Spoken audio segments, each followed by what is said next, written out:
What? Have you seen that, Steve? No, I haven't, Carl. Tell me about You it. should see it. Go on. Why? Because there's this thing in it. Go on. Uh, What, a stupid, bald Mancunian tosser? no, weirder than that. There isn't anything weirder than that. Big eyes, it was gangly. Keep talking.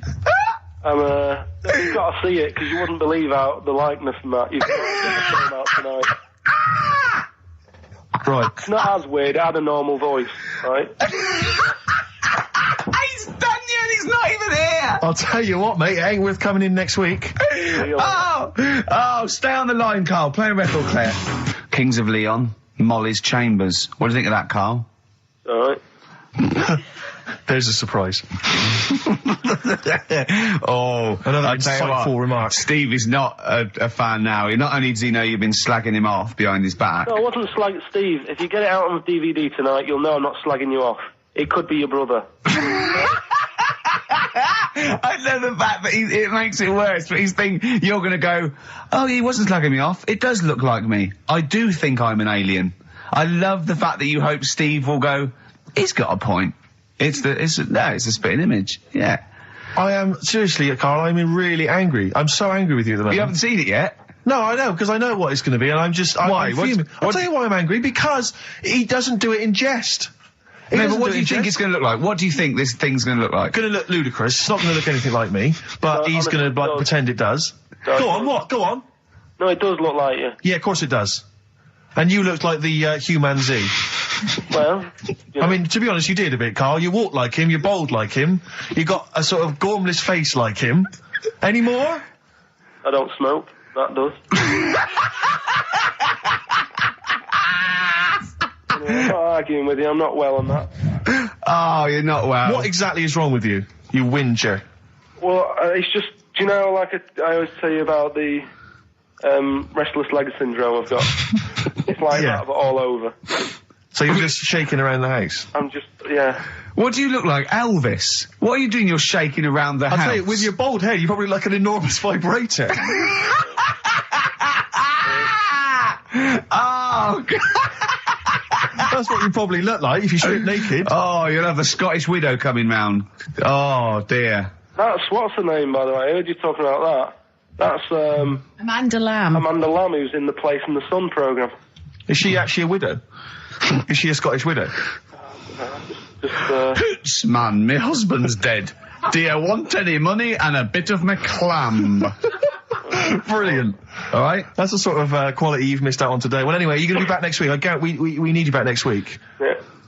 Yeah. Well, how do you know? Also, how did you know you were going to be ill today? Because you phoned and arranged this yesterday. Convenient. And I spoke to you yesterday and you didn't sound very ill. I felt ropey yesterday. You've got a bit of a bunged up nose. Even though I have a bit of a bunged up even though I was nose. ill, I still sorted it out. Yeah? I'm a little bit sweaty. Even though I was Carl, ill, sorting it I out does sorted not it mean out. you phone up Sturgis and send her down. That's not sorting it out. That's making things worse. Have you learnt nothing?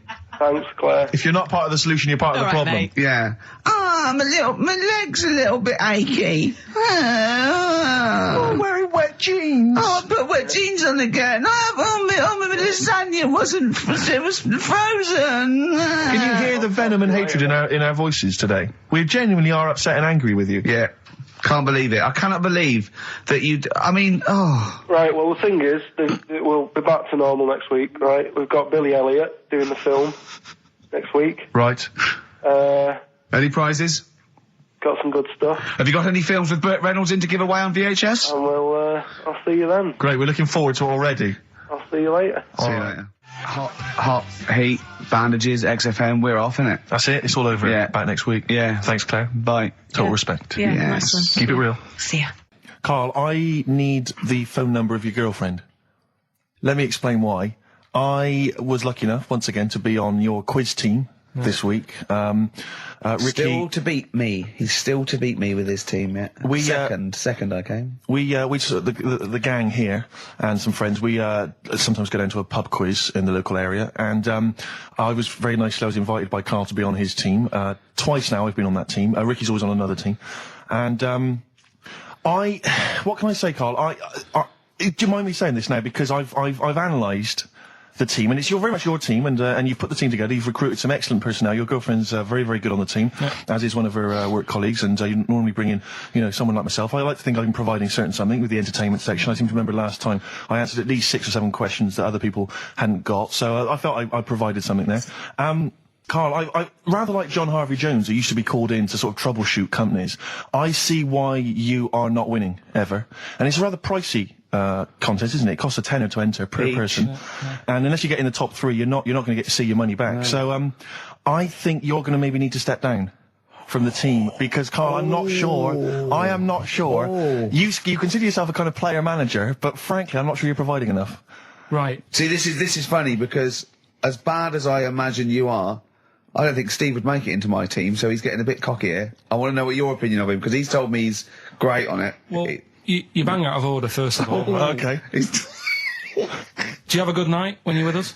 I tell you what, I wish I hadn't lost a tenner every time I've come down.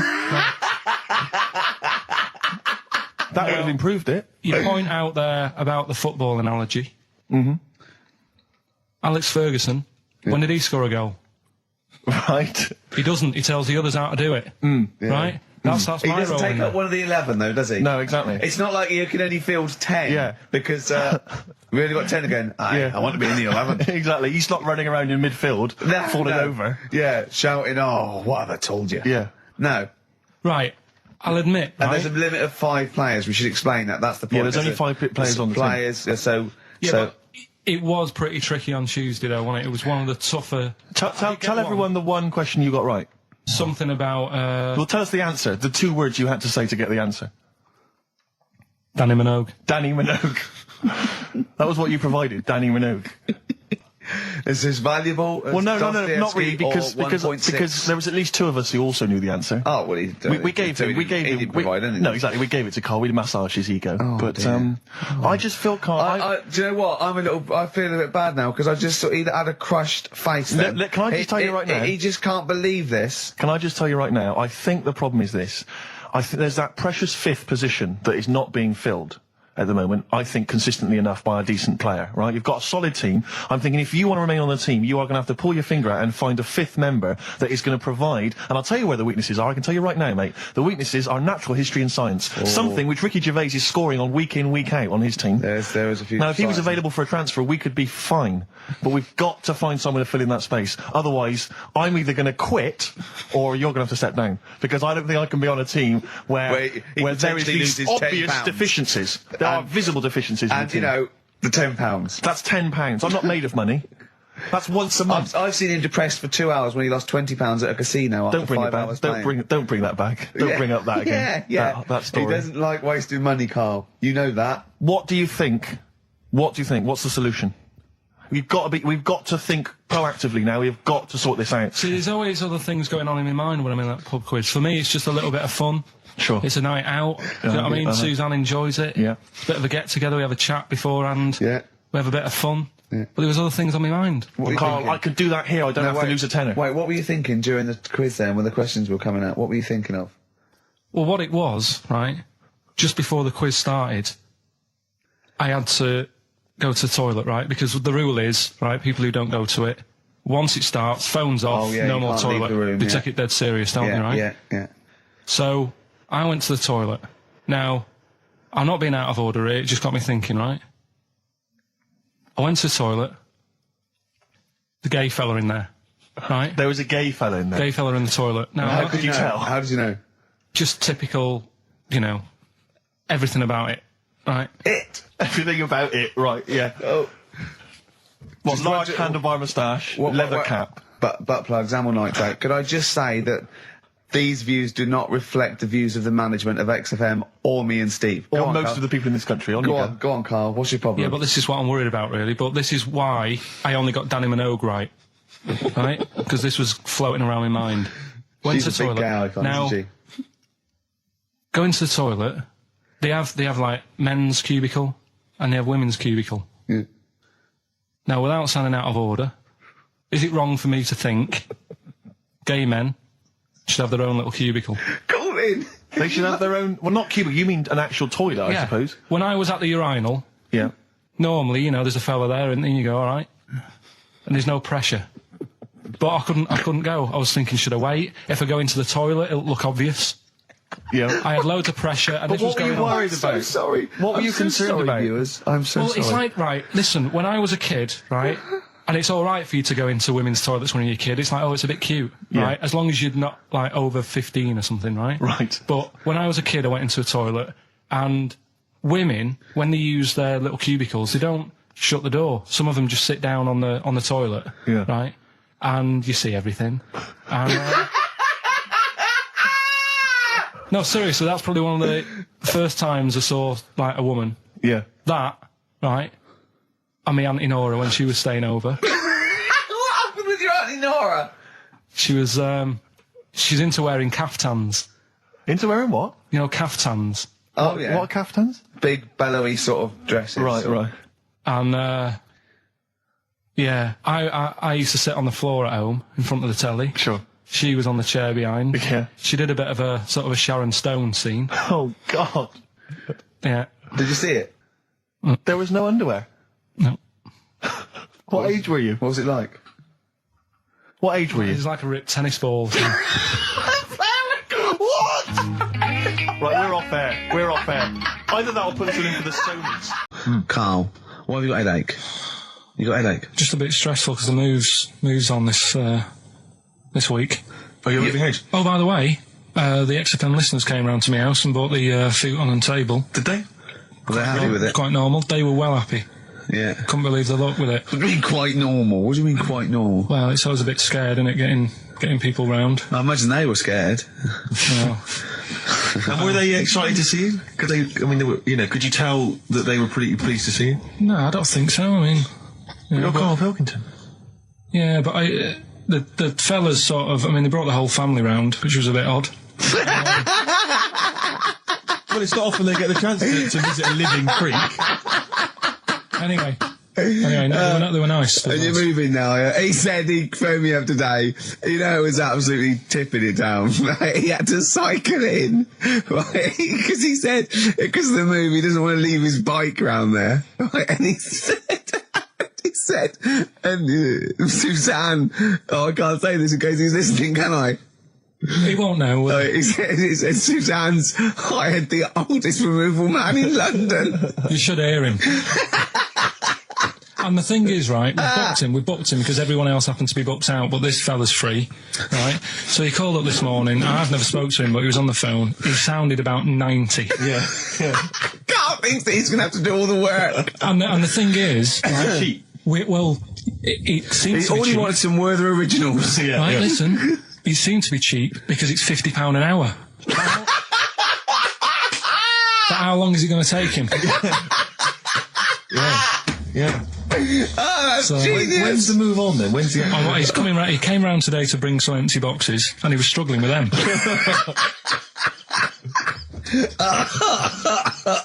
So it actually happens on Wednesday. Oh, God.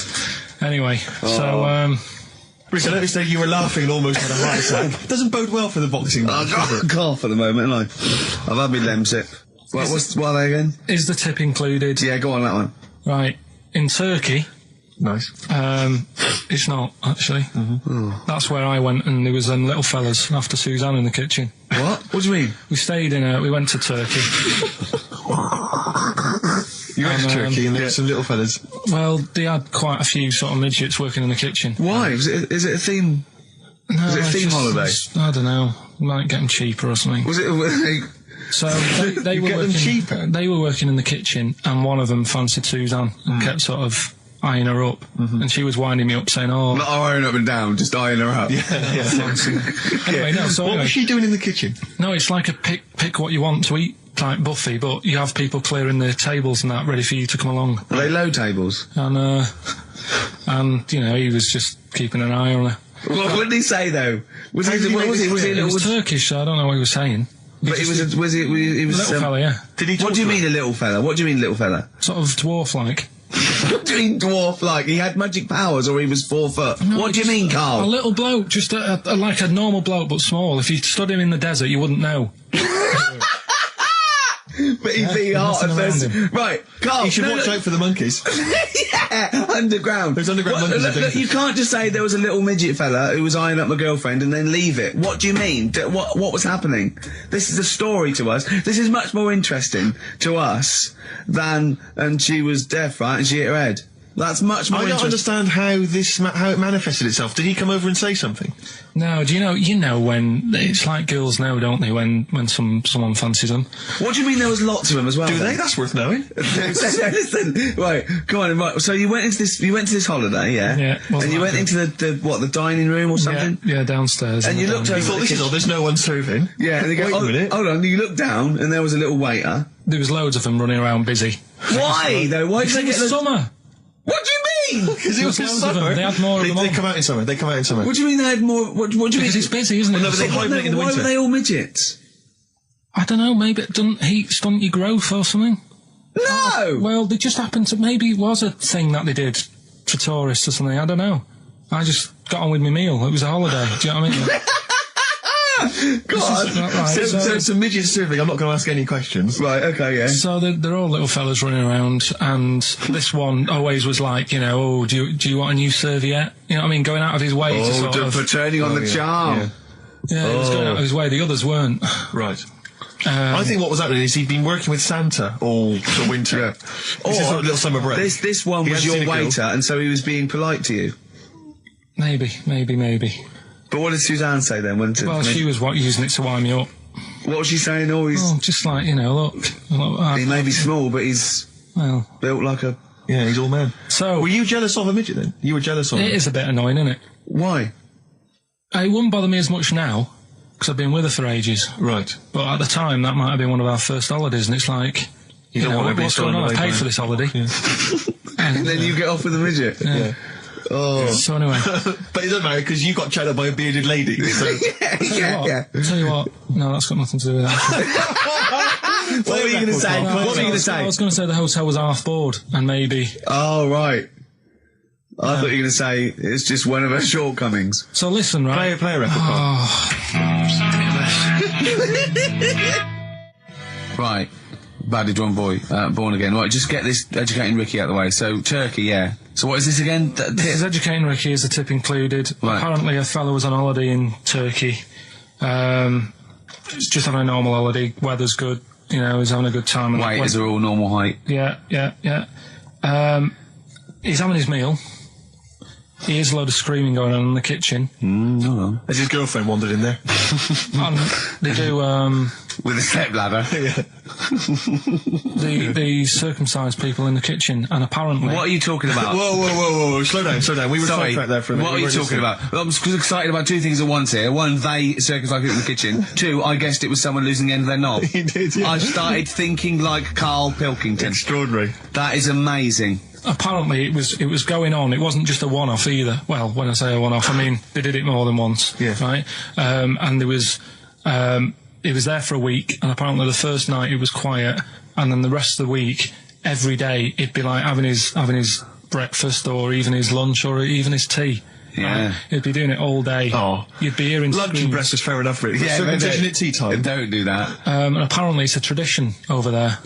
You can't even make a complaint about it. It's like, well, you should have found out before you come over See, it. I can't believe this is Sorry, true. I'm a little I bit can't lost. believe this He is was true. in a restaurant, in a hotel, and there were people having circumcisions in the kitchen.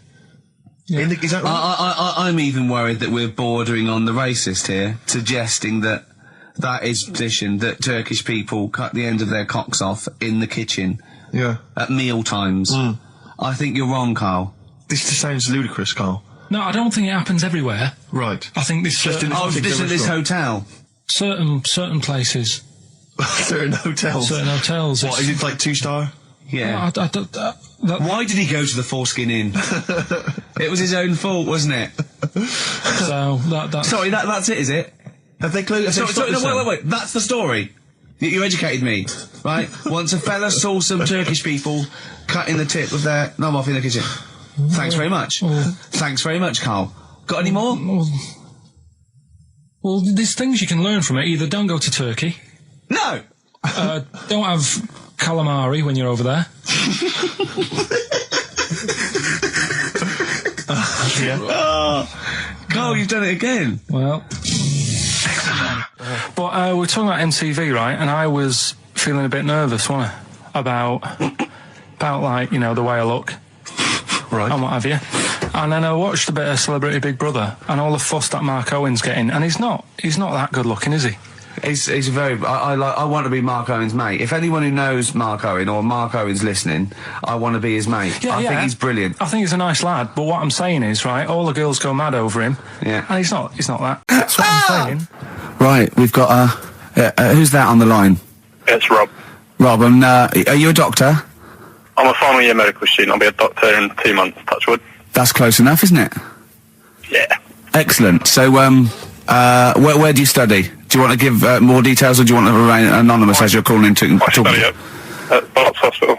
All right, great. So, why do GPs sometimes put their finger up a man's anus? To see what's there. You know, if you've got hemorrhoids, if you've got an enlarged prostate, you know, it's either that or they stick up a big tube and have a look up with a light. What? And it's easier to do that.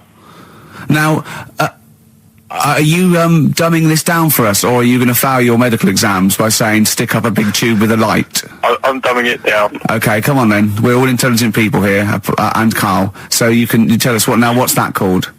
It's called a sigmoidoscope. Right. Nice. That was a clever test, wasn't it, Rick? 12 inch long. Yeah. 12-inch long tube that they can put up there. So, Carl, would you prefer that or a finger? Well, so do they sort of do the finger first, and then, I mean, at what point do they say, hang on, we need a light here? I mean... It's normally if there's something wrong. But, so if I go then, say if I go to this Wellman clinic, right, and they go, yeah, the art's good and that, yeah, finger, there you go, and then they go, hang on, I'm going to go and get me light and tube. I could start worrying then because they've sort of found something. And they're not likely to go straight in with the tube. They'll probably send you off some tests first. But Carl, there's nothing. But you go to these places to put your mind at rest and to know where you are with your health. I mean, it's not that you go along. That's what most people worry about. They think that because I'll go along and they'll find something. Well, one, that's illogical. It doesn't heighten the fact they find something because you go along. And two, if they do find something, it's a good job you went along. I mean, I'm a hypocrite because I don't go to the doctor, but I've had that Carl, done. You should be concerned if when they shine the little light in your ear, it comes out the other side of your ear. No, the other ear comes right out the other side. That's when you should be worried. But Rob, right, you said then, if they find something, they send me off for some tests. Why can't I just have the test without that and cut out the middleman? Do you know what I mean? Because you're wasting lots of money. There's hundreds of tests they could do, and they could do every test, and they could all come back with nothing, or they could do the finger up there and send you for the 3 tests you need to find out what's wrong with you. But in this day and age, with all the technology and that, and like brainy doctors and all that, the only way to find out is sticking a finger up there. What are you worried about, Carl? Is it fundamentally that this doctor who's has done 6 years medical training, is it embarrassing to have a man's finger up your ass? I just don't understand how you can get round to that without... But what don't you like? Is it fundamentally you don't like anything up your ass, or is it the fact that it's a man's finger up there? I don't like going to the doctors. It makes me nervous, because I think if anyone searches you long enough, they're going to find a fault with you, right? And especially if they're going that far into you. They're going to find something. And probably not. Well, you never... I just don't... I don't know how to get round to that sort of... that point where you get a... What do you talk to the doctor about? He's like, all right, nice day. Strap your trousers. He goes, he says, I'm gonna just, Most people just shut up and let you do it, and then breathe a sigh of relief when you say there's nothing there. Yeah. But is that at the end of the test, or is that the first thing he does? It's the last thing.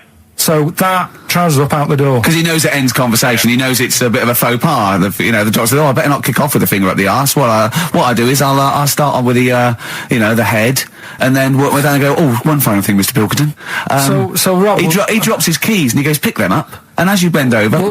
Will you be doing this, Rob? Is this what you're, open to do? You do all these... I'll have to do it at some point. All doctors do it at some point, no matter what they specialise in. So the first one, is another doctor there to sort of make sure you're doing it right? Not dentists. No, but do you know... Dentists aren't doctors anyway. No. But do you know what I mean? normally it's like a co-pilot will have someone with them for the first one. So when you put your first finger in, will someone be there going, right, you just want to move to the left of it? I've already done it. Have you? Yeah. So that's the thing with a student, you're learning. So you get people teaching and you learn on these things. Can I just point out, Rob, I think I'm right in assuming that you have a glove on. Yep. And there's lubrication. Yep. And it doesn't hurt. No. There you go. What are you worried about, Carl? Who's this person who everyone's testing on in your class? It's not one person. One person. There's like, when a patient comes in and they've got a problem, your boss, the consultant, he does his finger up, and if he finds something, he goes to the patient, is it alright if the student has a feel as well? Then the student puts on a glove, puts the bleed on the glove, and sticks his finger up and sees what he comes out with. Rob, I wish you could see Carl's face. I mean, his face when you said, and he says, can this fella have a go as well? He looked horrified that he thought it was a free-for-all, like there's a queue of people trying on gloves and going, let's have a go. That looks good up there. What have you found? No, I mean, how come you had to sort of... Is it not something you could test on yourself rather than waiting for other people to come in? Because then, It's an awkward position to get to, really, isn't it? Well, but you can have a good rummage then without feeling too awkward, but to sort of have a go on your first patient when you don't really know what you're looking for anyway, do you know what I mean? Never really thought about it. Because you don't... If you've never done it before... You pop your finger in there, and you've got to sort of look. You've got to have an expression on your face, like you know what you're finding. Well, they can't see what you look. They can't see your face. There. You got the big boss consultant man going, now move your finger there, and you'll probably feel this. But he's just done it. He knows what's there. Well, what? Oh, so he's already had a go. He's had a feel, and he's going right. If you feel to the right, that's the conglomeracy or whatever. The congomblery, yeah. Its congomblery is in perfect working order. I'm still... Thank you, Rob. I'm sorry you had to go through this. Carl is probably the worst patient you'll ever encounter in your medical career. Good luck with your finals, and thanks very much. And do you know any female doctors who do this? Or? Thank you. XFM 104.9. Thank you. Can I just tell you a story that Carl told me a couple of weeks ago? Is this another ghost story? Another spooky story? Yeah. I called him out. I was, what are you doing? He said, I've just been reading ghost stories again. He said, you don't believe in them, but how do you explain this? So I went, go on. He said, I'll tell you as he told me it. He went, bloke, right, just sitting at home, doing, watching telly with his cat. And, the phone rings, and it's a bloke going, is that fire, in your oven okay now? 'Cause your wife called. And Carl went, well, 1, there was no fire in the oven. 2, he wasn't married. I went, right. Go on. He went, well. Then, right, there was a knock at the door, and there was 2 sort of people in sort of white coats, and they came and said, we've come about that fire. Your wife called us. He went, 1, there isn't a fire in my oven, and 2, I'm not even married. Right? And he said, and they saw the cat, and they looked at the cat. It looks a bit weird at the cat came out, nothing. He said, and then he went back, and sat down, phone rings, and they said, did they sort out the fire in the oven that your wife told us about? He went, 1, there is no fire in my oven. 2, I haven't got a wife. And Carl went, what do you think of that? I went, that's not it. He went, yeah. I went, that's the end of the story. What? He went, well, how'd you explain that? I went, explain what? I thought he was going to say, a year later we got married, but she died in an oven fire. Right? I thought it was going to be that. And I went, that's what? People winding him up. Yeah, or someone did report a fire oven, and their name was Johnson, and they looked up Johnson, they got the wrong thing, it was the gas board, and they sent around to the wrong person, right? You know, he went, yeah. I said, I explained it to him, he went, yeah. Why did they look at the cat funny? Oh, man alive, Carl. This is really weird, right? I was in my house once, right, and the doorbell rang. Yeah. Right, I opened the door, and there was no one there. Yeah. Right? And then I looked across the street, There's right, and there were some kids running away. Yeah. Now, how do you explain that? Yeah. There was another time, right, where, like, I opened the door, and there was a bloke goes, you've ordered pizza. I went, I haven't ordered pizza. And I heard my mate upstairs giggling and putting the phone down. Yeah. How do you explain that? Carl, seriously, why did you tell me that story? What do you think it was weird about that? The fact that it was 3 different people. Is this all the information? Is that the entire story? It was 3 different people. Did you fall hassling asleep him and not read the about end? A fire that didn't happen.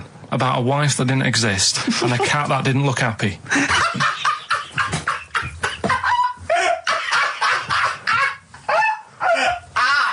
Oh, I'm gonna have a heart attack, Carl. What? I mean, why did they look at the cat funny? Because cats don't like spirits, do they? What? And the other blokes were ghosts?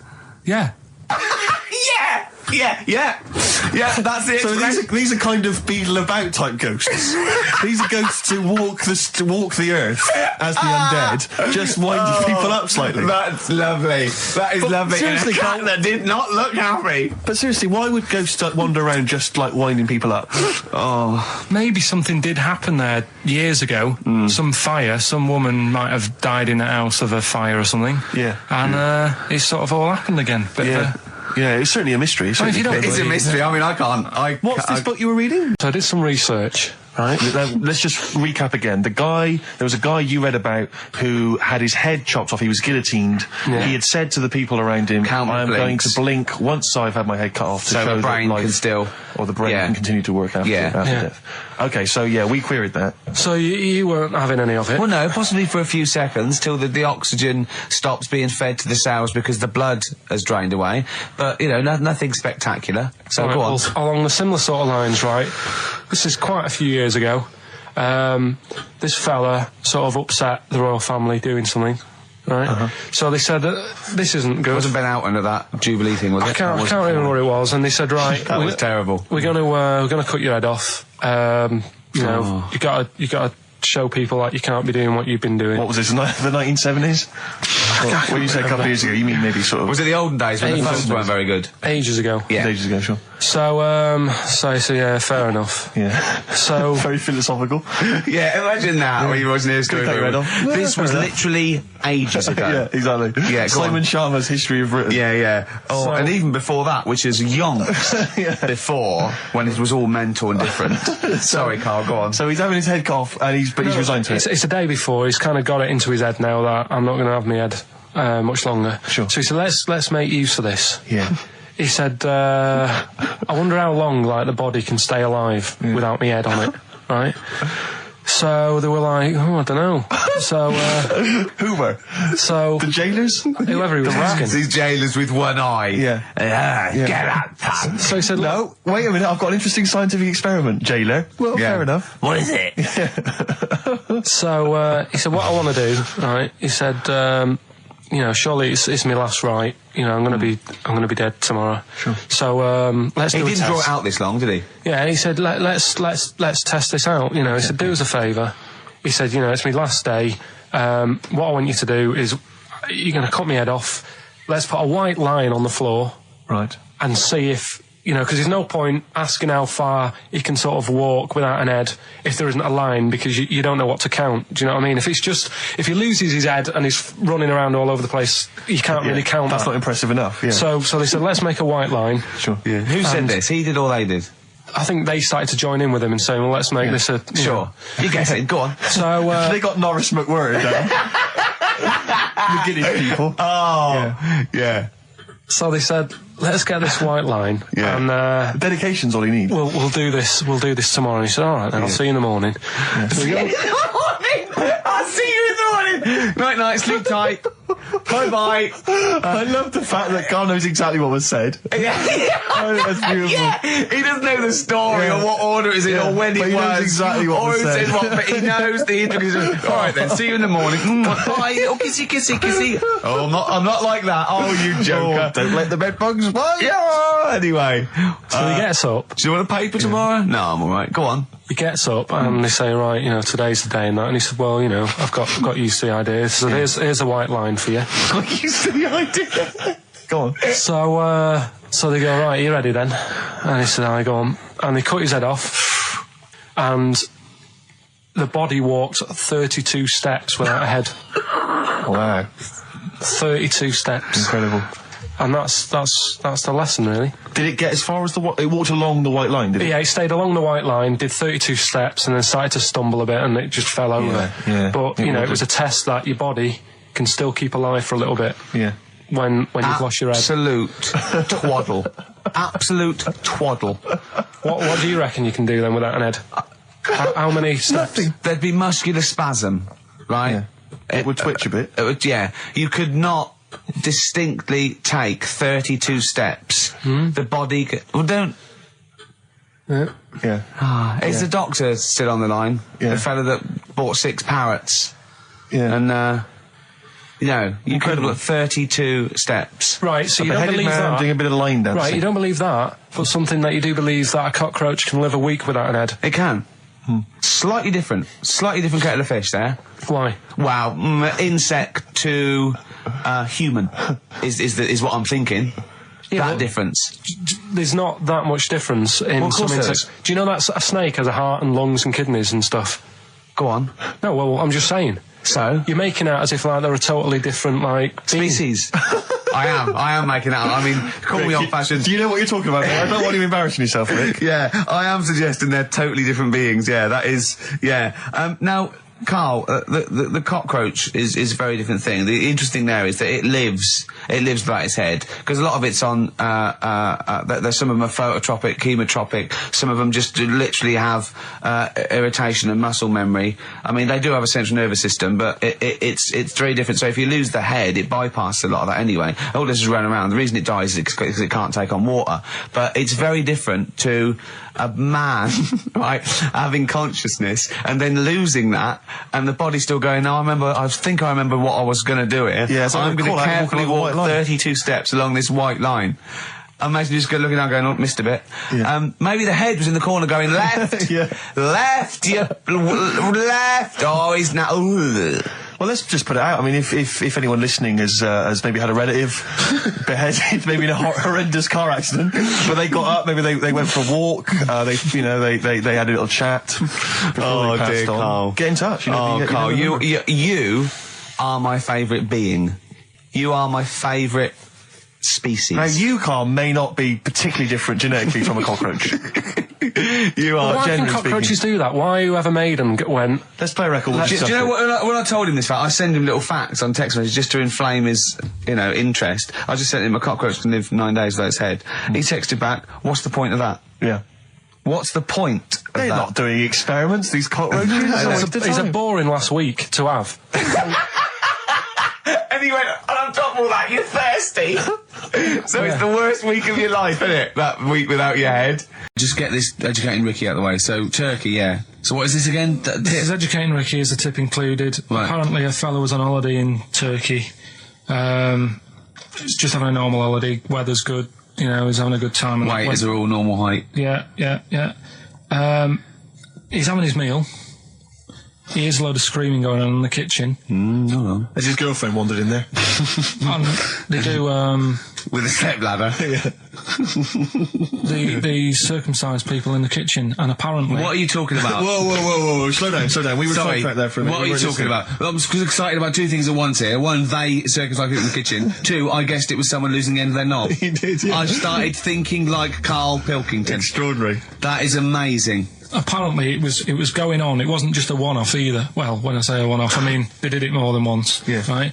And there was it was there for a week, and apparently the first night it was quiet, and then the rest of the week, every day it'd be like having his breakfast or even his lunch or even his tea.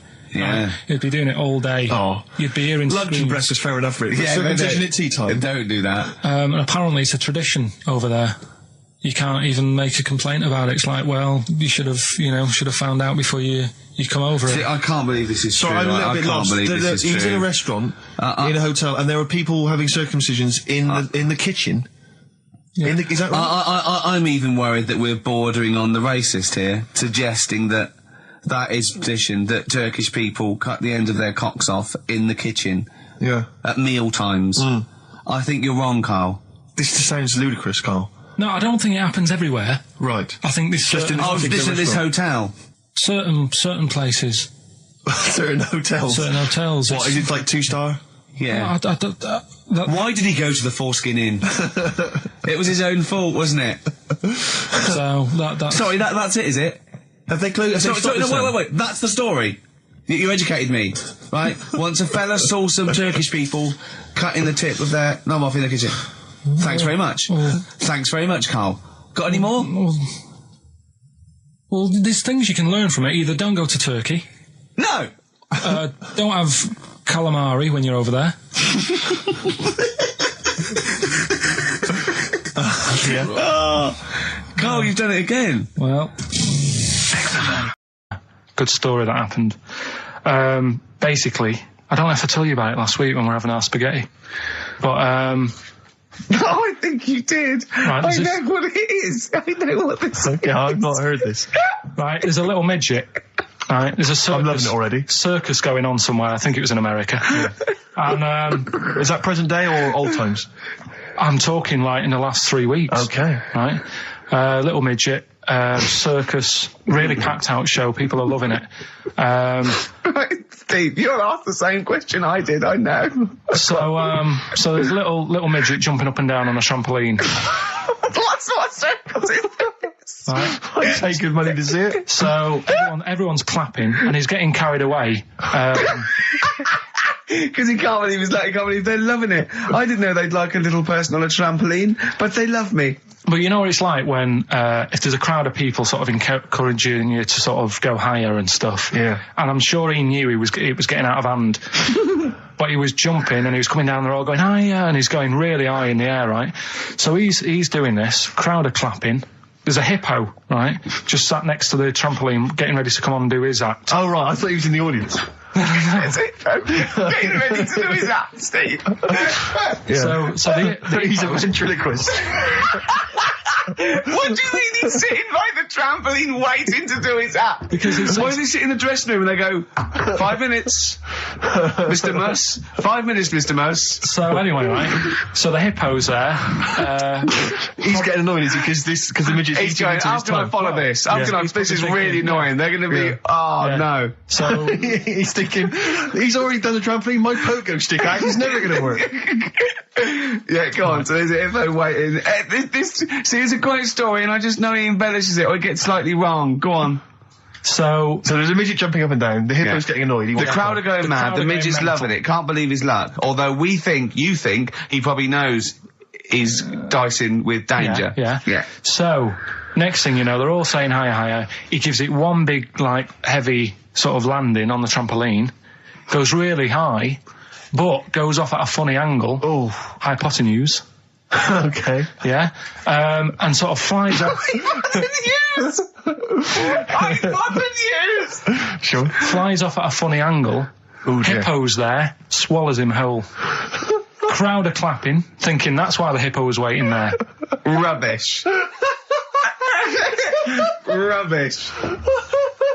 It's not rubbish though. But no, maybe there was an accident in a circus with a midget and a hippo, but at no point was this hippo waiting to go on, going, come on. The midget flew off at hypotenuse and landed in the hippo's mouth and was swallowed whole. This is what you embellish it. That is great. And I have to say though, Rick, when I heard midget, trampoline, hippopotamus, I was thinking accident waiting to happen. Yeah. So. Yeah, maybe. I mean, it is that you should never put those three together. Never. It's a recipe for disaster. Everyone knows that. Midget, trampoline, hippopotamus. Are you mental? You're asking for trouble. Well, you know when he told me it, he said, and the midget. He didn't mention the hippopotamus, and he said the midget went on, and soon he fell off, and the hippo ate him. And I said, sorry. What was the hippo doing there? He went, it's a circus. I've never heard of a circus having a hippo. No, what do hippos do? What can they do? You can't train them, can you? What do you? Aren't they very deadly? They're huge, aren't they? You can't have a hippo in a circus. Are you sure? You're not thinking of Zippo? He's neither kind. Yeah. No, and it wasn't some sort of where Zippo was eating a midget and it's some sort of horrible sexual act. No, it was definitely, I heard it on breakfast, right? Oh, okay, sorry. No, it's definitely fact. Yeah, okay, right, truth. okay, good. Can you believe it? Can you believe it? So, they're the two that are left. Which one's you going for? Can you believe it is not that picture, is it? That we saw. Which picture? The bloke with the... No. Right, okay. God, that was bad. Right, okay. So... I just better explain We that. can't really discuss this on air, can we? Well, we can. Steve brought in, Carl, the best book ever, which is, what is it? I found it when I was moving house. It's an FHM publication, and it's kind of like lots of grotesque pictures and stories, and like a book of freaks and weirdos and. And Carl opened it, and the first one was like At the back. At the back. Well, you couldn't believe your luck, could you? What was it? What was number 50? A bloke with 2 heads. And he said, "What's number 1?" Yeah. And then number 6, there's a bloke who's a squid or something. Octopus. Yeah. yeah. He's loving it. At number 1, he said, "Well, it's just a fella under a rock." And I went, "Oh no, read on, I think I know about this." And it's the fella that was found, he caused a landslide while having sex with a chicken. And they pulled him off, and there he is, the chicken. Right, so Carl could not believe his luck. So it's not that. Can you believe it? I'll have that one. You're then. going for that one? Yeah. Right, well, we've talked a lot on the show about... We've talked a lot on the show. Yeah. About animals without heads. We haven't! We haven't! We talked about cockroaches could live without a head for 7 days. Yeah, we talked about that. And then, of course, there was the well-known one about the fella who had his head cut off, and he blinked. He said to his mate, "Count how many times I blink when my head comes off." Yeah, when you told it to me, you said his head came off, and he said, as he said, it was in the basket, "Quick, count how many times I blink." And it was Nick Frost that had to go, "No, Carl, no, he said it before." I went, and that was lovely. So yeah, we've talked quite a lot about things heads coming off. Go on then. Well, this one, yeah. Right? Back in 1945. You looked up the date. It's got a specific date. Wow. Mate Jonathan sent this one. You know him as well. It's a lad at the BBC, right? He emailed this one in. So thanks for that. Chicken. It's called Mike. There's a chicken called... Sorry, I missed a bit there. There's a chicken called Mike. A chicken called Mike. Okay. Right? Yeah. What happened was, it was living on a farm, right? Loads of chickens knocking about. And the owner of the farm is like, getting ready for tea, and his wife says, "Go out and get a fresh chicken, because my mum's coming round." So he thinks, well, I want to get a good one in, because I want to impress her. Cause back then, even then, they wanted to impress the mother-in-law and that. So they said, "All right, I'll just nip out and get one." So he sees Mike, chicken, running around. Is this during the war or after the war? 1945, I'd say that was after. No, it ended, It ended in 1945. Yeah, Okay. September, go on. So, chicken's running about, he thinks that one, that looks alright, I'll have that one. Mikey. So he picks it up, and he cuts his head off. Oh. Puts it on the block, cuts his head off, runs about a bit, like they do. He thinks it'll stop in a minute, keeps running about. And what's going on here? Right? He's now like chasing the chicken without an head. Yeah. He's saying he should die in a minute. Anyway, doesn't die. Chicken's walking around with no head. Lives for 18 months. Yeah. Chicken with no head. Yeah. What do you think of that? Well, I'll tell you, I've heard this story before, Rick, and the explanation, as I understand it, was that certain vital cords, spinal cords, weren't severed when the head came off. So that was why it continued to live. Yep. I don't know if that sounds plausible. It's fine. Absolutely fine. How did it take on protein and energy? The fella who owned it, he said, "Well, hang on a minute." He said, I could kill it now. But I've got a wonder chicken here. But he's thinking, it must really want to live. Sure. Right? If it survived that, I've got something here. Yeah. So what he does, he gets a little eye droplet thing that he used to use on it. Obviously not anymore, right?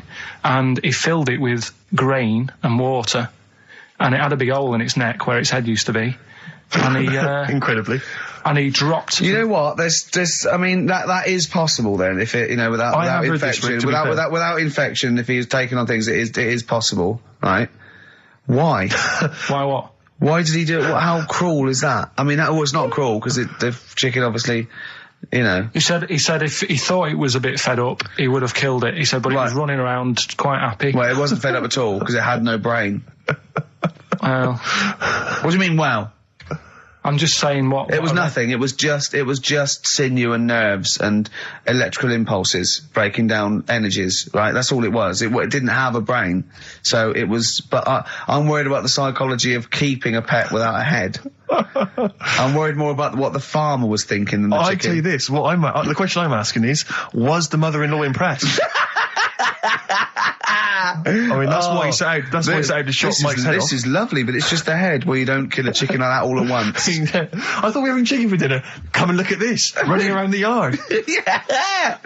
Oh dear. So, there you go. You've learned something there. Yeah, I have learned something. Yeah. Yeah. So. One more. That farmer, I've learned that farmer was very strange indeed. Yeah. There you go. I have to say, to be fair to Carl, I have a feeling like when I read it, the reason he kept it alive was as a novelty. He got charged people to come and see the incredible headless chicken called Mike. Right. So, here we are. That's great. Oh, am I gonna have to thump you? Yeah. Do you know the saying, shut your face? Yeah, I've heard the well-known Shakespeare, innit? Yeah. Do you know how it came about? No, Joe Dolce. Excellent. Well, I didn't do that well at school and that, right? But we had biology, and I didn't take much of it in. But there was one day when it was about, knob news and stuff. And it was all about how blood, is what makes Engorges the erectile tissue. Sure. Yeah, it was all about that. And there's this girl in our class called Paula, right? We were sat there watching it, and she fainted. You just heard her go, oh! And she hit the floor, right? Because we were all sat on top of the desk watching this. Like, I wasn't that interested in that. No. I wasn't looking at it and that. But Paula, right, she fell over. And the funny thing was, right? What was it, a video? Yeah, a video of, like, this blood doing the business to this fella's member, right? And she fell over, like, and everyone's like, oh, what's up with her? And the teacher was trying to, like, wake her up and give her water and that. And it was really weird, because then the nurse came in, and yet this video was still playing. And the nurse came in, what happened? Well, do you seen this? Yeah. And you could hear, like, then it was going on to, like, sex education on the video. It was all done from start to finish. What happens? Da-da-da-da. And by the end, and she was still out cold by the time it got to, like, and then they had a baby. Yeah. Yeah. Right? And that just reminded me of it. So it seems to me that was a sex education class. She fainted when the penis got erect, and when she woke up, a baby was born. That's probably what she thinks happens. She's wandering around now. And the whole class just missed out a bit because they saw someone. If she's ever with a bloke and he gets an erection, she just goes, oh no, well, that's it. She was a bit of a class tart, really. That's why everyone was like, what's Carl. No, she was. Everyone was like, what's up with her? She's not seen it before. But just reminded me then. Weird. But anyway, yeah. So I wouldn't. Be loving anyway, well, let's leave Nero aside. Yeah. The other thing in this, should we play a record and come back? Yeah. There's another interesting fact. There is some extraordinary facts in that. Yeah, well, more facts. We're running over. It won't be knob news. There'll be all different types of news. Good show though. Enjoying the last show? Yeah. It's all right, and I hope it gets better because Telegraph are listening today.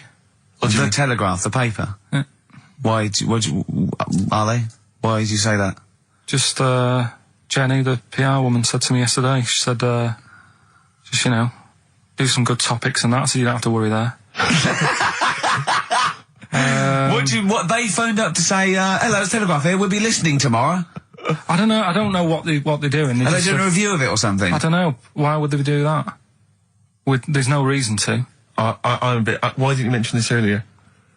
So Telegraph have said, why would they call up to say we'll be listening? It's a free country. Because they said they'll be listening, but also, can you make sure you record it? Because if we can't listen to it because of the pirate stations that are on at the weekend, because it affects our signal and stuff.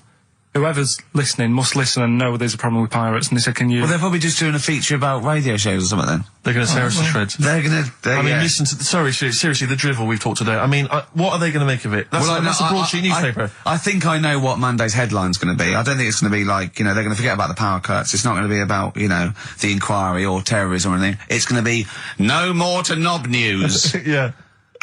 It's going to... They're going to love that. I mean, I have a little bit of self-respect.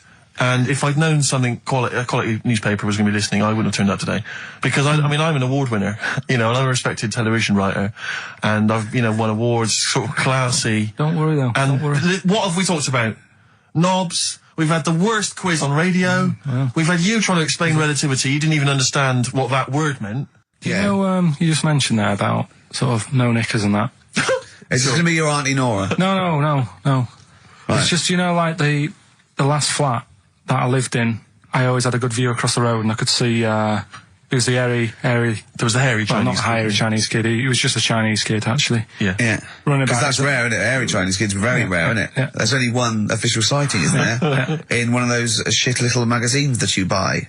Yeah, he was running around in his underpants. Sorry, you just swore ironically. I mean, I imagine if there's any newspapers listening, you did that because he's sort of jokey and... Yeah, go on.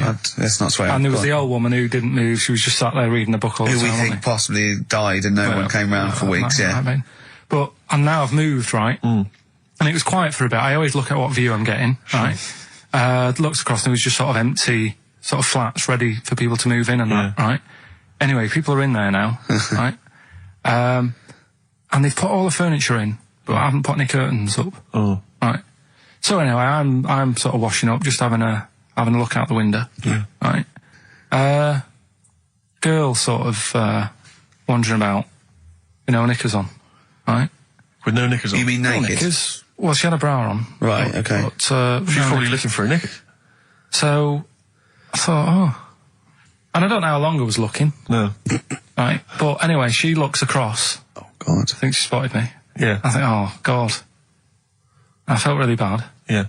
I said to Suzanne... Sorry, is this some sort of Peeping Tom confession while the Telegraph are listening? I've no idea. Well, it's not... That's the thing, though. Peepington. If I was peeping, she was peeping as well, because she was looking over. Works both ways, doesn't it? Yeah, but yeah, all she could see of you was your bald head. Yeah. No, but and your hands moving as you were washing up. And some white-looking substance A rotting up. particularly stubborn stain on this glass. Yeah. Oh, God. Imagine that. Imagine if she looked across. I'm assuming your sink is lower than the window. But didn't she just cover up or something? Or she looked back and go, oh, you looking at my fanny? Well, the thing I did... What? I thought, just sort of drop me boxer shorts. Because I thought... Well, Suzanne said, what are you doing? What are you talking about? What are you talking about? No, just so they can see me cheeks of me. What are you talking about? No, because I thought, if she thinks I'm walking about in the nude as well, then we've both got something out of it. Carl! This sounds like a bad excuse in court. I know. This is... Or the plot of a film on Channel 5. I mean, this is like the doctor who got done, right, for exposing himself to a patient and then painted that little thing that you look down their throat pink. Yeah. And go, this is what they saw. Yeah. No, so sorry, you were looking at a woman dancing around naked, right? So the only thing you could do was immediately drop your boxer shorts. So she looked across, saw you fully clothed, saw you took your boxer shorts. No, she wouldn't have done, because it's sort of just the top half and the sink's at a side angle, so I was sort of looking out. This is genius. So she wouldn't have seen your trousers then anyway? No, she did. I moved in front of the window more. So you then made them... You actually climbed in front of them. Oh, this is amazing! So you climbed in front of the window to show off it wasn't your naked lower half. Susan said, what are you doing? And I bet she did. What are you looking at? I sent you in here to clean up. What are you doing? I'm just taking my trousers down, standing over the window. Why? Because there's a naked woman across the road. What do you think I'm doing, Suzanne? I'm exposing myself while looking at some free fame. Leave it. What's up with you, Suzanne? Leave it then, leave it. Christ. Are we doing Rockbusters or Yeah. Oh, she sent you in there to read up on Einstein. She comes in and finds that. Oh, brilliant! Wait a minute, can I just check? A final question. What did the woman across the way... What happened? What was her reaction? I didn't look again. I just thought, you've seen a bit of action as well. We're both happy. Let's leave it. Brilliant. So were you waddling around like a penguin with your trousers around your ankles? I just was walking about and Suzanne said, what are you doing? I said, I'll explain to you in a bit, but don't look out the window because then it's excellent. obvious. Then he sees, she calls her husband to look at Karl walking around naked. He goes, oh, she's got a... Quick, Suzanne, get him out. There's only one with you can do. Get some more friends. They've gone one more. Anyway. Brilliant. Right, play a record and come back to Rockbusters. And Monkey News. We haven't got enough time. Do Rockbusters. Oh, God almighty. I make it clear now, I do not condone in any way, shape or form what Cheryl Tweedy. Brilliant. Can't help but notice you've brought some sandwiches in, Rick. What's in them there? Cheese and onion. Cheese and onion? Yeah. Because I've never, ever seen you make sandwiches before. I've seen you take a piece of bread out of a loaf and sort of fold it in half. Crumbs everywhere. Well, Jane made that for me because I was in a bit of a hurry. I didn't think for a minute that you why? made Because it looks neat. Well, they're wrapped in the tin foil. A knife has been used. As opposed to chewing round the baguette. Exactly. Yeah, breaking it in half. Yeah. Albert Steptoe. Yeah, brilliant.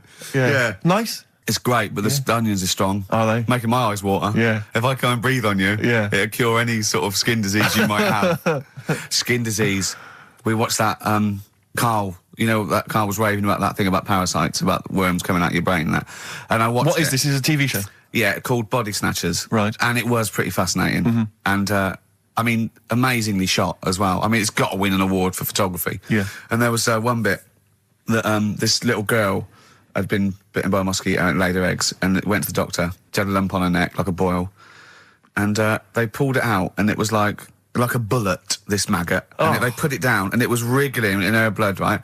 But the hole left was sort of aesthetically pleasing. Like that feeling you get, like, I once had an ingrown hair, and I quite liked it when I pulled it out. And it's a perfect little hole. And I thought, I wouldn't mind having those as long as they sort of like healed over. What are you talking about? I don't know. It's weird, isn't it? But why would you want a hole in your body? No, it's got pulling something out, sort of like pulling something out of your body. It's I sort don't of know what you're cleansing, talking isn't it? about. No, but it's sort of like, I don't know what This is it. You watch one programme recommended to you by Karl, you've turned into Karl. You want a hole in your body? No, it was like, like squeezing a really good sort of like spot. I mean, I haven't squeezed spots for ages. And I'd never had spots, but maybe that's it. I didn't have spots. Right. And I always thought that would be nice, squeezing a spot. I don't know what you're talking about. Why would these things be pleasurable? Why would an ingrowing hair? That's great it was good. Fun. That was good, because I got it. It was like a little lump, and I pulled it, and then it pulled out, and it was like left a little... I know what you mean. Because I get thick hairs around there. Yeah. Like, really... Oh, and when they come out, it's like a bit of wax. Yeah. Like putting out a little candle. And I love that. What? Yeah. Because I've got not much hair on my head, right? It sort of grows thicker on my face. No, not true. Sure, but go on. Yeah. No, it does. Not true, baby. Go on. No evidence for that. Just made it up. So it grows sort of thicker on my neck and that, and now and again I'll see like something that's like a twig. Right, it's really thick. Yeah, you feel it, and then you think, oh, I'm going to have that, and then you work at it, and then when you get hold of it, it's brilliant. It's like pulling out, it's fantastic. It's waxy and build up, and it pulls it out, and it stretches your skin, and it leaves a hole. Yeah. Interesting. Yesterday, Rich and Judy gave you the tea picked by monkeys. Yeah. I told you about that either last week or the week before. Yeah, and then you also told me that there's a place where they grow coffee where the weasels come out and eat the coffee, right? But they have too much of it, get dysentery and vomit, and they sell the vomit because it makes the coffee smoother. Weasel vomit? Yeah. Absolute shize. It's not. Right. When you say it like that, it sounds ridiculous. Yeah. Well, it's the way you'd say it. Yeah. No, why do they keep taking the coffee? Probably addicted to it. You get addicted to it, don't you? Caffeine and that. Yeah. Why do they stick it up then? Do they have too much? Because they're tired, they can't sleep. They sort of... They can't sleep. So they get ill, it eventually wears them down, they're sick, and then they sell it. I showed those there's people send monkey news all the time for Karl, and I showed him one earlier which said there's a new monkey hospital that's been opened. Yeah. Karl, now, that's for the treatment of monkeys, right? But he immediately thought it was run by monkeys in white coat. Did he really? Yes, and he was disappointed because it wasn't. He was assuming there'd be little janitors, is that what you said? Yeah, little janitors mopping up. Carl! Little chimps with the ECG machines or whatever they're called. Yeah, exactly. Brilliant. He was almost angry. Yeah. Disappointed with it. And what's this about Donna Eyre giving her baby to a gorilla for a week? It happened. No, it didn't happen. She had a baby. They went on the honeymoon. They left it to a little gorilla to look after. Don't talk! Absolutely, don't talk! Oh, God! Again, there's people online now, so they can have a look at Anna Nova. Do you want to give some stuff away? Do some... He believes it, and that's it. But the more these things sort of like pop up, come true, the more worrying it is. The more worrying it is for everyone. Imagine if Donna Eyre had left her baby to a gorilla. It's libelous. Are you saying that? It's libelous. It's not. Well, someone will send it in a bit, and then you'll feel daft again. So I'm not even worrying about it. Okay. Right, you've got some rubbish to give away, did you say? Yeah, we've got some stuff to give away, DVDs, stuff like that. Well, let's play a record, let's do the Any competition VHSs? afterwards. Any films on VHS? Yeah, a couple of them in there. For $4.99? Yeah. Supergrass. Yeah, excellent. What is the competition, incidentally? Doing songs of phrase.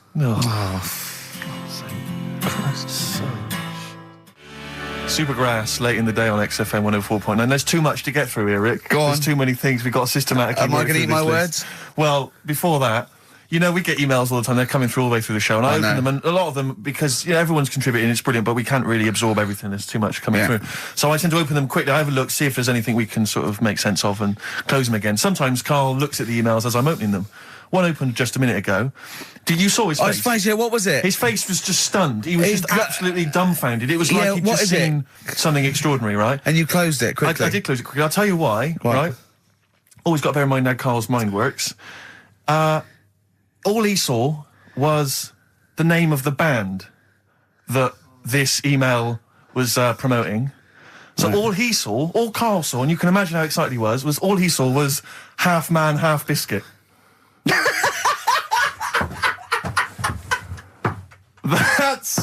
That's all he saw. I've never seen anyone so excited. Oh, God. It was actually just plugging the popular joke novelty band. Haven't you heard of them, then? No. Imagine how excited he was. That is fantastic. Man, half biscuit. Brilliant. Mr. Garibaldi.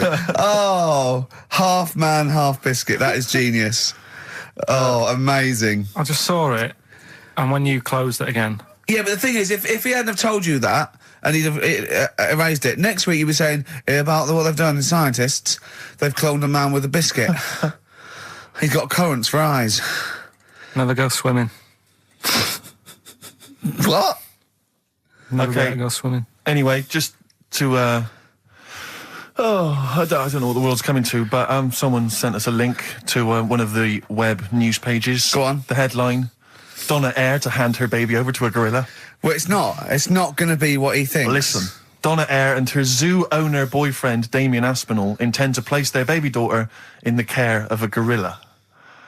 The couple plan to put Freya, who was born in September, in the gorilla enclosure at the zoo near Canterbury. They will then let her be carried off by the female of the group. Neither parent has any qualms about letting their daughter be taken off, despite 5 keepers being killed by animals at Howlett's and his sister's park since 1980. I don't understand. What do you mean? Well, that's it. That's the news. It's a newborn baby, and they're going to put it in a gorilla. But I mean, well, he said, "Why would I not trust them? I know them. I grew up with them. They're my friends." Yeah, but I'm not saying that they're aggressive, but it might roll over on it or something. I don't know. Take it up with with them. I mean, Donna Eyre's not the brightest spark in the box. No, but I don't think her husband is. I don't think she'd endanger. I mean, they must know something we don't. I still can't believe they're just going to leave the gorilla with it. Why would you though? But why would you? Even if it says, well, it's cheaper than a babysitter. Well, I don't know. Well, how cheap is a gorilla babysitter? Carl knows. Tell us about this monkey, Carl. You're going to love this one, Steve, right? So last week we were talking about how, like, a lad left his family because there was problems at home and that. He went and lived in the wood. He got airy. Right? No. Leave it there, Rick. We haven't got time to go into it. Right, so... That's what happened. And that's what happened. He lived with the monkeys. He went airy. That's what happened. Looked into some other stuff about, like, airy kids and all that. Yeah. Came across this story about a bloke, right, who worked in a zoo. Oh, dear. Right? So... Trouble's brewing. Loving his job and that, but it's quite a lonely sort of job because you don't see many people. You're just dealing with animals all the time, right? So, anyway, he gets a bit pally with a monkey because it's the closest thing to a human. Well, that ape is. Right. Yeah, but you can't really go that close to apes. Well, they're dangerous. What do you mean? What type was it? Do you just mean let him tell the story. Was it a chimpanzee? I reckon it was a chimp, yeah. Yeah, it was you don't even know, so it was that's a chimp. It was a chimp. Yeah, but it doesn't matter, does it? So he gets pally with him. Right, so he gets pally with him. Did they go on holiday together? Well, no, I mean, it starts on the pool together. Starts off just checking each other out and, probably sharing lunch and that together. Yeah. Right? Anyway, this goes on for a while. They're getting on well on that. And then after a while, right, the monkey starts sort of imitating him a bit more and sort of walking upright. Oh, God. Yeah. Right? So he thinks, that's a bit weird. Anyway, they get on really better and what have you. So he thinks he could live at home with me, because we're getting on the storm. Yeah. Right? So he takes him home, and before is this the beginning of Beneath the Planet of the Apes? I think it is. I think you've seen this on video. I'm worried, because he's already imitating him and they're moving in together. I'm thinking it's maybe a bit like Single White Female. Single white zookeeper. Oh, brilliant. Right, so anyway, so he's moving in and it's getting used to sort of the normal human life. He's having a cup of tea in the morning. Yeah, PG tips. He finishes the day off with Oh, dear. Finishes the day off with what? He with doesn't have to move a piano at one point, does he? Finishes the day off with a little brandy. Yeah. He pours himself one. Is he wearing a smoking jacket? Yeah, I'll tell you what, Carl. You're a maniac, mate. No, this is why it attracted me. It's amazing, right? So he's having his brandy and that, loving his life. Next thing you know, he sort of, I don't know if he loses it or he gets shaved, but the top half of his body is hairless. Right? Apart from his head. Right, so he's got a nice so it's the opposite of the kid. Well, yeah, this is what I'm saying. That would happen. Right. Well, hang on, but so you don't know if he was shaved or if it's How did it say? Then the hairless. What? I'll bring it in for you, the story, and then you can see if I've gone wrong. Keep going. Anyway, so this is going on, and he's having a great life. Then the zookeeper starts getting a bit annoyed because he's having a better life than the zookeeper. The zookeeper's in the zoo. This is such So the rubbish. zookeeper's still got to do a day's work. The monkey's at home, he's partying, Well, he's it got gets his to a other point when he chipmates says round. there's no point you coming in to the zoo because the whole reason of you being there was because you're being kept there. Right. And he didn't want to bring the memories back, so he said, you stay at home. So You are you're talking such. Just let him finish. God, I don't know if I can sit here and listen to this drivel. I'm fascinated. It's nearly over anyway, right? It sounds extraordinary, Carl. So he's walking up, right? He's having a tea in the morning, finishing the day off with brandy. Gets a bit out of hand, only tries it on with the zookeeper's wife.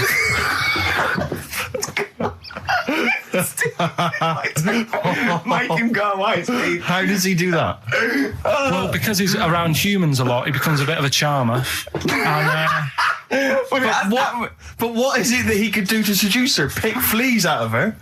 he didn't say. He was built. Yeah, it's well done. So what about that? What do you mean, what about it, Carl? It's obviously not true. I don't understand how... I love the fact he becomes a charmer. He's got better taste in brandy. Exactly. And what was it that he was doing that seduced her? I don't know. Maybe because he was at home more than the zookeeper was. But what would he be doing, I Carl? love the fact that- He's not going to be talking with her. They're not going to be playing Trivia Pursuit. Maybe she liked the silent type. He didn't go into that. He just said that's when the trouble started. Carl, play a record. Right. Is that what Suzanne did when she brought you in? You see, this happened years ago to me, right? When, you get pally with someone and then you wind each other up and then there comes a time when you just go over the line. Yeah. Right? What happened? Well, it was this lad called Anthony, right? Who was my mate. Yeah. And we used to sort of always have a little fight in the toilet and that. Sure. Right? Punch each other. No, I want to wipe it. And the punches, used to get harder and stuff. And then, so he hit me harder. Turned out into a proper fight. Yeah. I chipped his tooth on the sink. Right? Right. This happened at school, and it was time for assembly, and I thought, and he's in the toilet crying. I thought, go to assembly. There's police in there in the assembly that day telling people about unnecessary violence. And you thought they were there for you? So I'm like, oh no, Anthony's going to come in a minute, like crying with all blood coming from his mouth. I'm going to get arrested. Yeah. Yeah. Did you go running and sleep? And that was an example of... Yeah. I mean, it kind of happened because I went out with a girl who he fancied. How old are we now? About 8 or 9. I think that's out of order, going out with a mate's girl. Yeah, but she didn't like him. He had like big ears and that. He had no chance. You're So why such a should I? dick. No, but do you know what I mean? All right, I haven't got the looks like I used to. Sure, when you were 8. But that's before the stress of having head squoze and that sort of thing. I have aged a lot. Since. Having your head spoiled. I tell you something I do know. Go on. Right, but I can't really get a question out of it. Go on, just tell us. There's a shadow somewhere. It's already good, isn't it? I'm loving it already. No, right. There's a shadow. I think it was in America. Yeah. And it's on a quiet road. I'm guessing somewhere like Boston. That's what I imagine. Okay. Right? No. Somewhere like Boston. And people at night used to see this shadow moving about. And they'd go, what's that? Right? And it got known, the town, the little local town got known for this shadow, but it didn't cause any problems. people. What are you talking about? Well, it was Just like, you lost me. What are you talking no, about? do you know like some places get famous, like Scotland's got the Loch Ness monster and that, but it doesn't cause any. Yeah. But it doesn't cause any problems. It doesn't exist. Go on. Right. So there's this shadow walking about on the road. What do you mean? No, what's he again? Rubbish. Right. So he's walking Nonsense. about. Where did you read this? Where did you He's see walking this? about. This was on the internet, and I'm sure. Sorry. Sorry. I thought it was shite. I didn't know it was on the internet. Right. So this shadow is moving about, and Independently of an object. yeah, and the local mayor and that is like, yeah, it's a bit weird, but it's not harming anyone. The mayor involved. Was he elected to that post? Hey, Mayor, we got a problem down here. Seems like a shadow. Well, it's not causing any. No, it's just causing any problems. Yeah, go on. But that's the thing. It was left for years, and then it did start causing problems. I see, that's it. If you leave these shadows to go unchecked, Rick, they go crazy. Yeah. You let them run amok in the Yeah. city. Yeah. You've got to stand What down did it do? on What did it Roman do? shadows. What did the shadow do?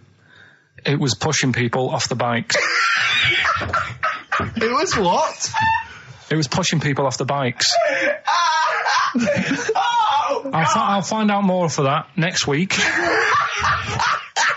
Right, that'll tease oh, them. you're a maniac. We'll do more on that. We haven't had time for Please educating. never have children. Right, listen. You're Just promise me now you'll never have kids. Like when you're born, you're a little baby, wrinkly and stuff. When you get older, you sort of morph into a baby again. And you go through the same phases. So when you're young, you buy singles. You get old, you got nothing to do all day. You got all your pension money. What will I buy? Cliff Richard's on the telly. Here's my video, buy me song. You see, that started off as quite a sensible point, because I actually think they do it. But what was all that alien stuff about when you're born, you go wrinkly and you go wrinkly again? So What else have we got? There's an elephant in India with sore feet. Why? There's an elephant in India with sore feet. I'm interested. Why? Tap dancing. Why? I didn't write that He's much trying down to about it. break Roy Castle's record. He's still going.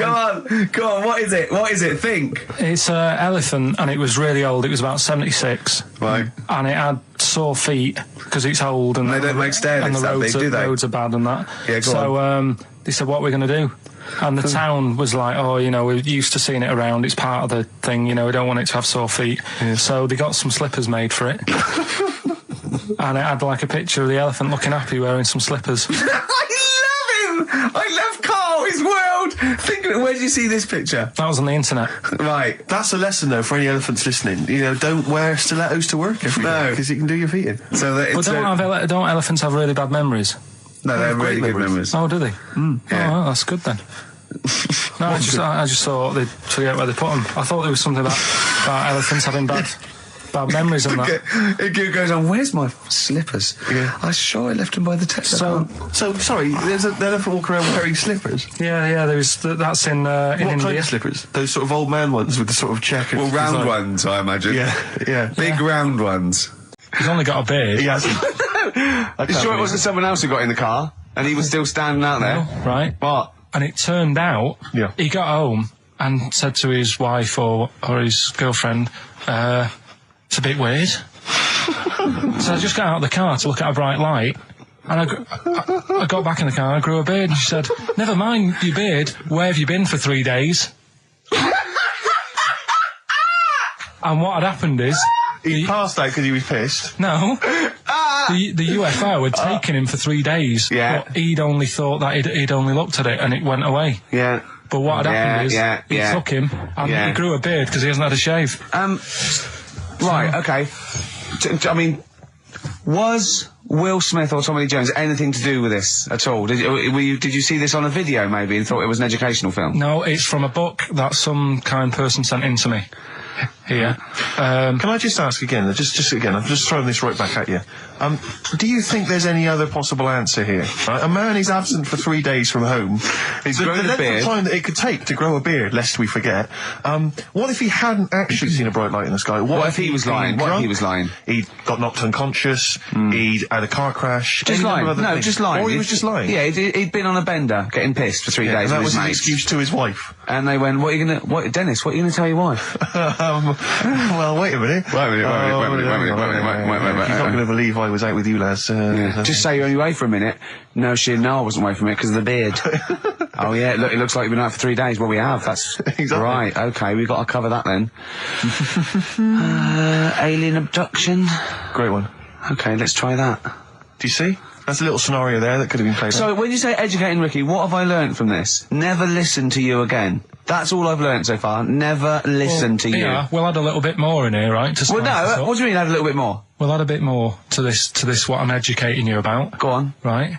There's only a law in America that says if you touch a UFO, you're going to get done. Now, why would they make a rule?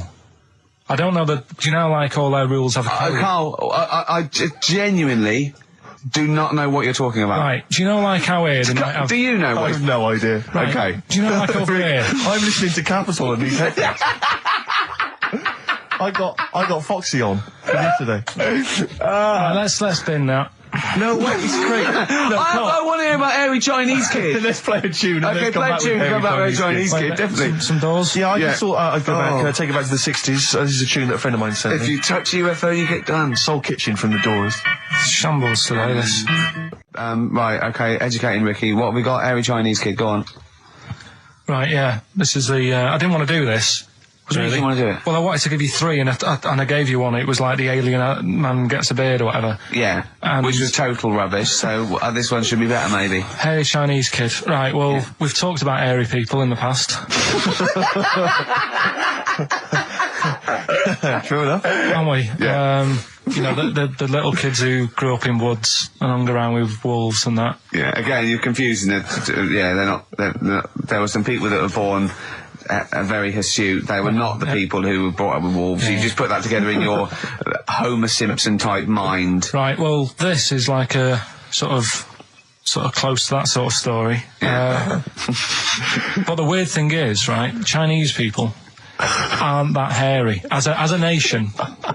No, seriously, that's a well-known fact. They don't have that much body hair and stuff. Okay. So this little kid who was born over there, he was like covered in stuff. Was he? And it was only his nose that wasn't hairy. The rest of his body was caked in hair, right? And his hair sort of What grew. sort of hair was it? Was Thick hair.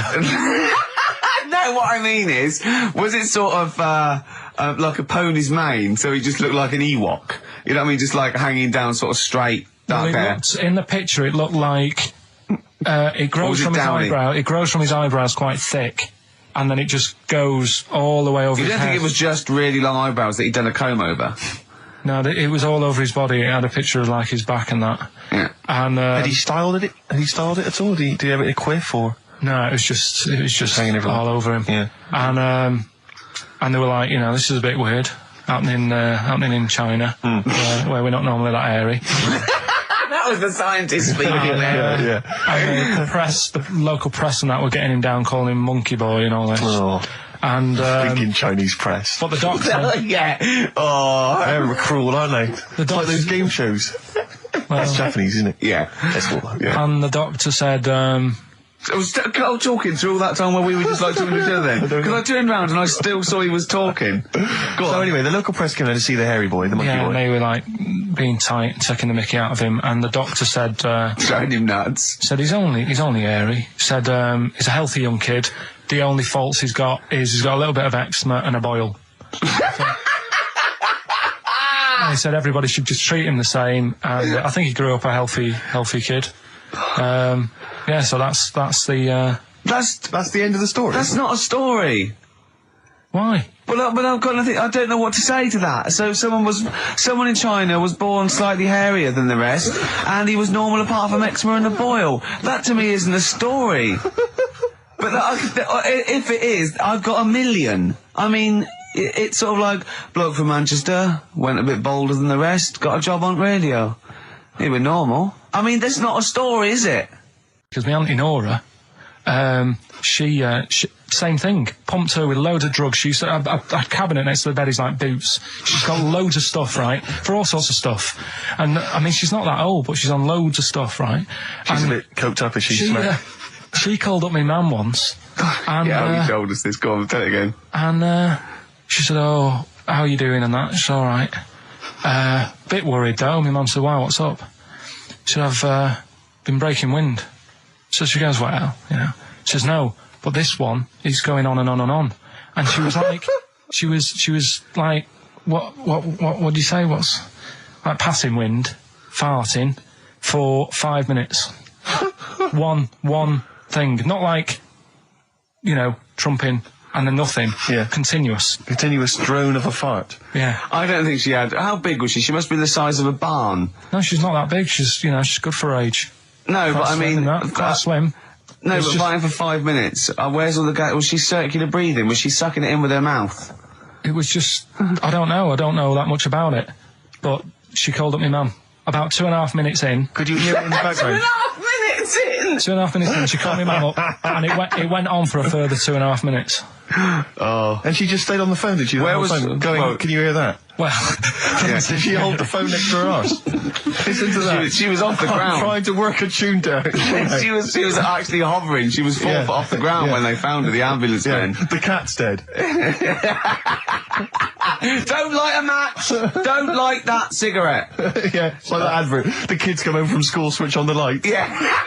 Then they see Granny hovering, turn the light on. Be careful if you have an elderly woman at home. Yeah. Drugs make you fart. So that's what I'm saying, just let these people... What are you saying? No, wait a minute, what are you saying? I'm saying let people enjoy the life they've got left. No, you're not. You're saying don't put them in hospital, leave them at home to die. No, I'm not. Give them a Rubik's Cube and let them die. That's what you're saying. Yeah, I'll tell you something now, right? Steve, I'll tell you something. I didn't want to do it because it brings the show down. But she did die. Who, the blue-handed lady? Yeah. How do you know? Because I said to my dad, how's the woman next door? She said, she went last night. They've got an old fella in there now. God. So, there you go. So, wouldn't it have been better to leave her at home where her friends and family can call and speak to her, even nip that round if they want, with a cat, I imagine. No, it's definitely a cat now. What was that cat's called that you imagine? Probably, I'm seeing like a big ginger one, so I don't know, something like, I don't know, maybe ginger or whatever. Maybe I had a budgie. But that's what I'm saying, just let them enjoy this life, because dying in hospital, I wouldn't like to do it. If I went to the doctors and they said, you haven't got long life left. I mean, that's about the male being sort of a first-class citizen, much better, wasn't it? An aspiration to sleep with a beautiful man than a beautiful woman. Women were lower-class citizens, so therefore men were seen as higher class. So to have sexual relations with a man, there was no shame in that. No. In fact, it was looked upon and as I said, well, ancient Rome. I said, Nero, he sit in his big jacuzzi and he used to get, pretty boy men to go into the water and just nibble at his testicles while he was having a watch. He didn't do that. He did. Yeah. And he's not a gay fella. No, well, no. I mean, I don't know about Nero, but I mean, it wasn't a case of a big delineation between what was heterosexual and what was gay. It was just, whatever you... So what did this fella do then? This one who's having his... Well, he was pretty much top boy, Nero, for a while. He was in charge. And, and you did what you're told. If Caesar or... But why were people going round there? Why didn't they go, oh... No, they weren't dropping in. It wasn't like the door was opening. I was going to see what Nero's doing. You'd have probably been like a delivery boy or a stable boy or something, and you'd have popped round there and you'd have gone, there, right, Nero, as the tablets of stone you wanted. And you go, Pilkington, why you are here? Pop under... I don't know why he's French. What is that? I don't know why he's French. Just pop under the water and nibble at my testicles and you'd have done it. Because he was Nero. I wouldn't. You would have. There's no way I would have done. Yeah, well, you would have. What have I done? I've dropped a pizza off. Yeah, you put round to Nero's place with the pizza. Right, I'd say I've done my job. Right? Yeah. That's not the sort of tip I wanted.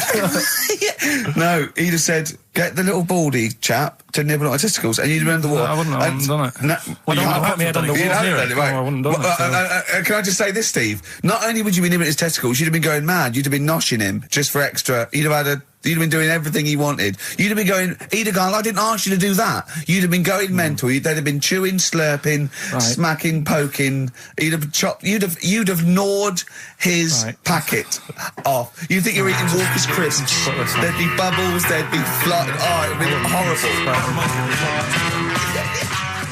I just wish we could maybe tape the bits we're not on air, just because that's when Karl comes into his own. Yeah. He just said to me, I don't know what I was doing, I was sort of like pottering around, dancing around, doing something annoying probably, and he just looked at me, I don't know, and he was looking at me, and I looked back and he went, have you ever used a Y-front properly? Genius. It's a great question because the answer is definitely no. Definitely no. Does anyone use their Y-front properly? And by that, I mean get your winky out of the little sort of slot provided, as opposed to like put it to one side or pull them down or whatever. Has anyone used a Y-front properly? I don't think I've ever done it. I don't think I've ever done it. I've never seen anyone in a toilet doing it, Rick. You should be looking. I wish I hadn't said that. I caught ya. Really? Yeah. That's actually how you prove people are gay. Yeah. Get them into this conversation. Yeah. Yeah, it's a trap. Yeah, it's a trap. It was the trap. Yeah. I'm not gay, by the way. Yeah. You didn't prove I was gay. I double bluffed you. Yeah. Because I knew the old gay trick. I thought it was the old gay lord say no thing. That is another method. Yeah, there's innumerable methods of doing it. That's how Oscar Wilde was caught. Yeah. Yeah. What happened there? Well, the judge went to him, did you see that film last night? Gaylord say no, and he went no, and they went take him away. Yeah. Take him down to the cells. Yeah, take him to Reading. It is true. Well, it originated in America.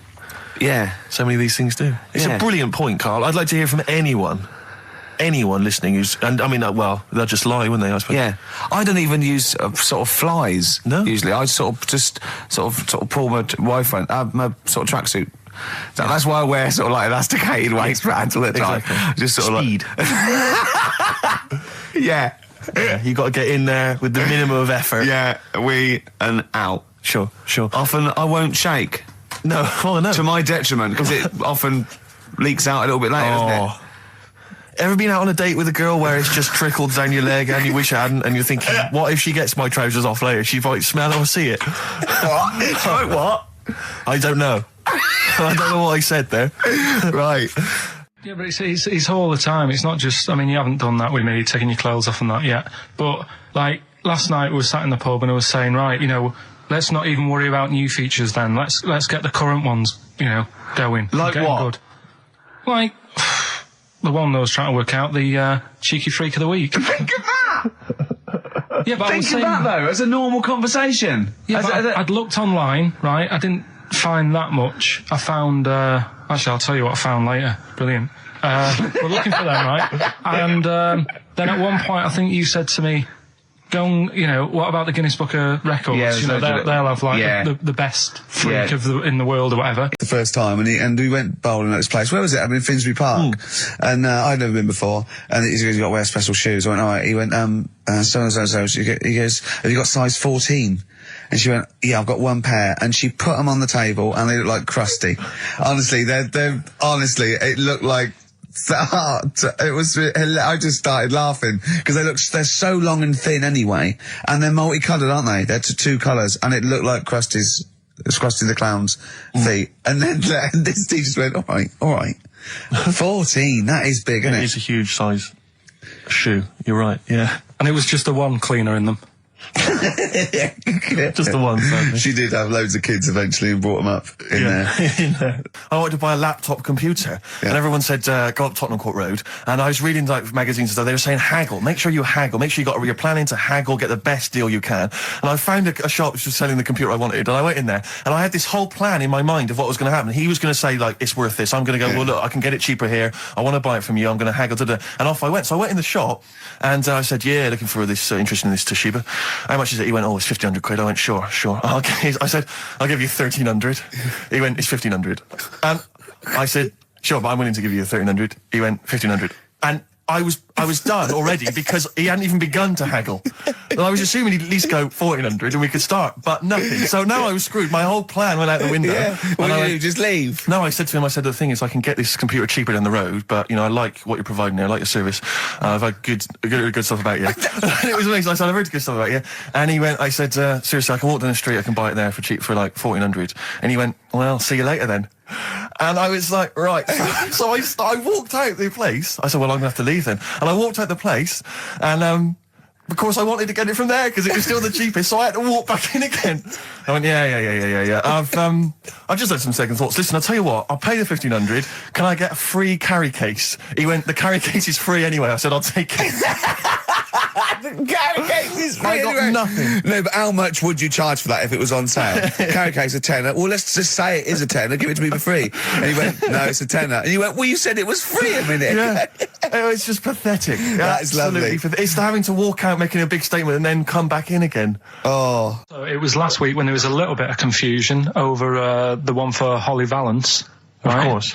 I don't think it was confusion. I think it was your error. Yeah. No, it wasn't. And it was Holy Valance, and you meant Pelmet. Then Becky, who called up that time and said, "Oh, if you're getting mistaken with Pelmet, right?" She sent me an email in a week saying, "I've done a bit of research. It was my fault. I've made an error. It is a Valance." Okay. And I know about Valances, as I told you last week. At the very end, my auntie loves them. Yeah. Right? She makes them. She started off just like putting them on top of the sort of window around the curtain. And then she thought, oh, I can do more with this. And she had a little coffee table that had magazines underneath. And she said, I'm sick of seeing them magazines when I'm sat down. She sounds like a Pilkington. So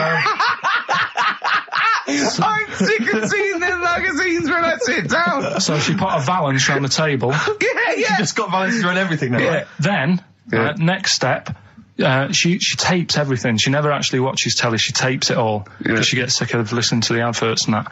So she tapes everything. So she's got loads of videotapes and that. And the video used to get on her nerves. When she was watching a film, she'd see the clock changing. And it distracted her from the film. So she put a Valance around that. That's genius. Yeah. So, that is or is it mental? Only Mrs. Einstein can tell. I don't know. She's even made a little Jack Russell look like a hovercraft. It's great. So everything's got a Valance. If you go round and you stand still for too long, the chances are she'll put a Valance around your head. This is this is Auntie who? Auntie Nora. And this is the one that farted for 5 minutes. Lest our listeners forget. Lest we farted forget. for 5 minutes, called his mum, saying I'm farting. 2 minutes into the fart. She's about 2.5 minutes in.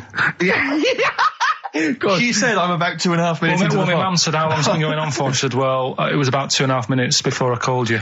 Yeah. And then it went on for a further 2.5 minutes or something. And then it stopped. And, She couldn't time it because there was a Valance over the clock. Yeah, she used to annoy her when she was on the phone and you put her off seeing the time. She was guessing it was 5 minutes. This was one consistent fart.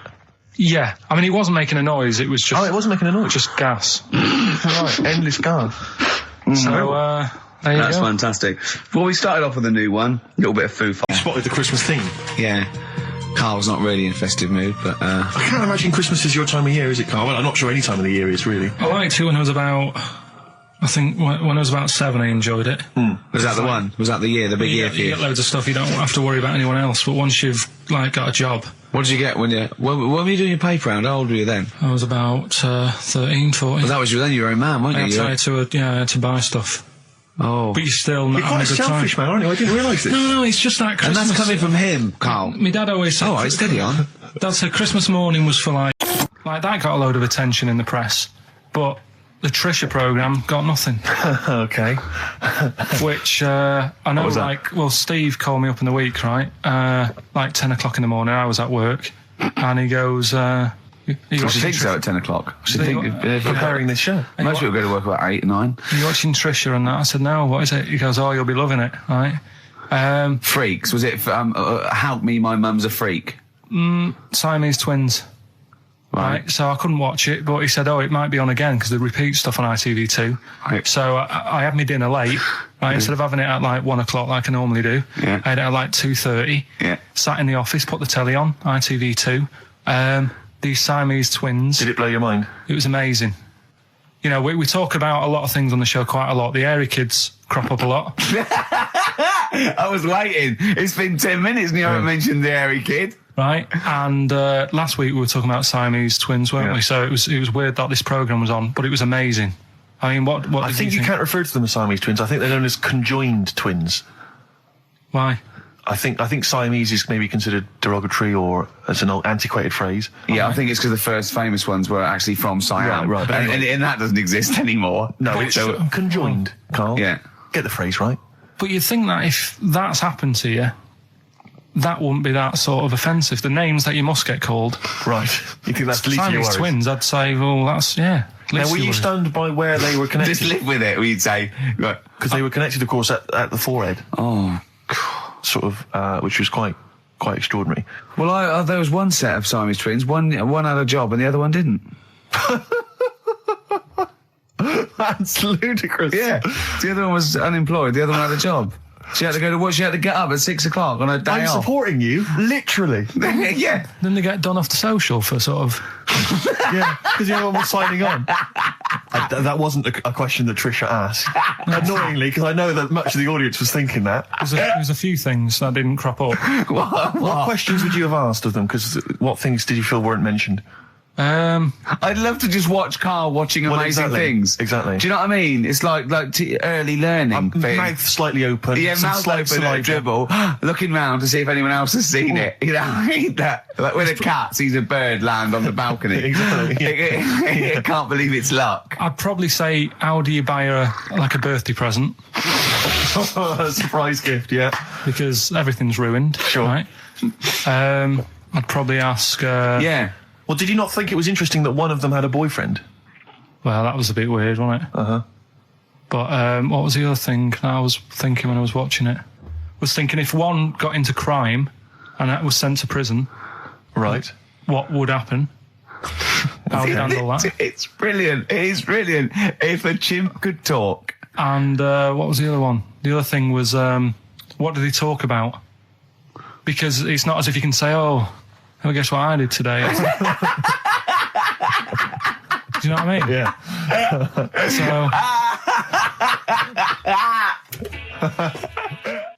Taking the mickey. The really weird thing about all this, right? And it's annoying because you were saying about, what should have Trisha have asked and all that. Yeah. But one of them mentioned that one of them was adopted and the other one wasn't. Don't talk rubbish. No, seriously. I didn't understand it, right? Of course you didn't. And then Trisha sort of said, well, let's have a chat. And they were like, no, don't want to go into that. What do you mean one was adopted? That's what he said. One of them... don't quiz me on it, but that's what was said. Hello there, I'm a multi-millionaire, and I've just seen your orphanage. I'd love to adopt one of your children. You'd like to adopt one? I'd love to adopt a children, because I've got loads from around the world, so I'd love to adopt one. I'd give you $10,000 towards your... We're speeding through then, yeah. Okay. We've actually got 2 left. I only need one. I'm only interested in one. Yeah, I don't need any more. Don't need any more. They're sisters. I know it would be tragedy to break them up, but I really only need one. Now, break it up. There's the rub, you see. Sure. You just need the one. It's $10,000 now. You can have that. I'll sign it now, but I don't want to discuss it further. I'll bring it around. Brilliant. Okay. Ding dong. Hi, yeah, brilliant. You brought my kid round. Yeah, there she is there. That's a joy. Yeah. Okay. Just standing next to a bush. Yeah, can you bring her out to me? It's like, there's nothing behind the bush, so you just want... I just want to be able to walk 360 degrees round her. Do you want her or not? Yes, I can't believe it. What's that little trolley? This is a bit easier, but I still think it's a good one. So this is, we should explain what this is if you've just tuned in. It's one of those stupid lateral thinking problems. That Karl himself has created. Yeah, that was his homework. Right, this one. It's a fella. He has a normal day doing stuff. Nothing wrong with him. Right? And it's the twist in the tale. It's just like Tales the Unexpected. Yeah. Just a normal day, nothing wrong with him. Hold on, though, he's got the legs of a fish. Go on. So that's why he's been hiding his legs. So Go on. He does his legs of a fish. Sorry, Carl, carry on. He has his working day and that, and then he gets a bit tired. Goes to bed. He puts the light on, leaves it on, goes to bed. Oh, that's crazy. That's mental. I can't think what's happened. Anyway, here's Radiohead. Right, okay. The question is, why does he put the light on when he's going to bed? He's had a normal day, he's come home from work. Is that right? He's come home from work, or he's not been working? Yeah, he's just been out? No, he's been working and stuff, I think. You think? You've made it up, Carl, you can decide. The question is, why has he put the light on when he's asleep? There's a reason that he's put the light on when he's asleep. Has he gone to sleep? No, Carl, don't shrug. You're meant to answer these questions. He put the light on before he went to bed. Yeah, and the question you're asking me is why? What's the scenario? And the light's on and that, but he's gone to sleep. Yeah. He started reading and then he fell asleep. No. Did he intentionally, for some reason, put the light on? Every night. It's mad. Sounds mad. That's Carl, doesn't it? Every night he does it. Yeah. He puts the light on when he goes to sleep. Carl, is the point of this, he puts the light on for a very good reason. Not for us, but for some people. He's blind, and it's always been on, and he thinks he's turning it off, but it was on in the day, and he thinks he's turning it off, but he's turning it on because he's blind. No, that'd be stupid. That works. No, that works great, Rick. Yeah. Thank you, Carl. So you've got to come up with... Hang on. If you're blind, why would you put a light on? No, he thinks it's off. Yeah. But why would he turn it on anyway? Just think so he doesn't get burgled, so people know he's in, because he can't see him. So he just, he puts the light on when he's there, then he turns the light off when he goes to bed, so people think it's fine. But he's got it out of kilter, and actually he's walking around in the dark all day. I don't believe that if you're blind, you turn your light on. I don't think you'd be living on your own, would you? I'm not having that for a second. Do blind people live on their own? I'm not having that for a second. Well, some people do. Lonely blind people live on their own. No, if you got bad eyes. Any even women? Are there any blind women who are living on their own? Well, never mind your concern for the partially sighted or sight impaired people coming to London. Get on with this. Yeah. So there he is. Yeah. It's like, a bit tired. Yeah. Just put the light on. Get to bed. Yeah. So he turns the light on and he goes to bed. Yeah. Oh. Should we play a track? He's not sleeping on the job. He's a lighthouse keeper. Well done. Is he a lighthouse That's keeper? not it, Carl. He's a lighthouse keeper. Right. Why wasn't the light on all the time? Because it's light in the day. You idiot. Play a record. What? Play a record. You're a buffoon. No, actually, the light isn't on in the day, is it? No, it's not. I think you're the buffoon. Yeah. Carl has won!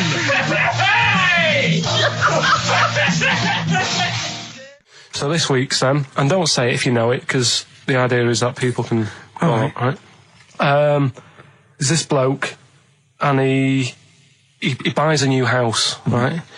And he's well happy with it. His girlfriend moves in with him and stuff, and she says, right,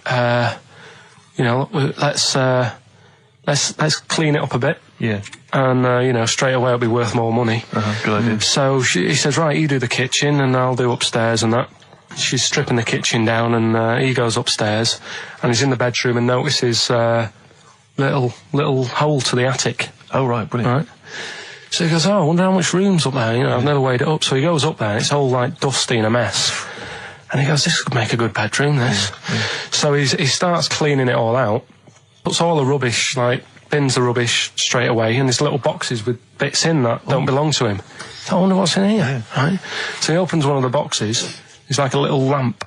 Oh, right. He goes, this might be worth a few quid, right? And he rubs it. Magic lamp. And all the room goes all sparkly and stuff. He goes, oh, what's going on? And then this fella appears, right? In a nice sort of pair of 501s. Right. And he says, what do you want? I know it already. So all the first bit is irrelevant. Yeah, but it's about building the story, isn't it? So don't say anything. You think you know it. Steve, do you know it? I don't. So I just quickly recap the end there. I almost missed the end. Oh, so God. There you go. He's in the attic, right? Yeah. His missus is still downstairs. She's not up there. Okay. Right? He's on his own. And he cleans this lamp, right? Yeah. And this fella appears out of all this smoke, and he's wearing a nice pair of 501s, and he's wearing a shirt, and there you go. What's the song? What song are you thinking of? The lines are going mental. Because it's so easy. Let's play a record, Carl. We'll come back and we'll find out if anyone's got that right. That's a great one, Carl. Really. Right. Did you just come up with that? Literally in the last 10 minutes. Genius. This is genius. Definitely. I mean, if those calls aren't from major TV companies, I don't know. Dynamite stuff. A lot of them are. What's his name's lawyer? Simon Mayer. Simon Mayer. That's my favourite thing I've done for years. Yeah, not bad. That's great. Back to form there. So, okay, lines. The lines are going mental just because it's easy. Go on then. So I first one to get it. The first one to get it, but...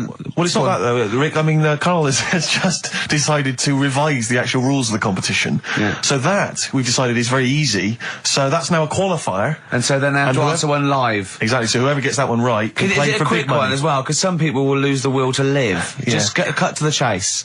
And because they've got to qualify now, we're throwing an Office DVD that aren't ready yet. You'll sign that, won't you? Yeah. Yeah. No. That increases value by 42 pence. Right, go on. We'll just go live, yeah? Hello, XFM. Yeah, hi, how's it going? Not too bad. Not too bad. Listen, a very, very quick recap, Carl, if you will, please, for the people listening. Very quick. Right. A man ends up in a loft. Man's, after moving into this house and that, he's in the loft. And he's tidying up. His missus is downstairs doing the kitchen because that needed doing. He's up there. He's cleaning up, emptying the boxes. He finds a little like a He little. rubs a lamp, a fella comes out wearing 501s. What's the song? What's the song, mate? Are you talking to me? Yeah, sorry, yeah. Well, look, I'm sitting in this bar, right? I'm not ringing up relating to anything that's going on right now. I'm after one of these armbands to go and meet Bowie on Monday. Can you help me out? What? What? Piss off. You can't say that to our public. Yes, I can. What I can't bear is people begging, Rick, on the radio. You know, I can't bear it. Is that the Australian People bloke just who's got the Bruce scrounging Springsteen for tickets? Hello, XFM. Hello. Hello. Are you phoning up for an armband? No. No. Okay, great. Gene Genie, of course it is. Well done. Well done. Right, what's so your name? Everyone else can ring off now because this. Well, she might not take the challenge. What's your name? Hello. What's your name? Christina. Christina. Right, do you want to take on the challenge? Yeah. Yeah? Oh, So this is for. She's already won a couple of CDs. This is for the Office DVD. Right. Okay. Signed by Ricky Gervais. Did you witness a murder while you were doing this? Yeah. It was like that sort of You believe in ghosts and warlocks Yeah. and licking toads. Why is that any more stupid and all those things? it's not going to work, is it? All right. Fine. It's rubbish. Okay. Okay, what about this then? There's apparently now available £1.5 million apartments available on an exclusive ship which sails around the world. Yeah, it's like What do you make of that? it's a huge thing, and you live on it, and it's. I mean, in theory, How big is it? it's mental. Do you know it's when- like Huge a luxury town liner. centre. Do you know how Because- like people said that the Titanic was the biggest ship? Was that only then? They've got Yes. bigger ones now, haven't they? Yeah, A lot bigger. oil tankers are much bigger, and yeah, No, but actual liners are bigger. Yeah. It was the biggest then. Yeah. Because my mum told me that there was one that was that big that it had like rough areas on it.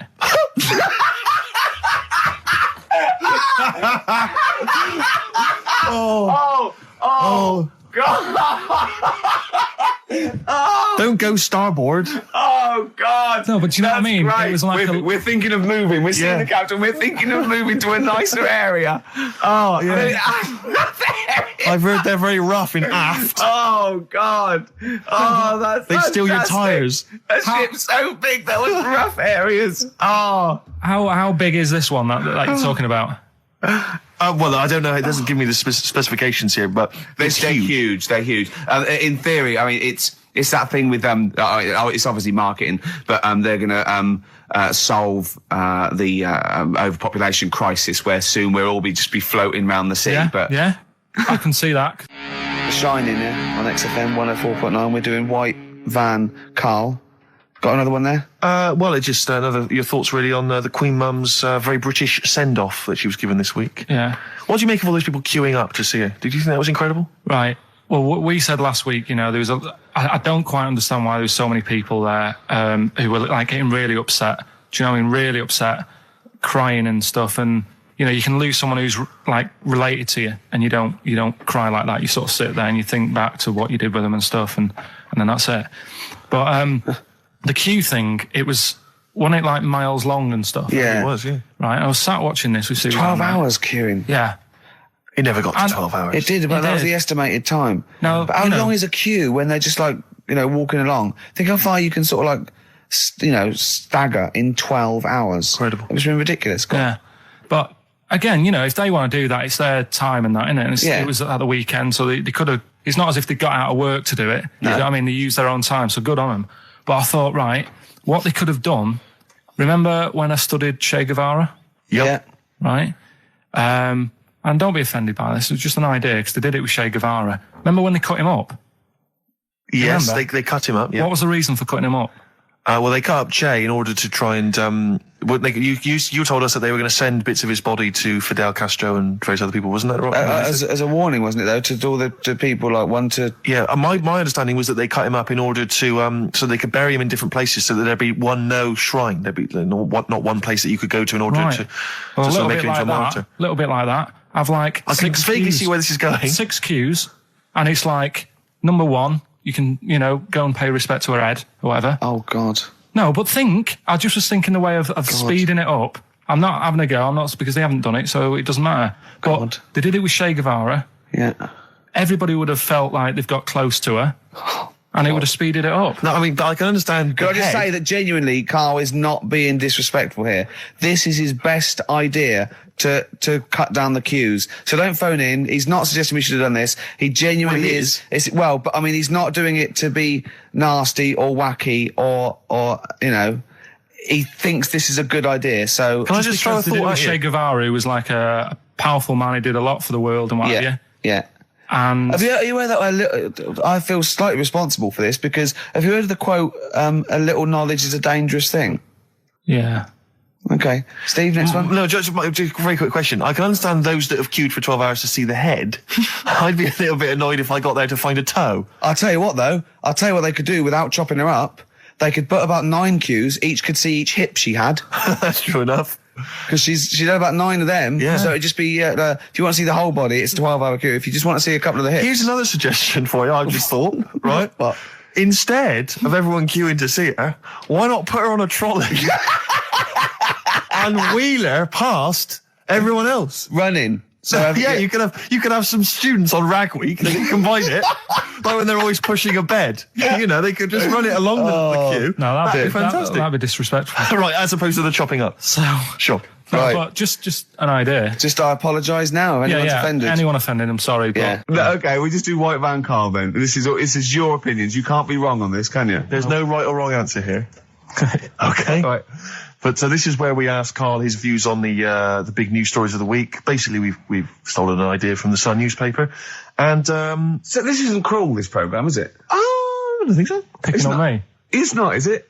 It's weird because a few people have said, "Oh, you're picking on me." It depends how you look at things, isn't Sure. Yeah. But you do like it? We could look at it like it's a laugh, so it's not a problem for us. You know we like you. You know you're our favourite. Yeah. I'm going to say thing in the world, but I don't mean that, in a derogatory way. No, I'm cool with it. Yeah? Yeah.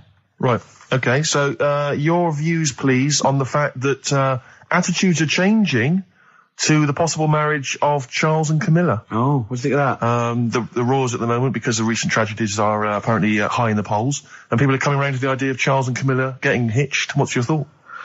Whatever, really. I mean, if they're happy with it. The thing that comes out of it most is it just goes to show, right, that there is someone for everyone. Just because, I mean, no disrespect to Camilla, I'm not a good-looking person either, but she isn't a stunner, and yet she's gone and picked up a royal.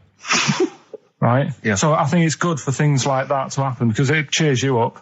Do you know what I mean? Gives you a bit of hope. Thanks, Carl. So yeah, it's good. You know, if they're happy, if anyone's happy, it's a good story, isn't it? Yeah. You know what I mean? Yeah. You know, he's had a bit of bad luck, and now he's got someone else in his life. So While he's doing this, I'm just doing a list of questions to ask him what he thinks of things in the world. Is that all right? Yeah, no problem. So No problem. Okay. What about this then? Are you disappointed by the nation that a third of us are apparently unaware of St. George's Day? 23rd. is St. George's Day the one with the snakes that we've talked about? No, that's... Are you one of that third, do you think? St. George is the patron saint of England who killed the dragon. Yeah, I mean, there's too many of these days, isn't there? That's the problem. If you make it a bit more special, like Christmas, so you buy presents and that for each other, then people will remember it. But there's so many of these days with Easter and Pancake Tuesday and all that. So it's not surprising. I think as time goes on, we'll find that a lot of these days will just disappear because, you know, people are busy. There'll be new ones, won't there? Right. White Van Carl. White Van Carl.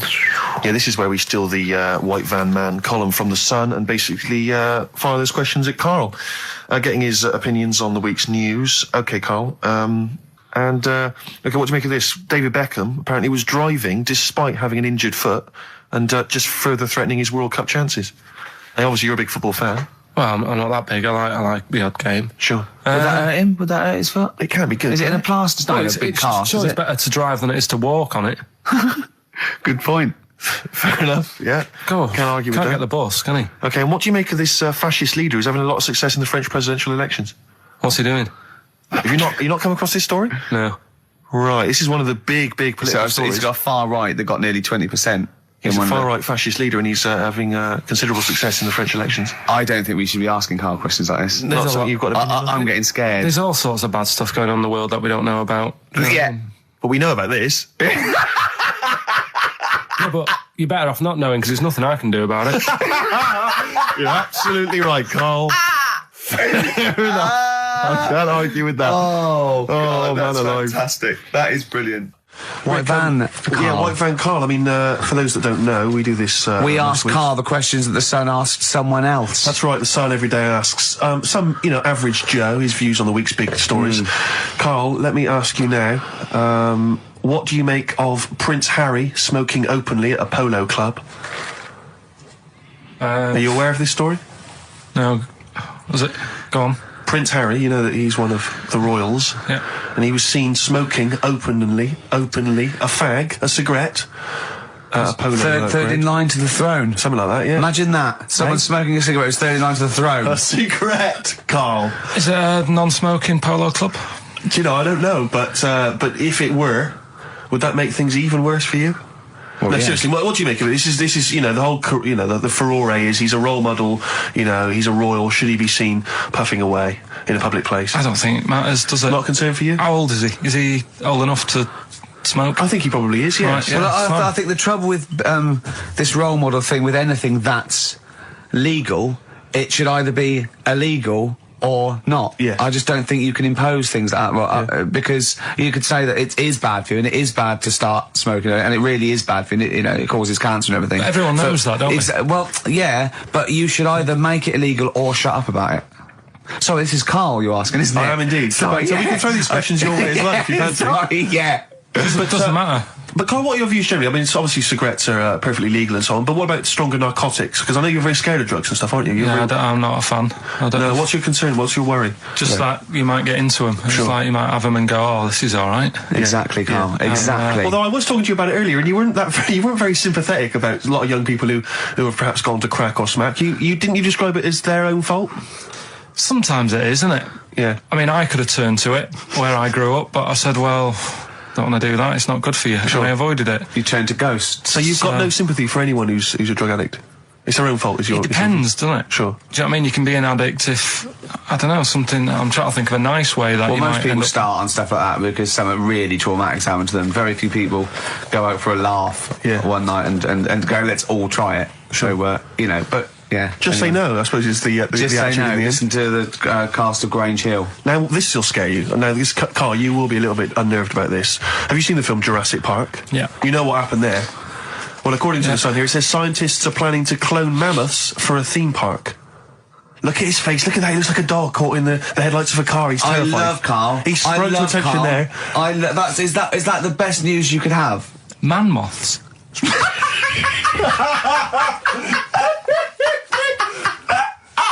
Right, yeah, man moths. I man love moths. the fact that that's why he was so excited that they bred a man moth.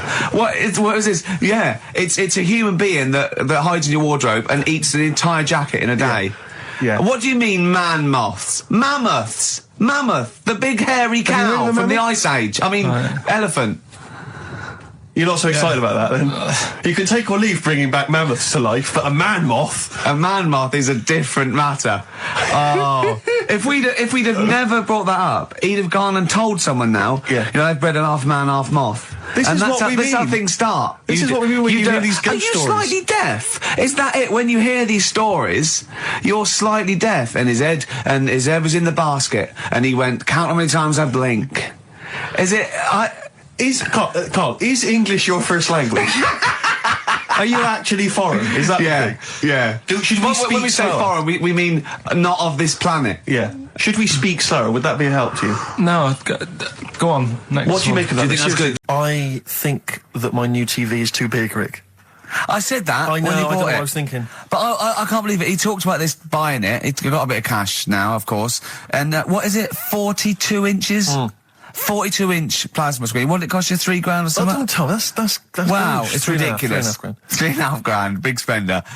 Of course, it's too big. Well, I can't get far enough back in my living room for it. You know, you're meant to be, I think, 4 times the screen size away from it. Really? To get out from the air. So that's 4 times 42 inches you're meant to be sitting away from it, which is impossible. Yeah. Well, I'll have to just get friendly with the neighbours. Yeah, watch it through a hat. Yeah. If that's the case, though, are you better off just getting a portable? What? I don't understand that rule. What are you saying? Well, you're meant to be 4 times the screen size away from the TV. But then what's the point in having a big telly if you've got to keep moving further back? Get a portable and sit right next to it. Do see your point. Why do people go to the cinema then? Did you see films that are out yet? Fair enough, he's got you there. Dom, I'd tell you this though. I had it delivered, and are you supposed to tip delivery men? Of course you are. I don't know.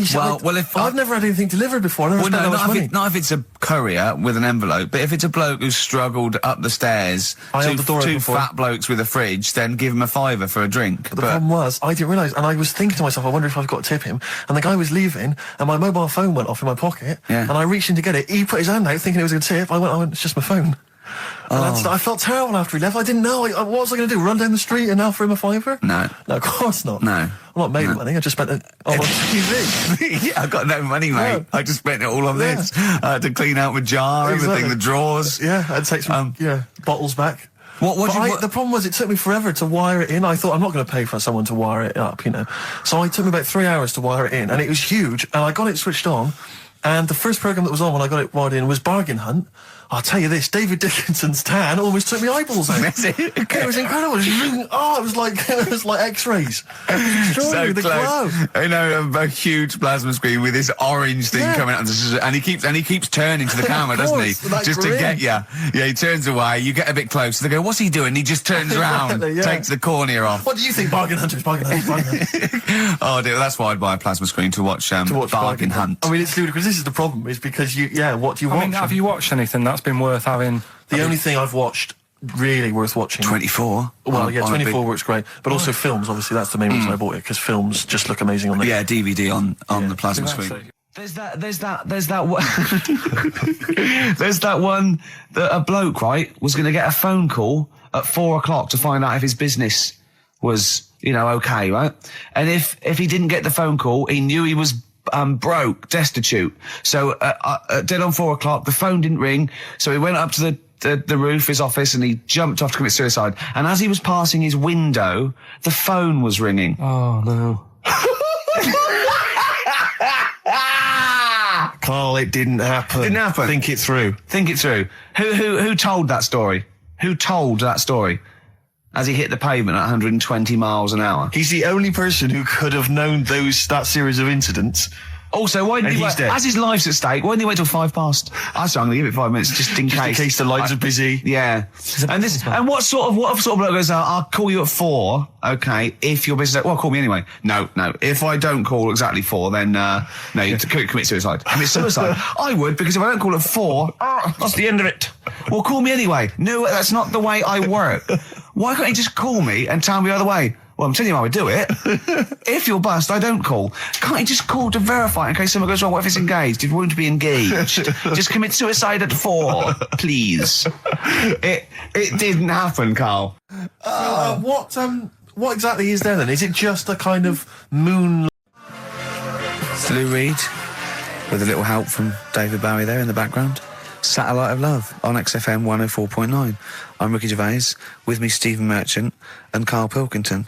Now, Steve, you know how Karl won't do anything outside his jurisdiction. He moans about stuff. He's got one job. We're doing about 5 things in the week. Always plate spinning.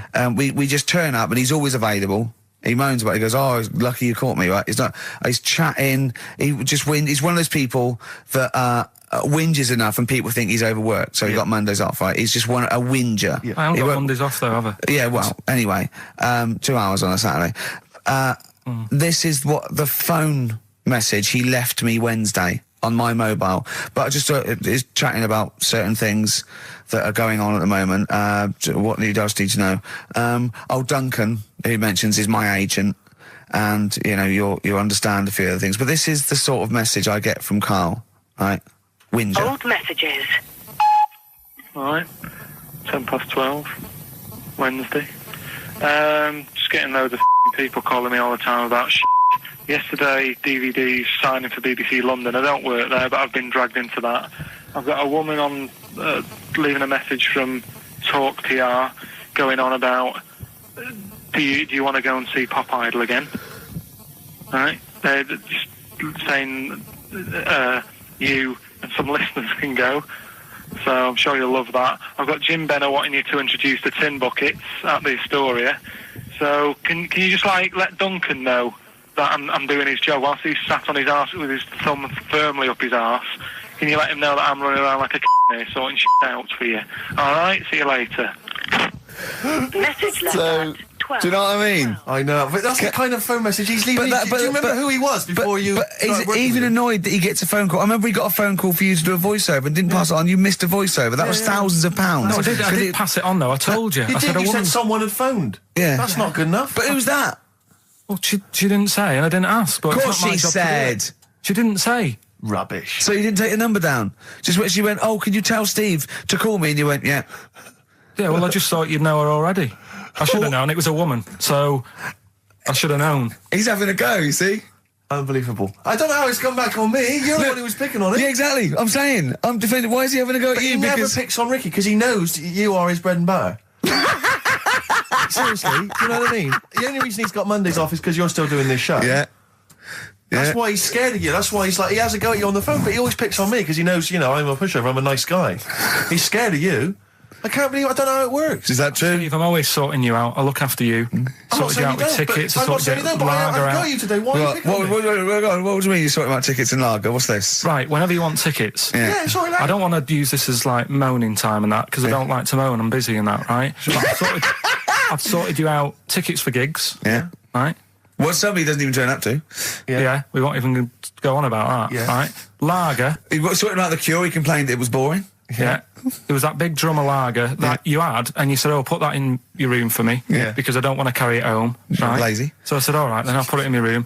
It goes missing, it gets nicked. Then you have a go at me because it got nicked. Yeah. I get you another one. You make me carry it around town for you for half an hour. Then you say, oh, I can't be bothered taking it home. Can you take it back to work for me? Yeah. But interestingly, this is like a year ago, so it's obviously it's still pressing on you. Oh, is it? hang on. And I forgot the one when we had an argument over 50p. When I went out for a coffee. You didn't want to give me 50p back that you owed me. That was the same day you'd given him about 40 quid worth of lager.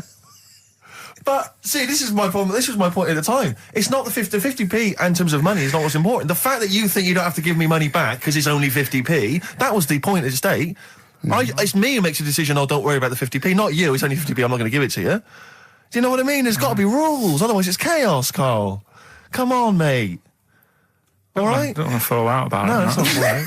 Should we kiss and make up? Do you want that? Do you want to do It's that? all right. Yeah. Well, should we play a little record and come back to this? Because I can't believe it started with you slagging him off, Rick, and I've ended up I know. as the monster. I know. Bit of R.E.M. Don't steal our son. Please, lads. Thrills on XFM 104.9. I'm Ricky Gervais. With me, Steve Merchant and Karl Pilkington. Yeah. Little Carly Pilkington, little baldy mank, whinging little twat. How are you? Yeah, all right, yeah. What are you doing? Happy? Feeling a bit happier today? You look as full of spunk, as they say in America. Yeah, I'm all right. Just a bit of a miserable day, though, isn't it? Yeah. A bit miserable. Yeah. Walking in today, right?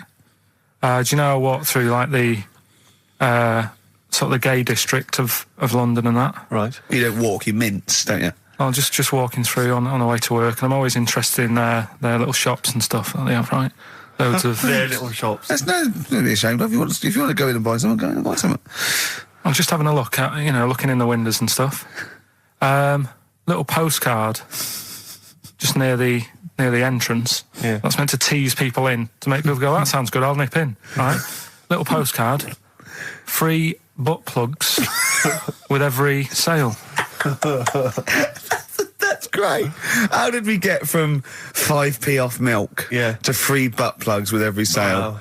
What society come to? Well, it's because we're liberated, Rick. Yeah. You know, it's an open society. What did you buy to get them? You didn't buy... No, I didn't. But what's the purpose? What, of the poster or of butt plugs? Butt plugs, because I really honestly You don't. shove them up your arse, don't you? Whoa, slow down, bum. Shove them up your bum. Yeah. But when is that? Just like when you're doing whatever, doing stuff around the house, or I think it's not to keep things out. Is it like you would use a plug in the sink to keep, the water in the sink? Oh, if you're not gay. Get that? Oh, yeah. No, I know what you mean, yeah. I don't know. No I mean, entry. What is it? I mean, I don't understand what I that's don't know. I assume it either feels good or are they... well, I've got to be careful here. Or are they sort of like breaking it in? Right, yeah. Do you know what I mean? Like it's like a shoehorn. Sure. or you know, it's like when you stick paper in your shoes if they're a bit tight. Or those people who sort of like put little bits of wood in their lips, and then as soon they've got big plates in their lips. Yeah. Same with the butt plug. It means you can, you know, you're ready for anything. I don't know, do I? And look at Carl's face. Well, if you know what butt plugs are used for, then why not get in touch? Ricky.Gervais at XFM.co.uk. What do you think? If there's any... I can't believe we're already on this subject. I know. How is it? It's 1:05 and we're I was going to say then, if there's any people who use butt plugs, and I was thinking that Carl would have said, well, they're not up yet. Yeah. Because they go out late. No, but what is it? We're award-winning people. We've written a TV Not on show. radio, though. Not on radio. We're rubbish on radio. I know, but We've got nothing to lose. But I always say to you, Steve, that I like educating people and that. Now, the way I see it is I didn't know what they were. Let's phone to go in. Someone might know about butt plugs. All right, well, we'll get No, get them on. Get them on. Ask them. No, because they might say something dodgy. Oh! Yeah, whereas, what have we just been doing? Just take a chance. Carl, come on. What's the matter with you? Oh, Thorns. that's all. No blue sky. Beautiful, isn't it? And that great track. It's all right, yeah. Just had an email, yeah. That woman who opened the Office script could have her head cut off. Apparently. When a letter is posted, it becomes the property of the Queen until it reaches the person it was meant for. By opening it, she's committed treason and could be killed. I don't know if you're familiar with this story, Carl, are you? Go on. Apparently, some copies of the Office Christmas specials, scripts, got sent to the wrong address. Some woman. And, I mean, I don't know what you do in that situation. Normally, if I get mail that's not addressed to me, I just give it to the postman or put it back in the postbox. Radio 1 tried to speak to her, but apparently she's got a gagging order, which makes us think that she sold it to the Sunday. So we'll read it. We'll read the plot of The Office tomorrow in the Sunday papers, which ruin it for some people. Ruin it for a lot of people, yeah. But the other thing is, I mean, if it was sent to her, obviously her name wasn't on it. Oh. If that's true, in which case, I think that's quite a serious offence, isn't it? I would hope so. I mean, I would hope that, if I sent something in an envelope, it was... But the BBC, the BBC, thinks that because the person they said it was meant to be sent to got his, he thinks maybe that's an excuse. Maybe someone gave her the script and said, don't say it came from me. Yeah. So... I don't know, maybe she's protected someone, I don't know. Yeah, well, I mean, if that is well, the case... either way, don't sell it to a newspaper. Well, It's just the kind of mercenary nature of it that I loathe, you know? It's the fact that it's only just now makes me wonder if she had it there lying around in her house and someone said to her, well, why don't you go to the papers? Yeah. Try and flog it. But I just don't think she's going to get a lot for it, because people are going to see it soon. It's not like it's the Hitler Diaries. Well, they're not very well written. But, I mean... I don't know. I tell you what I'm frustrated by is just the fact that it's like we've worked hard to give people some kind of pleasure for this Christmas, you know, because a lot of people are very depressed, Rick, very low at this time of year. They've not got what they wanted. But we're trying to cheer them up, give them a bit of happiness. Yeah, but I think she'll be happy if she gets a lot of money. True. I don't know. I think it's just tacky, really. It's like, well, I just say, if you're a fan of the show and you don't want to know what happens, then don't read the Sundays tomorrow, or at least avoid it when it says we tell you what happens. The papers might not ruin it. The papers might go... We've got them, but we're not going to ruin it for people. That'd be a nice gesture. But I don't know. All I can say is it's a good job that I send out the prizes. Because that Michael Palin around the world in 80 days will be going to the person who won it. Yeah. And if someone else receives it, they better not try and, do you know what I mean, keep it. It should go to the winner. Yeah, exactly. Right? That is a very good point. So, be warned.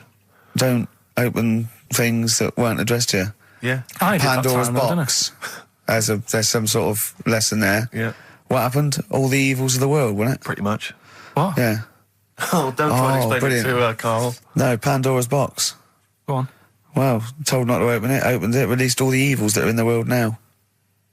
But did the person say if you open it, loads of evil will come out? It's not true. It's not true. It didn't really happen. It's not like evolution. It's not the truth. But you remember that? Yeah, you won't listen to some of my stuff. Like goldfish and stuff. No, it's not that we don't listen to it. It's that you would pass off how all the evils in the world got here. Because on Anna Nova it would be, Pandora opens box.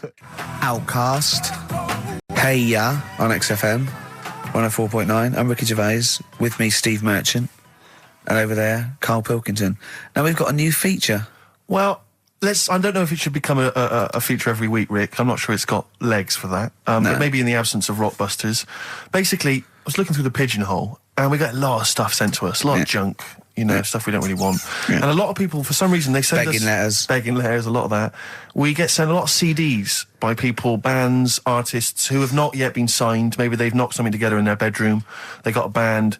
And they just, for some reason, they want our feedback. They want us to sort of give them some thoughts on what they think, where they're going wrong, stuff like that.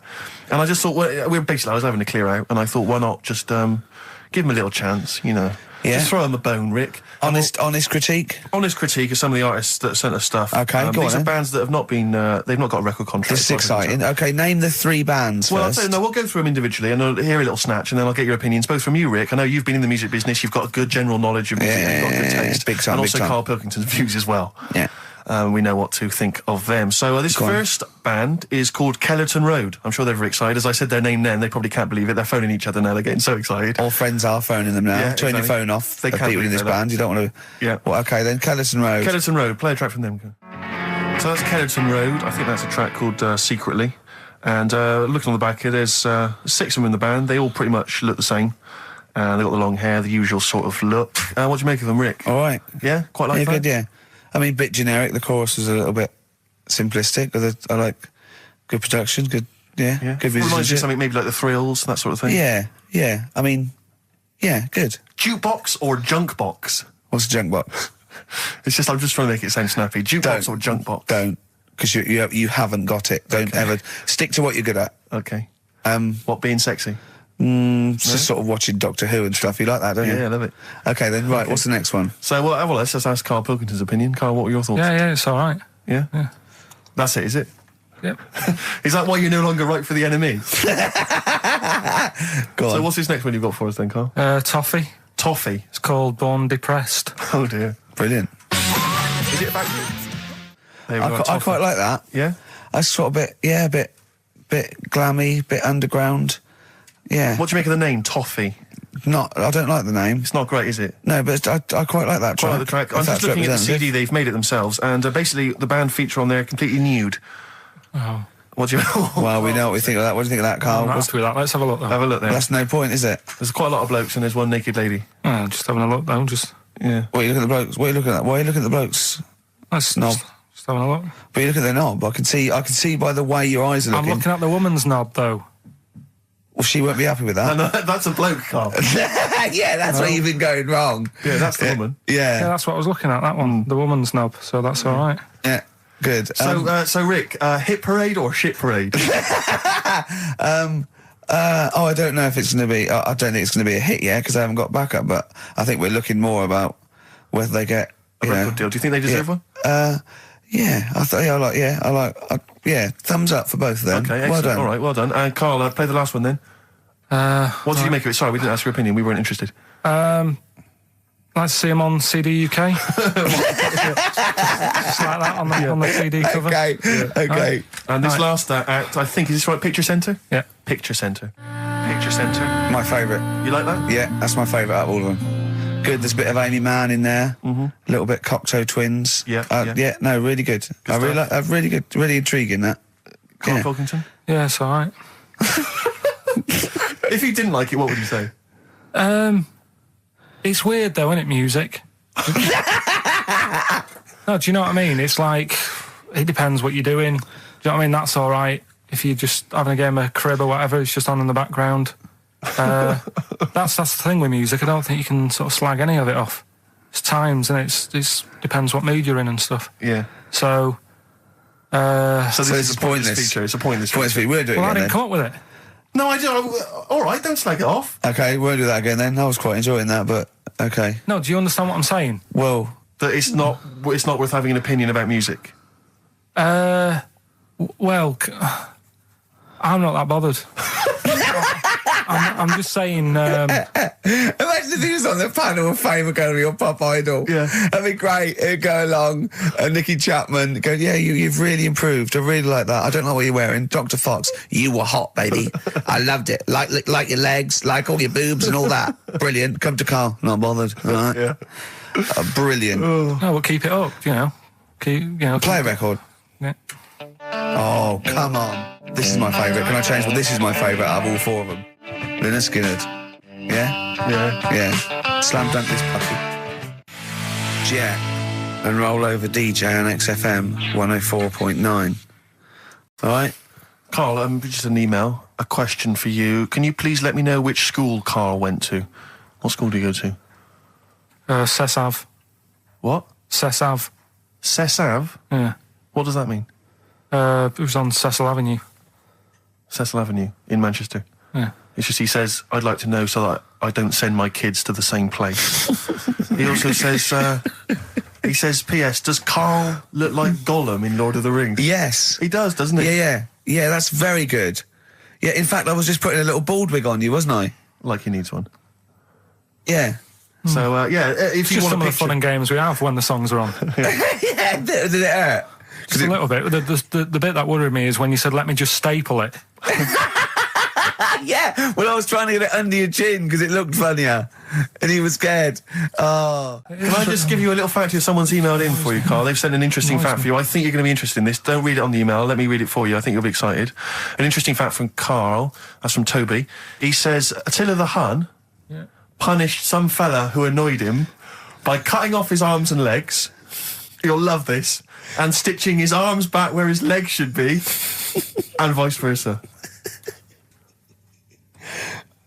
Look at his face. Look at the little smile that's just cracked on his lips. That is the kind of fact you've been waiting for all day, isn't it? So go on, again, so... Attila the Hun, right? Some guy didn't like. He cut off his arms and his legs, and he stitched his legs on where his arms should be, and his arms where his legs should be. Look at him looking at his body, trying to picture it. Yeah. I'll let it sink in for a little while, then I'll ruin it for him. Carl, what are you thinking? I'm just picturing it. Right, he would have died. It would have been tokenistic. There's no way that person could have lived through it. So it was just for Attila the Hun's fun. He probably put him on a stick outside his gate or something. There's no way in those days that he could have gone through complete limb amputation and... So would he have wore a jumper for pants? Who's the winner of the competition? From Walthamstow, it's Joe Ogden. Well done, Joe. You got the correct answer, which was what? The fellow with two heads at number 50. Number 50. Is that it? Are we off? Yeah, that's it. Yeah, all right. Cheers. More of the same drivel next week. Bye. Bye. Placebo, special needs on XFM 4.9. Email in where Lanzarote is. I don't know if it's Italy or Spain or Europe or maybe Africa. You know, these are the sort of things, these are the reasons I come into it, to at least learn something, innit, Carl? We've stopped educating Ricky, so I've stopped learning, you know, about things like the woman who ate mud all her life. We've had a lot of emails, Carl. I don't want to sort of put a dampener on your Christmas, but a lot of people have been slagging off Lanzarote. One of them just said, well, one of them just, I don't know if I can find it. It is Canaria, isn't it? It is one of the Canaries, isn't it? It's a volcanic island covered in volcanic dust. It's very windy, so you have to dig a hole to sit in on the beach, and there's hardly anything to do. That's from Mike Godham, and he says, unless you like quad biking, well, you know, you've seen what happened to... no, don't go quad biking. No, with your little head, there's no protection at all, is there? I don't know what you're thinking, I don't know. At least Rick Mann and Ozzy had lots of hair. You'd be like Humpty Dumpty, it would crack like a little egg. And then we'd seen, there's no kings or king's horses. So, yeah, well, they couldn't do the job anyway. No, shouldn't really send them, they're not really qualified. Horses not equipped to put a back a medical man like Neil Fox in. Yes. To mend but not eggs. some kind of military horse. I bet he's had egg on his face a few times, hasn't he? What, Foxy? Yeah. Well, most of the series are Pop Idol. Right, Carl. Lanzarote, good or bad? Well, you got to give it a go, haven't you? Yeah, well done. Give everywhere a go. Exactly. That's what I was saying. You know, don't just take the word for it. I mean, if it had said an Ananova, Lanzarote shit, he'd have believed it. Sure. You know, if he'd have overheard it in a pub, Lanzarote a crap, he'd have believed it. He'd have seen it on a website that was mainly concerned with monkeys and witches, he'd have believed it. Yeah. As it is. Everybody raves about New York, and when I went there, I thought it was rubbish. Well, you're an idiot then, because that is possibly the greatest city in the world, along with London. Subjective, though. That's why they have holiday programmes and that, innit? So you see it and you decide for yourself and that. Yeah, but you saw Venice on a holiday programme, as you put it. You went there and you went, it was rubbish, full of black bin liners. Well, it is. Right. Didn't they show them? It stunk. Didn't Judith Chalmers say that? Oh, it stinks here, and there's loads of rubbish everywhere. No, she didn't. Did she mention that? Oh, that's what I mean. So it depends what you want from holiday, doesn't it? Well, yeah. But So, you're an idiot if you don't like New York, so next. Anyway, come on, break up, guys. Kiss and make up. Yeah. Carl, we've had an email. Some old Rockbusters. Someone's emailed in. They wonder if you can get some of your old Rockbusters clues, your old genuine Rockbusters clues. I know Rockbusters has come back. Well, of course he can. It's the way his brain works. Well, indeed. But I think you'll. Maybe you can also enjoy the challenge, Rick. Yeah. And you at home. I remember them as well, because I remember how angry they made me. Here's some old Rockbusters. That army's got some nice trenches. DW. That army's got some nice trenches. DW. No. Dandy Warhols. That one works. It's not bad, is it? That's why I didn't get that one, because it worked. Yeah. Yeah. Okay. She's only got one sticker left. it was actually he's only got one sticker left. Oh, okay. He's only got one sticker left. Oh, the band His Last Sticker. Exactly. With Justine Fishman, yeah, His Last Sticker. Yeah. They were brilliant, weren't they? What happened to His Last Sticker? Are they still going? He'll strap some chocolate to your feet. That's A. A band or artist. A. He'll strap some chocolate to your feet. Go on. Aerosmith. I don't know really what that means, but... And finally, you'll have to... Aero Cobbler. Yeah. The well-known Aero Cobbler. And you'll have to stick her in the oven. AB. You'll have to stick her in the oven. See, he thinks blacksmith means, like, just shoes. Like, it's not the smith. It's the smith part. A smith is just a right, isn't it? So it doesn't... I don't know... Aerosmith. What does that mean, Carl? What does that mean? Come on, you'll have to stick her in the oven. AB. Yeah, I know that one. Yeah? Yeah. What is it? But it doesn't work. Apparently it does. You'll have to stick her in the oven. AB. Single or artist? What, Anita Baker? Anita Baker. Why you have to stick her in the oven? Anita Baker. Oh, I need to. But why didn't you say, like, you'll have to get his hair cut and put a nice white chef's hat on? That's Anita Baker. See, that works. That works, Carl. I need to Baker doesn't work. It is shite. Okay, well, listen, before you judge, listen to today's Rockbusters. Okay. They're here with us now. Here's Karl Pilkington. Brought He's it got back just for Christmas. Brilliant. I've only got two really what? because I was trying to work one out before, right, in my little room. Yeah. I was looking at different band names, thinking, what can I do? Yeah. Couldn't concentrate because Ricky was in there trying to spray deodorant all over the place. Right? Well, you should have done them yesterday. You should have shut me out. Right. So there's just two. Brilliant. Well, Okay. I've kind of got an idea for the third one. fine, I'll yeah. have a go. Yeah. Right, so anyway, the first one... Should we play a record and come back to this? 'Cause We'll it's do been- it quickly, yeah. we'll do it quickly. No, play a Okay, record. It's then. rubbish. Yeah. Rubbish. Libertines. Useless. Give me the gifts. Let me have a look what prizes you've got.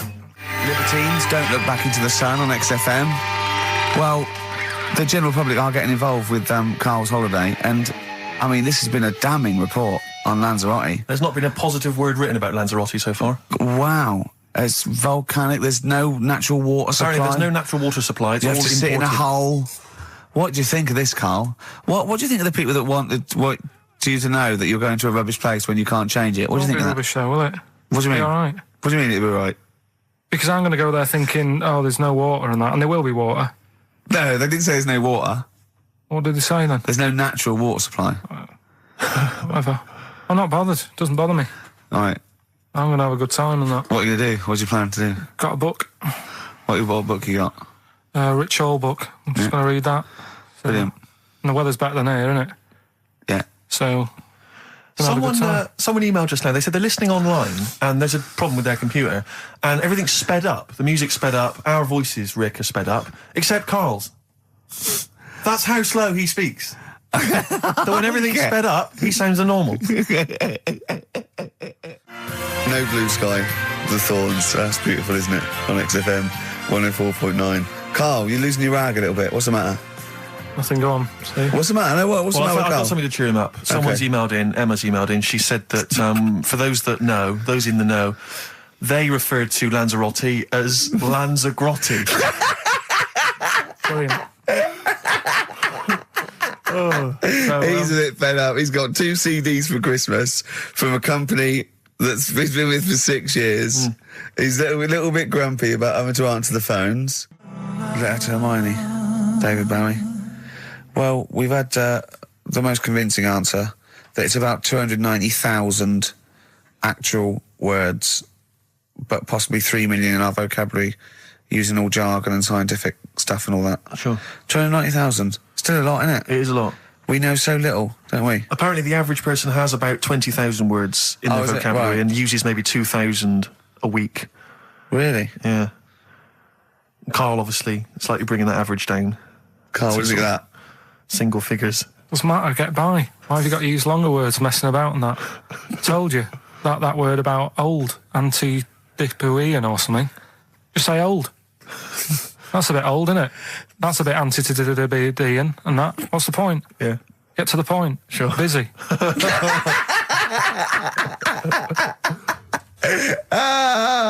Right, okay. Are you in a film this week, Carl? We're doing that now. Yeah, go on. Get it over with. Hang on a minute then. Get it over with. Let's get this show over with. We can go home. You can go off to Lanzarote and sit on some ash. Some charcoal. He's not happy about that. That's annoyed him. The listeners have all ganged up on him. Yeah. XFM giving him 2 CDs. We've had more calls for his resignation this week than ever before. What do you think of that, Carl? What do you mean? There's another reason. Do you know what I mean, though? Because he's grumpy, he's not just giving it, he goes, well, I can't help it, can I? I don't want it. You're being paid well to do a job. People have tuned in to be entertained, to have good songs. Me and Steve are working I'm pressing here. the buttons. I'm paid to press the buttons. That's what I'm doing. Has every CD started on time? Then Yeah. why would they give you Monday off if you just paid to press the buttons? Don't get every other Monday off, do I? So have you stopped doing that now, have you? Well, yeah. Why? Because there's work to do in that. I'm not moaning about it. Let's get on with it. Blur on XFM 104.9. I forget the name of that track, but it's good. Good song. Thanks very much. Oh, good song. Yeah. Oh, right. I just thought you were complimenting giving his opinion. Right, Yeah. go on. The what? Are we still on the air? Yeah. What are we doing? Merry Christmas. We got someone on the line. Oh, right. He's here. Who's that? Ricky, It's, yeah, go on. it's Jonathan, how are you? Good. It's only TV's Jonathan Ross. Ross, turn your radio down, you idiot. I'm here. I like to, I haven't got a radio on. What are you talking about? We can hear the feedback. Well, I haven't got it. It's not my fault. It's your incompetent radio station. And also, didn't you hear we said don't call in, we don't want to speak to the listeners? What's I'm not a listener. I'm a visitor to your shores. I'm special. You know that full well. I know you're special, right. Yeah, exactly. What, you got a name for the band? Yeah, you ready? Yeah. Blump. B-L-U-M-P. I tell you for what, you can't have a normal word. If it's the monolith band of all time, if it's the big, you can't have a regular word. It doesn't make sense. How can you have a regular word? All these ideas you've come up with are rubbish. You need a word which only stands for that one thing. No one's heard it before. No one will use it again. Blump. I can't help but feel that that's a more appropriate name for maybe one of Ricky's bands. I love seeing that picture of him in that band. You see it everywhere these days. He was like a girl. He was like a little girl in a suit. It's like a girl, a little dyke at a wedding. What was that? That's got to be the kettle calling the pot black, surely. I've always got nothing but 100% heterosexual. We're not sure about. There's not anything wrong with it. I know that, but look at you. I actually had to get that in. There's not anything wrong with it. I'm Jonathan Ross. Oh, dear. I was thinking the other day, right? Oh, yeah? The Comedy Awards. Yes, sir. You didn't half say some awful things about poor celebrities, poor has-been celebrities with coke addictions and fat lips and faces that where surgery's gone wrong and everything. And when they're on the show, they're going, "Oh, you look lovely." Yeah, I'm nice so to them. good. Well, I'm nice to them to their face, but obviously when I'm not with them, I like to let my true feelings be known. What's wrong with that? That's how everyone Well, I'll tell you what, you can get anything off your chest you want on this show. Any celebrities you want to talk about? There's no one listening. Yeah, it's just between me and you. A lot of people listen. They listen to my show, and after they've had a few hours of, good laughs, they like something bland to just cool them down afterwards. So they flip over. We know this happens. Did you mention my DVD on your radio show? You know what? today? I forgot to. I forgot to mention it. Christ! I forgot to mention it. I meant to mention by the office, but I forgot to mention it. And then I thought afterwards, it's not like he needs the cash, is it? It's There not we like go. It's not like he needs it. It's not like he's but he's probably earned more money in a short space. You're like a lottery winner, and you've got about as much taste. You're like one of those burglars who's won the lottery. I am. I'm dressed like an Albanian window cleaner at the moment. Burglar from Reading who won the lottery, and now he's fritting it away on what? I do feel sorry for my neighbours. I've moved into a really nice place. I feel like it's the hillbillies. No, it's nice he's moved in though, because it's nice. He's given them something to sort of talk about behind your back. You've united the whole block. Right, go and play with some Japanese wind-up toys now. I'm going home to play Mario Double Dash with my son. It's going to be a good afternoon. I phoned you once after I finished my show. It's about 5 minutes past 3. Yeah. And I don't mind if I said, how you doing? You went, it's brilliant. You said, this is what you said. You went, everyone's out. Jane's taking the kids out. I've already masturbated twice, and I'm playing with a new Japanese toy. I'm masturbating now. Yeah, Kings of Leon, Wasted Time on XFM 104.9. Sorry, I was sidetracked there by just some of the band names. And now listen, I want to put in 2 of my own. I want to win that pile of tat out there, right? I've got 2 names here, okay? We should just remind people in case they've just tuned in. Oh yeah, Ian Canfield has chosen his mega band of all time. He's got Keith Moon on drums, he's got Lemmy on bass, he's got Keith Richard on guitar, he's got, who have you got singing? Robert Plant. Robert Plant. And their manager is Vance.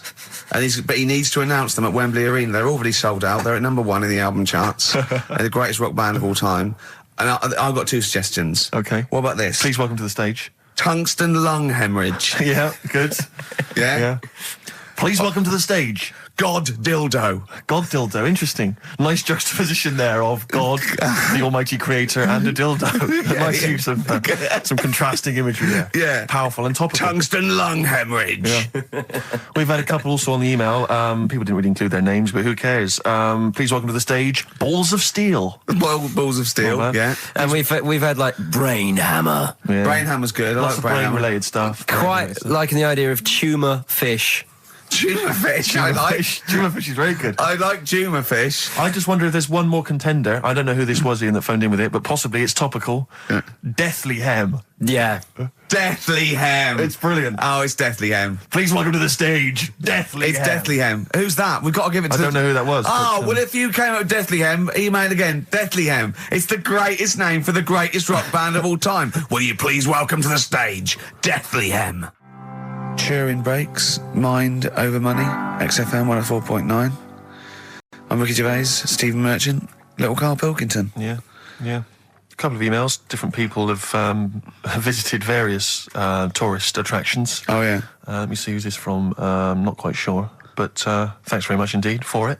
So there's a link here. It's apparently in Devon. Barometer World. Brilliant. It's the world of barometers. It was established in 1979. And by one bloke who had a lot and thought, I can charge a quid for this, definitely. Here's the out of his own house, probably converted back scuttle. Exactly. Yeah, that's not a euphemism for a sexual act. But look at the webpage here, Rick. There's a picture of a beautiful barometer being held by a beautiful lady. Lovely. Who's definitely his daughter. Yes, definitely. Come on, Kathy. Oh, that. Dad, no. Come on. Undo your top a little bit. Dad, definitely made to do that. Yeah. Oh, that slight look of I hope no one I know sees. Yeah. Just checks out Barometer World. Barometer World. Yeah, that's available. If you want to check that out, www.barometerworld.com. That's now, all the barometers. Do they work? They're to do with checking, is it the air pressure? Well, everything. But I think that's what it's based on, isn't it? Sort of low and high pressure, so it's going to rain, it's not going to rain. Yeah. Or going to be windy, but I wonder how accurate they are. I think in the days before satellite sort of weather surveillance systems, probably essential. Yeah. Nowadays. As essential as hanging some seaweed out by the back door? Probably. I think it's probably similar. I think it's the same one as holding a needle and thread over a pregnant woman. If it goes clockwise, it'd be a boy. Yeah. Yeah. The thing about a barometer is how far into the future can it predict? Exactly. How do you know? If it's a case of you may as well stick your head out the window to see if it's raining. Exactly. This barometer goes, oh, it'll be windy and rainy. When? The barometer goes, soonish. Yeah. So can't say, but it will, well, within the 7 days. I don't want to be specific because you'll have me. Yeah, yeah. I don't. But I mean, I'm just a barometer. I'm not really a weather person. Analyse the information. Yeah, brilliant. What's in there? What's happening? in there? What chemicals are being affected? How does it work? I have no don't idea. know. I assume it's probably something. Wait a minute, let that's- me email Barometer World. What could it be? It could be quite interesting. It could be mercury that's based on a sort of temperature. It goes up with. Oh no, it's not temperature, is it, barometer? It's pressure. So it's probably just very fine. It's like a fine, very, very fine needle, isn't it? This is almost as embarrassing as last time we were on. We couldn't figure out what the name of the leader of China was. Was it the King of China? The Prince of China? Oh, this is where we were trying to imagine what it'd be like if all the Chinese people at once jumped up and down and made a big tidal wave. Tidal wave. But if you do know what the name of the leader of China is, we don't mean the name of the particular person in charge, but if it's a king of China, the emperor of China, the chancellor of China, the prime minister of China, didn't it? No, that was Japan. Yeah, this is it. I don't know what's the big guy in charge. Is he still the chairman? I know Chairman Mao was important. I think he was just the chairman. I think he just governed all the big meetings. Yeah, I don't know. He just kept the minutes. Head Chinaman? Head Chinaman. The major Chinaman. The top Chinaman. Number one Chinaman. Do you know what? We're going to be honest here. We know so little about China. It's true. We know so little about China. Yeah. It's embarrassing. But if you've got any interesting facts about China, then email in ricky.gervais@xfm.co.uk. Also, I imagine the email address to use if you're going to take part in this week's Rockbusters. I did read an interesting fact. I'm researching. I'm doing a show called Politics, and I was researching. And there's a thing about sweatshops. Yeah, no, sweatshops. Like Nike. There's these facts, right? And that these people get like a few cents an hour, and the CEO, I forget his name, for a Chinese woman to earn his 5.2 billion, she'd have to work 8 hours a day, 7 days a week for 10,000 years. But Steve, they don't. They don't. They don't. They obviously don't want to. Exactly. They don't want to. They don't want to. Lazy, Rick. So, is there what's the best bit about the holiday? Come on, pretend you're Judith Chalmers. I have been doing. I would have done all. I would have said that. Don't bother. Right. I mean, the hotel was good. Yeah. That was all right. What was that like? It's all right. Just, clean. That's all you want, isn't it? See, that's not quite what Judith Chalmers does. She doesn't go, what's the hotel like? All right, yeah, clean, isn't it? All right. What was it like? What was it? 3-star, 4-star? Did it have a swimming pool? What was the room like? Yeah, had a swimming pool and that. Yeah. Yeah, it's good. I think it was one of the better ones on the island. Okay. Nightlife? Wasn't really in it. There was a bar, there was some bands playing. Yeah. Not very good. Food got a bit boring. Yeah. It was always the same food every night, but they sort of themed it and made out as if it was different. So, like, on Mexican night, it'd be chicken with a nacho on it. Right. And Chinese night, sort of chicken with a little prawn cracker on it and stuff. Sure. But that got a bit boring. That's me just turning on my phone, because I want to read to you a text that I got from Karl. I think you sort of sum up the holiday in this text, don't you? Do you remember it? I can't remember. Let's have a look. Let's have a little look. Instantly, what did Suzanne, your girlfriend, make of it? Similar view to you, that they should fill in the holes? Yeah, it's just that thing, you see, I went on a coach trip, right? And you go and see the volcanoes. Like I say, there's 36 of them. Yeah. Which, how many do you need? And when we're on the coach going round all these volcanoes, the fella on the front's going and look out your left window at the moment, and there's a volcano. And if you quickly look out at the right-hand side there, there's another one. Right. And on the left, he's just like, all right, we've seen it. Sure. Do you know what I mean? Yeah. And that trip, we'll talk about that trip in a bit. Right, this is the text I got from Karl, right? All right. Been up to a volcano. Been in some dead artist's house who built his house in the lava. They said they would show me science with volcanoes, but all they did was chuck some water in a hole and it shot up in the air. No dwarves in the canteen, no scousers here, but there is a Swede woman with a big head. She looks effing gormless with a cap on. All right? So a little reference there to... A Swede woman? What's that mean? Do you mean Swedish? Yeah. Or she looked like a vegetable? No, I had the Swedish woman. But they've all got sort of quite big bill, aren't they? Right. Now, whilst I was in Cornwall, I wasn't online. I didn't have the internet, so it was like, oh, what am I going to do? And I didn't come back till yesterday. I thought there's loads going on that I don't know about in the monkey world and stuff. I was hoping to get some from the zoo that I was meant to be going to. Of course, that didn't happen. So I said to my dad, do you know anything about monkeys? Or have you got any stories with monkeys? Brilliant. This is what Trevor McDonald does. Turned out... Quarter to 10, he goes, got nothing. Dad, anything happened? You got anything politics? Anything politics, Dad? This isn't monkey news, I'm just giving you this free. Yeah, brilliant. Turned out one of his mates used to have a chimp. Right. What do you mean one of his mates used to have a chimp? Well, two of his mates. Oh, sorry, yeah, I was thinking it sounded a bit far-fetched living in Manchester, like.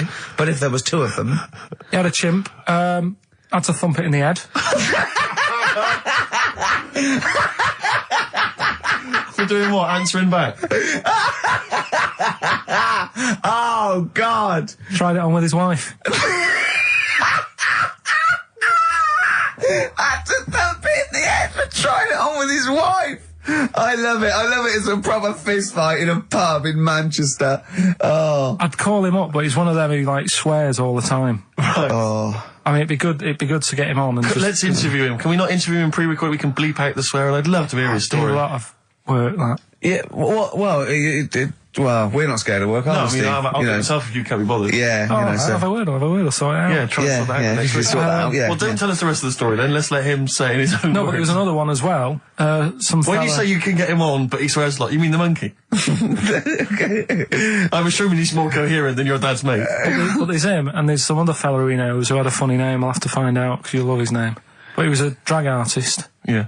And, I think he said my dad went round one day, I don't know why, right? Went around there, knocked on the door, chimp answered. Carl, I don't know what you're doing, mate. I don't know where this place you live, next door there's an horse in the front room. There's chimps running round. Mad. Anyway, chimpanzee! Is that it? Is that the end of the story? There's a chimpanzee in the door and that's the end. You sure it wasn't the drag artist before he'd shaved?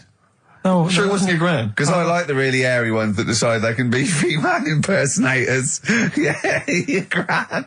Kind of, you've probably got experiences of your own that you might want to talk about, but people ask me what Ricky's like in real life. And I don't want to get grotesque. It's Christmas, people are listening, people are eating sandwiches, but he has a flatulence problem. I don't know if you're aware of this. It's not a problem. Right. Well, it is for us.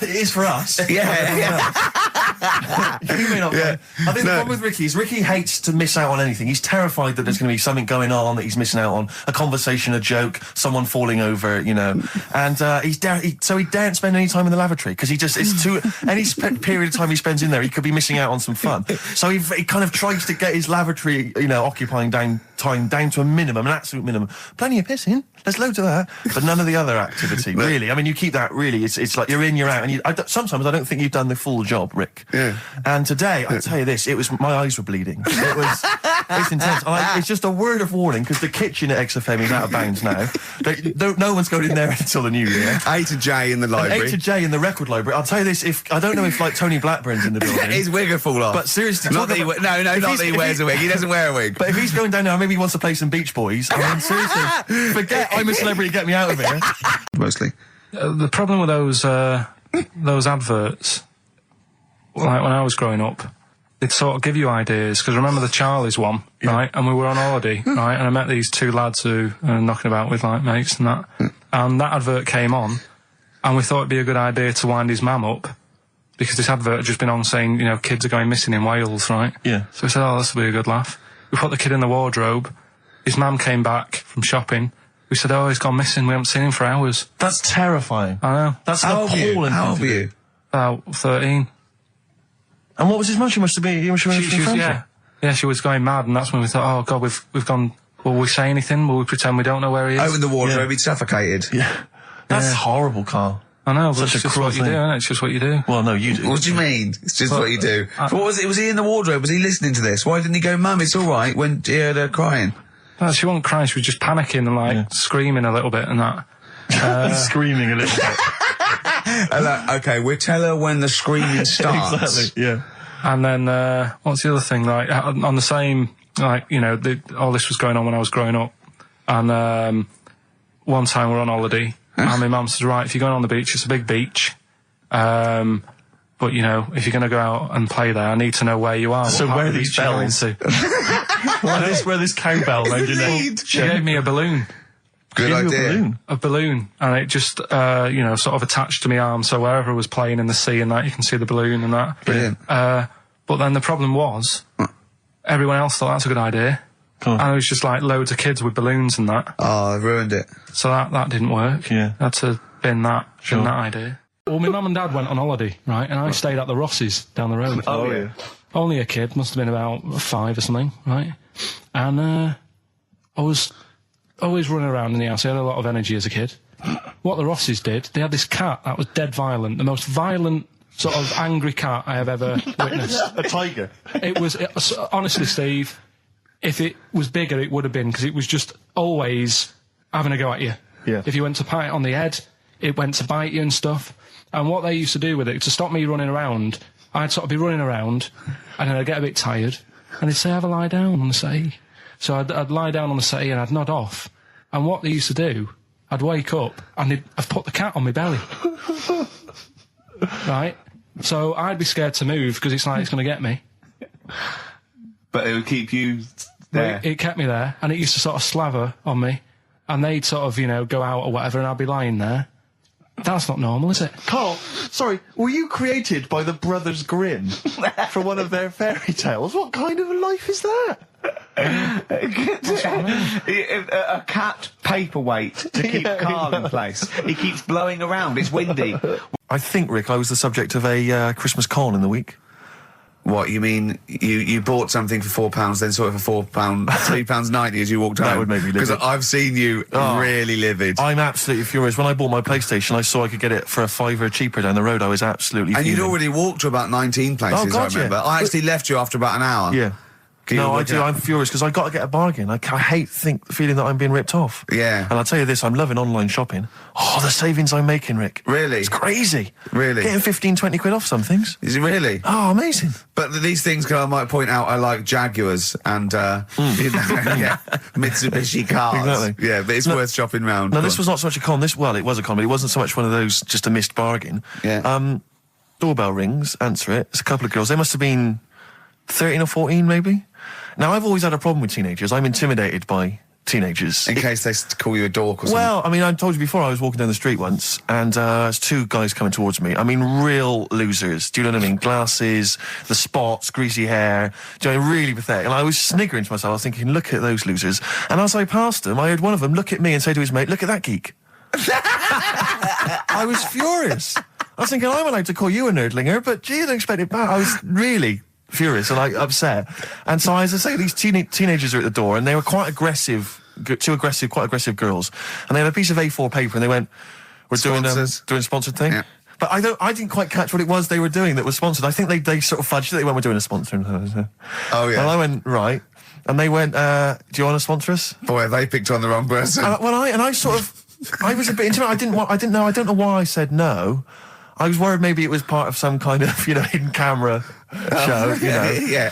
And so I said, yeah, all right, I'll sponsor you. So they handed me this form, and I always thought you were supposed to have quite an official-looking form for any sponsorship thing. But this was literally a piece of A4 torn out of a notepad. It was the back of a Gareth Gates poster. Exactly.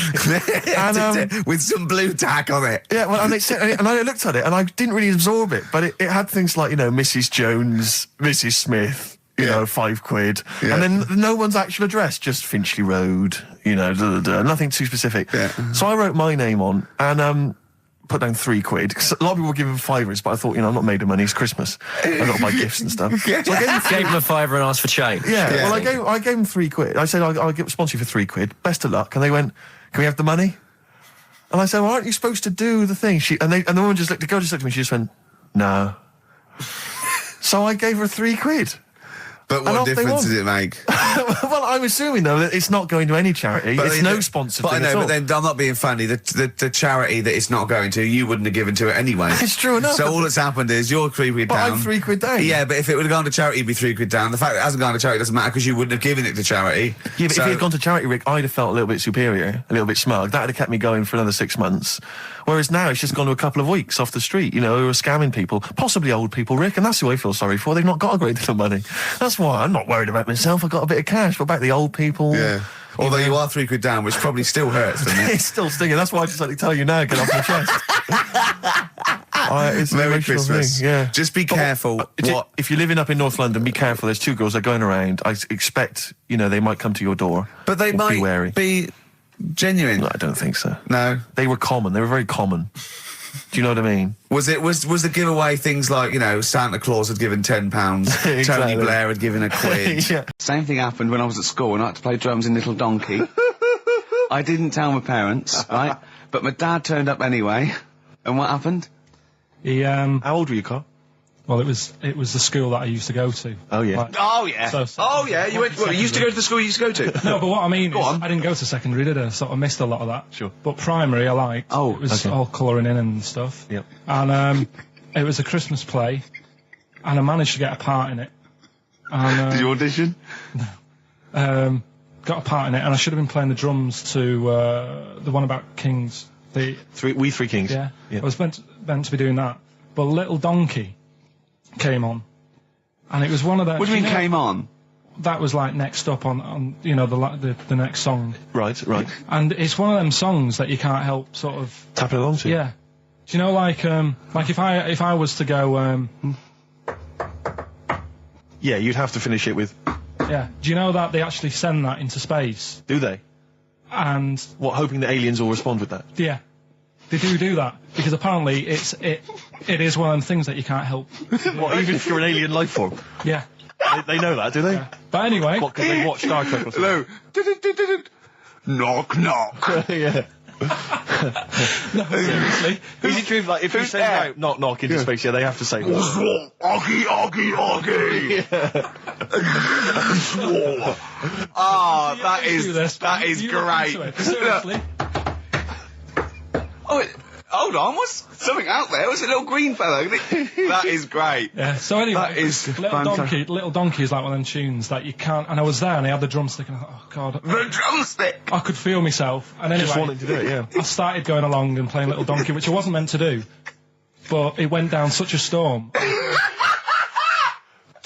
What, were there people like parents and that dozing off, and then suddenly they heard your version of Little Donkey, and they thought, wait a minute, now it's really picking up. What do you mean? I'm glad we paid £1.50 for this. What do you mean it went down such a storm? I'm going, hold on, was it like when People have Ringo... lighters in the air. You know, like when Ringo joined the Beatles, now Yeah. going, boo, Pete Best, but he went... Yeah, And I went, whoa! Oh, No, God. but the teacher just said, oh, it went down really well, you can do that again tonight, Right. when you're in it again. But anyway, so my dad was there, and... And you hadn't told him about this performance, so No, I he never just did. turned up I off never his own did. back. I never took the letters home and stuff to No. you know, show my mum and dad because it just put me off. So anyway, he turned up. Don't know why. He must have heard from someone else's dad. Yeah. He turned up and he swore about me, which Did he? I don't. Could you use do you a think word it's allowed that's... to be said? The word, Of course it is. right? If you got a kid in the car or anything, you can turn it down now. can't you? Yeah. Right? But he said. There was a guy stood next to him with a camera, big video camera, filming it. And he said, yeah, film it, but try and avoid getting the twat in the hat in the shot. Because I had one of those porters, you know, the little round pork pie hats on. Right. This is so sad. What, was this a nativity play? It was about Jesus and stuff. Yeah, well, there was a porter there helping him with his bags. Of course there was, I forgot. I mean, yeah. Mary and What, Joseph, managing the they got stable? there. Yeah, because it was the whole, you know, because the inn was full. Yes. But I think the porter doubled up with the inn and the stable. Right, that was nice. So of he, him. yeah, He yeah, carry bags over, yeah. yeah, no, so yeah. You're right, though. I don't know why I was wearing one of them. But I was. And, Hickory dickory dock, some lads there just wrote a song called Clocks. The lads are Coldplay. And the song is... Clocks. I'm Ricky Gervais, with me Steve Merchant, Karl Pilkington, pressing the little buttons there. XFM 104.9. What's that little Well, I think I do more than press the buttons. right, see, this is it, right? Karl has had a little strop on since last night, okay? And it's He's had a little strop on. yeah. You said strop on. I just wanted to clarify. And I don't know why. He says that I'm an annoying person. He says that I wound him up, right? Which I don't know. He says that you're winding up because you're sort of like negative about everything. Negative? Yeah. And, but what I think it is because we pointed out that his lateness is unacceptable. Yeah. He said, meet you at 6. He turned up at 20 past. He said, well, someone stopped me in the corridor. I don't care. I've got stuff to do. We had stuff to do. I think we're a bit busier than you, Carl. You've got one job. We've got loads of jobs. I keep telling you that. You've got one job in a little room, a 9 to 5 there, that you don't even get done in 9 to 5. That's why you're late and mucking around all the time. There's loads of work to do. Yeah, one job. No, it's not. It's one job with a lot of other jobs in it. It's like those little Russian dolls you get. Right? Well, it's not, is it? Go. Yeah, it is. Yeah. Everyone thinks, oh, he only sits in his studio messing about, making songs a phrase. That's what I do in my free time. Which we've got coming up later. Super slick. I still think 20 minutes late is an outrage, though. Yeah, 20 minutes late is... Yeah, but I didn't say bang on 6. I said around 6. No, you didn't. You said 6, which means 6. Well, it doesn't. Wait, sorry, it doesn't? If it was a newsreader, I'd say, yeah, you've got to be on time. Do you know what I mean? If it was a 6 o'clock news, I wouldn't want to be late. But it's the fact that I said to you, I'm busy, I've got stuff to do. No, you didn't say that. You said 6 o'clock to sort out tomorrow's show. I didn't. I know what I said. So yeah, well, you don't, because I remember you sent me a text. You didn't even. It wasn't even a phone call. You didn't even have the politeness to call. Stephen has stitched him up by being a little bit more precise than him. It was a text, and it said, "See you around 6 tomorrow?" Question mark. Around. You just said it. Well, yeah, but 6. That doesn't count. That doesn't mean anything. Well, yeah, no, it does. What? So all right, you told me you said 6. Well, he did. I'm paraphrasing. 6 o'clock, Rick. To me, even if it was around 6 o'clock, that would be 5 to 6 or 5 past 6. It would not be 20 minutes after the event, because that is late. Well, you can't even. You've got nothing. You see, you haven't even got an excuse. Yeah, but then I turned up, right, and I said, right, well, let's not argue about this. Let's come up with some good new features. Thanks, Ruth. And Suzanne was sat on the floor in front of me, and she was like, oh, rub my neck, it's hurting. So I thought, and I hate doing that, it really it bores me. Well, she's your girlfriend, for goodness sake. I know, Dale Winton's different, you're getting paid for that, go on. So I thought, the only way to shift her, I'll let one go, right? So I did that. I love that! It's such a loving relationship. I love that, that's great! So she's like doing the washing up badly. Yeah. She won't ask me again, what have you done? I've smashed the cups up and I've written in excrement across the wall. Well, that's no good, isn't it? Well, I won't do it again then. Give me the marigolds, I'll do it. I've nailed the cat to the fridge, what's up with that? Yeah. Go on. But yeah, so I did that, and it worked. She sort of got up and said, oh, and my dad said, what do you do that for? Yeah. What was he thinking? So I said, oh, I hate rubbing a neck, does me head in. So he says, you know, I've never trumped in front of your mother for 40 years. Sorry, where was this? Chigley? Why is this family talking like this? Young Carl, I've never trumped in front of your mother in the 35 years. What? I don't know what... No, it's just that he said, you know, we've done a lot of things in the family. Hold on, what did he say that for? What, he's never trumped in front of your mother? He just offered that information up. Well, he just was surprised that I did it. He said, where have you got that from? Yeah. Whoa, he's lowering test times, I'd have thought. What do you mean? You have to imagine there's a class of farting. Oh, no. we haven't told our kids about farting. He doesn't do it. We haven't told him about it. We don't do it in front of them. You have to learn it, do you? No, but there's a place. That's what I was always told. Go on. There's a place for that. Cornwall. Do you know why I think I was ill? Stress. I genuinely think it was stress. I'm analysing it. What do you think of that, Carl? But I'll tell you what it is. Look, think about it though. We live in London. We got the war, the threat of terrorist activity. That's where I live. I'm all right. Next one. We got SARS. One. Yeah, but you can walk to work. I got to travel on the tube. I came in this morning. I saw a Chinaman sneeze. I was terrified. S Club 7. They've split up. I mean, I worry about those sort of people. They're young kids. They're talented guys. I mean, they say they're going to be all right. I'm not sure Tina is. I'm not sure she's got the talent. So there's just so many elements that stress me out. I remember you were worried about hearsay. Oh, Kim Marsh is doing all right. Oh, Kim's doing fine, but she got out early. Yeah. But, I'm not sure the rest of them will be. I'm just... they're quite emotional. I've got to worry about the show. I've got to be worried about this, It's just me. I've never been that good when, like, anyone in the family's ill or anything. I've just got... Just because that's the way I am, do you know what I mean? If I'm ill, I don't expect people to run about. No, well, I've never been off for being ill. I mean, you were. Did a couple of weeks but ago. that's. But hang on, I've not missed either of the shows. I'm ill today, but I'm still here. You took I seem to remember you took a show off when you were ill. Yeah. You were whinging. I was weren't you? really ill. Right, sure. I couldn't even walk to work though. Yeah. That's what I mean. Did you go to the doctors? No, I was too right. ill to get there. Right. That's how bad I was. Did you call a doctor out? No. Oh, interesting. But it's just that I mean, we were talking about it last night because I was saying to Suzanne, I said, "Oh, Steve's, he's been living at home all week." She said, "Oh, is he I really like the ill?" way he talks right behind your back as well. Thanks. And she said, "What's up with him?" Malingering geek. And she I said. said, "Oh, he's got a sore throat or something." She went sore throat. Oh. So she said, "Well, you don't know how serious it is. Don't be off hand with him tomorrow because if he's coming in and he's still not right, because she always sticks up for you." Yeah. Right. And she Because said, she's "Anyway, got some sense. she said, and anyway, you're no good when people are ill." I said, "Hang on, what are you talking about?" So apparently, when we first sort of started going out, the first time she was ill, she kind of thought she saw the real me. Because she was ill in bed and that, and I was saying, "Oh, get up." And, of course, you can drink alcohol with these. And I just was like, you make yourself feel worse if you lie in bed. I said, "Come on, we need to go shopping." And she said, "You go shopping." I said, "No, I'm not, because I'm rubbish at shopping for food." Do you know what I mean? I'm all right at getting that night's food, but once it starts, like, you've got a plan. Sure, yeah, you're dropping the bananas. I forget all sorts of stuff. Yeah. So she said, "I've got over the floor." Well, she was like feeling hot on that. She said, "I've got a temperature, so we'll come to the supermarket and not hang about in the chicken frozen chicken section, cool yourself down." Yeah, sure. And it made her worse. So now she was like, "Do you remember that?" And I was kind of like, "Yeah." Who's that hot woman sitting in the chicken fillets? Yeah. That's Carl's girlfriend. She's obviously ill again. Even when I was younger, do you know when I told you that I was picked at school to give old people biscuits?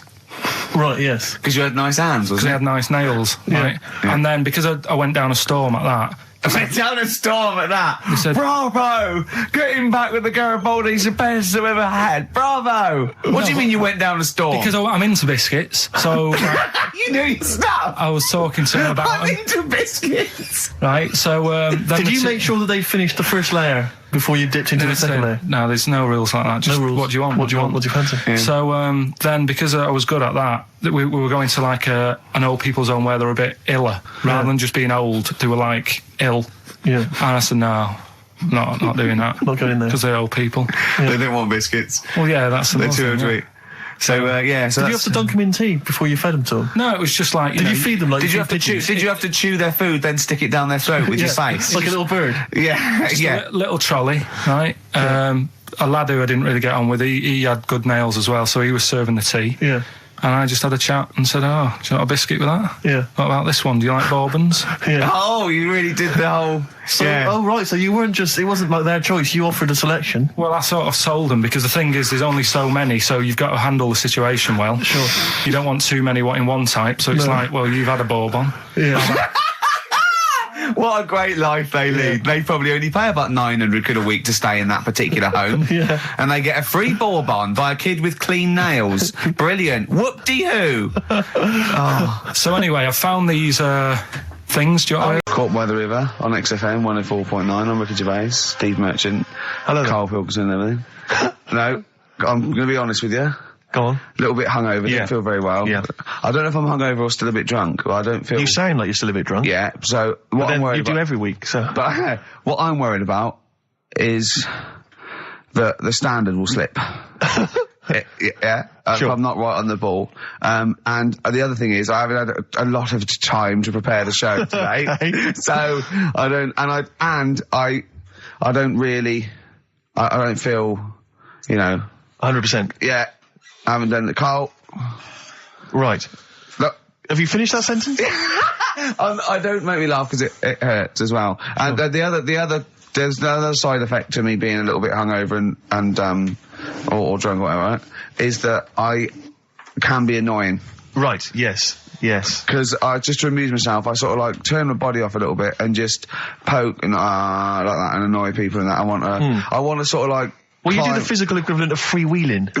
Yeah, don't yeah. you? You just I sort of want to climb on Carl and go to sleep on him. Yes. Do you know what I mean? Yes. They both annoy him and it'd be comfortable. Yes. Which is you know, it can be annoying. Just a little thing just to make this show a bit easier. If you'd put your hand up when you want one of us to speak, because I'm not quite sure when the sentences are finished. The hands are up. Okay, good. So, the hands are up. Okay. Okay. Good, alright. Okay. Are you gonna just keep them up the rest of the show, or? No, Carl, do what you, huh? Good, alright. Do you want to, I mean, is there an excuse as to why you're a bit hungover? Too much wine. Okay.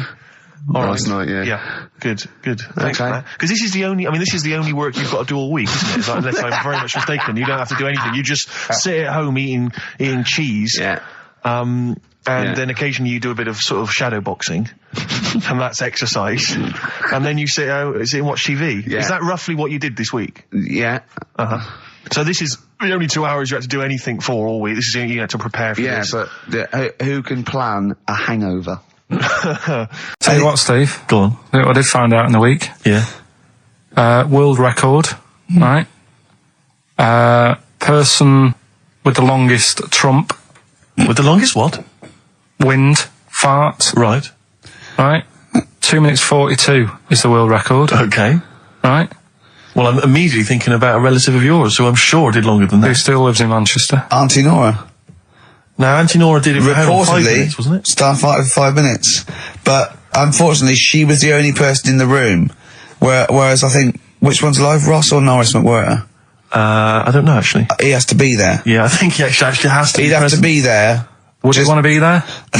Well, he'd have sort of equipment, looking at his watch, going, finish, you go, yeah, he goes, well, that was 4 minutes. Did she go from like a size 10 to a size 6? Did she show some old dresses? Like a hovercraft. Exactly. In a big dress. Yeah. Just slightly off. Yeah. So, it has to be invigilated. But again, you know, how was the Guinness Book of World Records one invigilated? I mean, who was supervising that? He said, I can fart for 2 minutes. They went, well, we've got to see this. Went round. And, he just probably let it rip. It's probably circular breathing. He's probably sort of sucking in air and swallowing it as he's going. And it's a continuous one, isn't it? The reason I did this. Yeah. It's like it's like I always remember seeing in the swimming baths, there used to be, those signs that would say, no running, no jumping. Yeah. That makes sense. No bombing. Fair enough. No petting. No petting. It's like you're not allowed to kiss in the swimming baths. And I love the idea that it's probably some kind of lifeguard who sort of maybe saw his ex-girlfriend getting off with some bloke in the water and thought, right, there's no petting anymore in here. What do you mean? No petting. You're not allowed to kiss her or no one. You're not doing this just because you used to go... Nothing. There's not a problem. Okay. Not a problem. Just leave and don't kiss. You want to swim, but don't kiss. There's no petting. Did you just write that on in yourself in biro? Yeah. No. What's this no fiddling downstairs in or out the swimming pool? No. No fiddling with her downstairs? No. Right. That does annoy me though. I was saying to Ricky the other night when we were walking somewhere. No taking her for a drink afterwards. You can't enforce that. People who kiss and that in the street. That annoys me. Yeah, people showing their affection for one another. No, they can hold their hand and that. Yeah. Sure. But it was just... Yeah, I agree. Yeah. I see two people eating each other, like, in a restaurant or something. Two people eating each other? You know, snogging in public, okay. So that's that. Answers for Rockbusters, we're doing them now. Yeah, well, come on then. Well, no, I think let's play a record, let's come back with apparently Answers for what about a bit of Cure? Do you want a bit of Cure? Yeah. So we're going to go wrong. Ding dong. Oh, here you go. Oh, it's a fat fellow with lipstick. Hello. A Forest, The Cure, XFM 104.9. Good track, isn't it? Oh, yeah. Going all the way back. All the way back there. Wow, Rockbusters, the results. You've had a few proper answers, I hear. So, either I'm wrong or people do think like you. I've got two of them. What are the clues again? All right.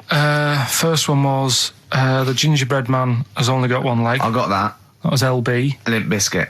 Right. Yeah, the that third works. The third one that I think you worked out. Yeah. Have a holiday in Italy. Chewing Breaks. TB, Chewing Breaks. Yeah, this is the one I can't get. If there's a reason why I can't get this, we're not doing Rockbusters. Can I give the answer to this one? Yeah. What's the clue? The clue, these people from the East Midlands swear a lot. Yeah. TTB. TTB. The answer? TTB. Yeah, go on. Give the clue again. These people from the East Midlands swear a lot. Tourette's Trent D'Arby. Right, you're never doing Rockbusters again. Tourette's Trent D'Arby. Right, you're not doing it. You've blown it. You see, you sneak that one in. Yeah, but I always like to sort of give two that, you know, a fairly easy, and then you sort of work out the men from the boys then, don't you? Yeah. Well, I mean, if I'd have done a character called Tourette's Boy, friend of the little Chinaman, and it went, ding dong, oh look, it's Tourette's Boy, friend of holy fuck, holy fuck, you'd have been annoyed. Do you know what I mean? Oh, who's your mate, Tourette's Boy? Holy fuck. You'd have been annoyed, wouldn't you? Is that a character from Lenny Henry's show? I can't remember whether it's Chris Moores or Lenny Henry. Yeah, one of them. Anyway, the winner, lucky old Richard Perks from Birmingham. He's listening presumably on Sky, and so nice to have him listening. And that's Richard Perks. He's got those answers, all of them right. In fact, most people seem to get Terence Trent D'Arby or Tourette's Trent D'Arby. Well, I think that's offensive. If you want to complain, what's the number? What did they write to complain about that? Using the same person you told people to write to and tell them I was a knobhead and shouldn't be on the radio.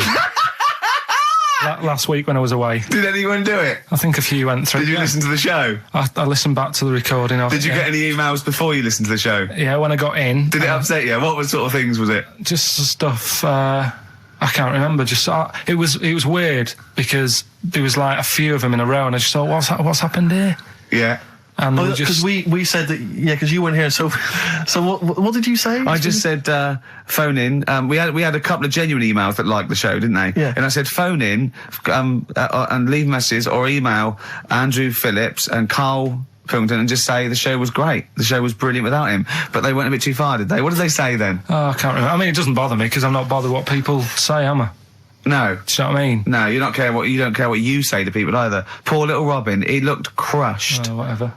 Whatever. Well, it doesn't matter because he's doing well at what he does. He couldn't even hitchhike home because they wouldn't stop because his thumbs didn't show up. He couldn't. He was waiting there for ages by the side of the road. Do you know the difficulty he has buying gloves? Oh, am I going to have to thump you? Yeah. Do you know the saying, shut your face?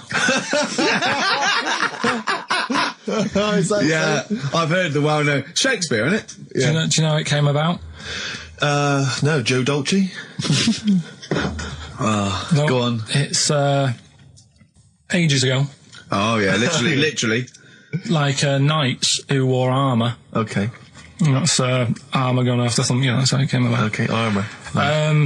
They wore all the stuff and they had the helmet. And say if they're guarding something at night, stood outside a castle or something. Yeah. And there's probably going to be two of them. Right. So they stood there talking and that, and talking about stuff. And the future, medieval stuff. One of them's like, "Oh, we should shut up." You know, I've been stood here for hours, and he's going on and on. Yeah, sure. So he'd say, "Shut your face," meaning, shut the guard down on your helmet, the visor, and I can't hear you then. So shut your face. Shut your face. And that's how it came about. Well, I suppose it would be interesting if I could just rely on it. It's 10 past, isn't it? We haven't done a little bit of knob news. No, right? We haven't done knob news, no. But it's been 3 months. It's been 3 months coming. There's this thing. I don't know the full story. I don't know how it happened, right? But little Russian fella. Yeah. He was sort of having sort of emptying his bladder, right? And somehow electrocuted himself. Right. And sort of did a bit of damage. How did he slashed onto some live wires or something like that? So did anyway, damage to himself or to an electric fire or something? No, to himself. To himself. Yeah.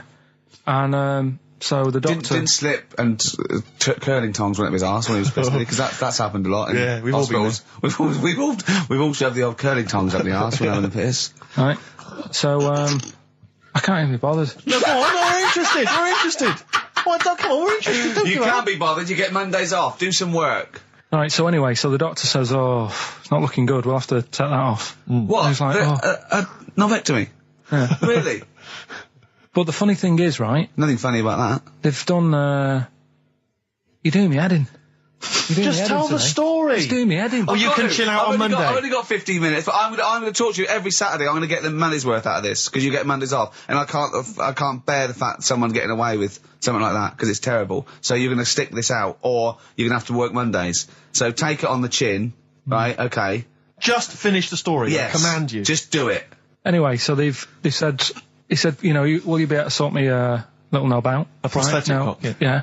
But They put him out for the operation. Yeah. He woke up. Yeah. Right, and he's thinking, oh, thank God that's over and done with. Yeah. They've only grown it on his arm. What are you talking about? You twat. Shut the you're an idiot. What do you mean they've grown it on his arm? Apparently, like, that's the way they do it. Oh, yeah, but to then put it on, that wasn't a mistake. It wasn't doctor going, did it go there? Some bloke I didn't do a degree. Are you a real doctor? Yeah, yeah. No, but why put it there? Because it's got to grow, it's got a graft there, so they can control it. To skin tissue. But on your arm. Well, but they're going to remove it or- from the arm itself. What do you mean on the back? on your back. Somewhere, well, we can't wear a t-shirt. Yeah, but you could have a He's quick- in hospital. but this way you can still have a little tug, can't he? But they'll leave it there for quite a bit. It's not... Do you know what I mean? It's not going to be like, oh, it's just there for a few days. Yeah. It's there for a bit. That's not good, is it? So he's got a cock on his arm. Yeah, what's up with that? What do you mean, what's up with that? Well, I mean, we could say it's a thumb or something, couldn't he? Yeah. But they remove it. Be good and for attach hitching. it down below later. If you had a knob instead of a thumb and you went hitchhiking, just tickle it, and they can see it like a mile down the road, couldn't they? Posting. Yeah. If I'd lost my knob, I'd go, oh, I'm not going to have all that stuff. Just whack a pair of tits on me. Do you know what I mean? I think, just forget it. But why not just put it where it should be straight away instead of messing about? Where should it be straight away? You know. On the forehead. Listen, are we doing a competition? Let's play a tune. Come on, Carl, you can't be bothered. Right, okay, we're going to scrap this. And you're gonna... If you want to send a necklace in for Suzanne, that'd be handy. Oh, yeah. That's what she wants. Is Suzanne listening today? No, she's out. Right, okay, this is the dilemma. Me and Steve, yesterday, were trying to convince Carl that it would be a good idea to buy Suzanne a Christmas present. Okay? Now, why aren't you going to buy her a Christmas present? Explain, Carl, why you don't think you should buy her a Christmas present. No, I've told her I'll get her one, but in the new year. We're going away on holiday and that, so Yeah. there's no point taking stuff away. Yeah. Going to Lanzarote next week. Just get something in the sales after Christmas for the, yeah. Yeah. Right. And me and Steve were trying to explain to Carl that she would love it if you bought her something on Christmas Day. Yeah, but she knows now. But Knows yeah. what? I've told her. So No, she's well, getting I'm going out. to tell you, do you know, right, this, dear listener, this was Carl's worry. I said, I bet she's got you something. And Carl was worried in case he got her something and she hadn't got him something. Yeah. He'd be livid. He didn't want to be down. He didn't want to be a present down. Yeah. Look at his face. So buy her a nice necklace. Don't spend, just spend £100, you know, just a little token. We're going away. We're going taking her away on holiday. No, you're not taking her away, are you? What, you're paying for it, are you? Yeah. Are you really? Well, half and half and that. Right. So you're paying for you to go on holiday? That's good of you. So the gift is your company, really? She's done all right. She's done all right. Why do you talk like you're 60 years old? And you've been working down the mines? I don't know, she's done all right. Do you go home to her and say, Suzanne, you're bloody lucky? I mean... You've fallen on your feet. To Look be who fair, you've Rick, got. What? I'm not sure she has done all right. I don't want to be critical, but... Oh, dear. So what are you going to get in the sales? What are you going to get Yeah, her? it depends. I'm thinking... I mean, I'll give her the choice. She can have Kingsley and old Bob Marley. Right, I'll let her decide there. Oh, dear. I can't wait to see you. Where are you going, Lanzarote? Yeah. Where's that? Don't know. Suzanne sorted it out. I said, Lanzarote. I said, is that Africa or is it Spain or Portugal? Just thought you don't know. I went, what do you mean don't know? I goes, well, what's the currency? I went, don't know. I said, Suzanne booked this one, did she? Yeah. I thought, where is it? Is Lanzarote African or Foreign. Somewhere foreign. I was looking last night, and doesn't look that good. There was like one of the highlights of the things it says you've got to do is go and have. Apparently they've got restaurants in caves, and that's like one of the things they say you must do. So, if that's a highlight, do you know what I mean? Right. So I'll do that. Go and see what that's like. Yeah. When you're on the beach, Carl, do you wear the very, very tight Speedos? No. Do you walk What do around you with wear?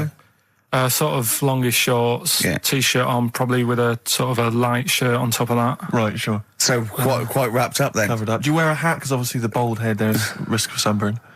No, I just put a bit of lotion on it. Lotion on there. Yeah. Just have a bit of a wander. wander down the beach, have a look. Yeah. See who's in the old blokes with their tackle out and a backpack. A lot to look forward to, so Yeah. there you go. Yeah. Well, we're looking forward to finding out how you get on. Yeah, I'll let you And know. Interested to know what she gives you on Christmas Day. Probably get More anything. scintillating chat after this next song. Right, bit of placebo. Yeah, love it. Special needs. Can I just ask very briefly, I was quite interested by the family had to move because they lived on Butthole Road. Yeah, I quite like that Now, one. I don't know if I've told you before, Rick, where I used to live. I'm not going to tell you the name of the street that I used to live on, not on air, because my parents still live there and I don't want, Right. you know. But I'm going to write it for you now. This is the name, the genuine name of the street I used to live on. Just imagine when you're at school. Yeah. And like in class, for instance, in French, you've got to say you've got to answer where you live. Yeah. J'habite, wherever. Yeah. That's the name. This is actually the name of the street we lived on. No, it's I not. swear to God. That is... Absolute right. I could phone my father now and he could confirm that for Well, you. no, I swear because he doesn't want to God. And I tell you that. But listen, do you know what worries me? It's the apostrophe S. I know. Because that's blatant. Yes. Amazing, isn't it? That is incredible. Imagine how embarrassing So that if was. I look that up in the Bristol... You will find that in the Bristol A to Z. I swear to God. That is really... Why have you never told me that before? I can't believe I haven't. That's I'm incredible. still embarrassed now. Do you know, whenever I have to phone up, if I have to give that address, I always spell it instantly. Really? Like, somehow that'll hide it, that'll disguise the name. But I can't get over that. Anyway, if you perhaps live in Tits Avenue, Yeah. you know, or... Wankling Drive. Wankling Drive, just get in touch. Let us know, we're not really interested. Talking of campaigns and things and that, did you see Sir Bob on Jonathan Ross last night? Sir Bob Geldof. Sir Bob Geldof. Yeah. You going to walk to Edinburgh or sail to France, Carl? What do you think of all this? The G8? I think it's good that, you know, he's doing some stuff for the world and what have you, but probably won't bother. No. Having a walk. What do you make of all this campaigning? You know, he's dedicated his life to this now, hasn't he? Yeah. I mean, it's interesting. I was watching him last night, and I respect the man. I mean, he used to work here, didn't he? Did some shows and that. Mm-hmm. It's good.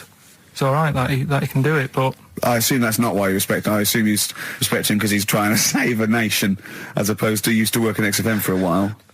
Yeah, I know, but I'm just saying it's good that he's given up a lot of his time to, you know, try and save the world and that, but, you know, there's a bit of me that's kind of like, you know, is he wasting his time a bit? I don't know. Right, well, what do you mean wasting his time? Well, he tried it before and... No, wait. What he's trying to say is that the G8 are I think the 7 most rich, wealthy nations in the world, and Russia, and they get together and they can wipe out the third world debt. I.e. they owe us billions and billions of pounds, they can't afford to pay it back. So he's going to say, let's wipe the slate clean and pledge, I think, a lot more aid and stuff to them, isn't it? Mm-hmm. So what do you think of that?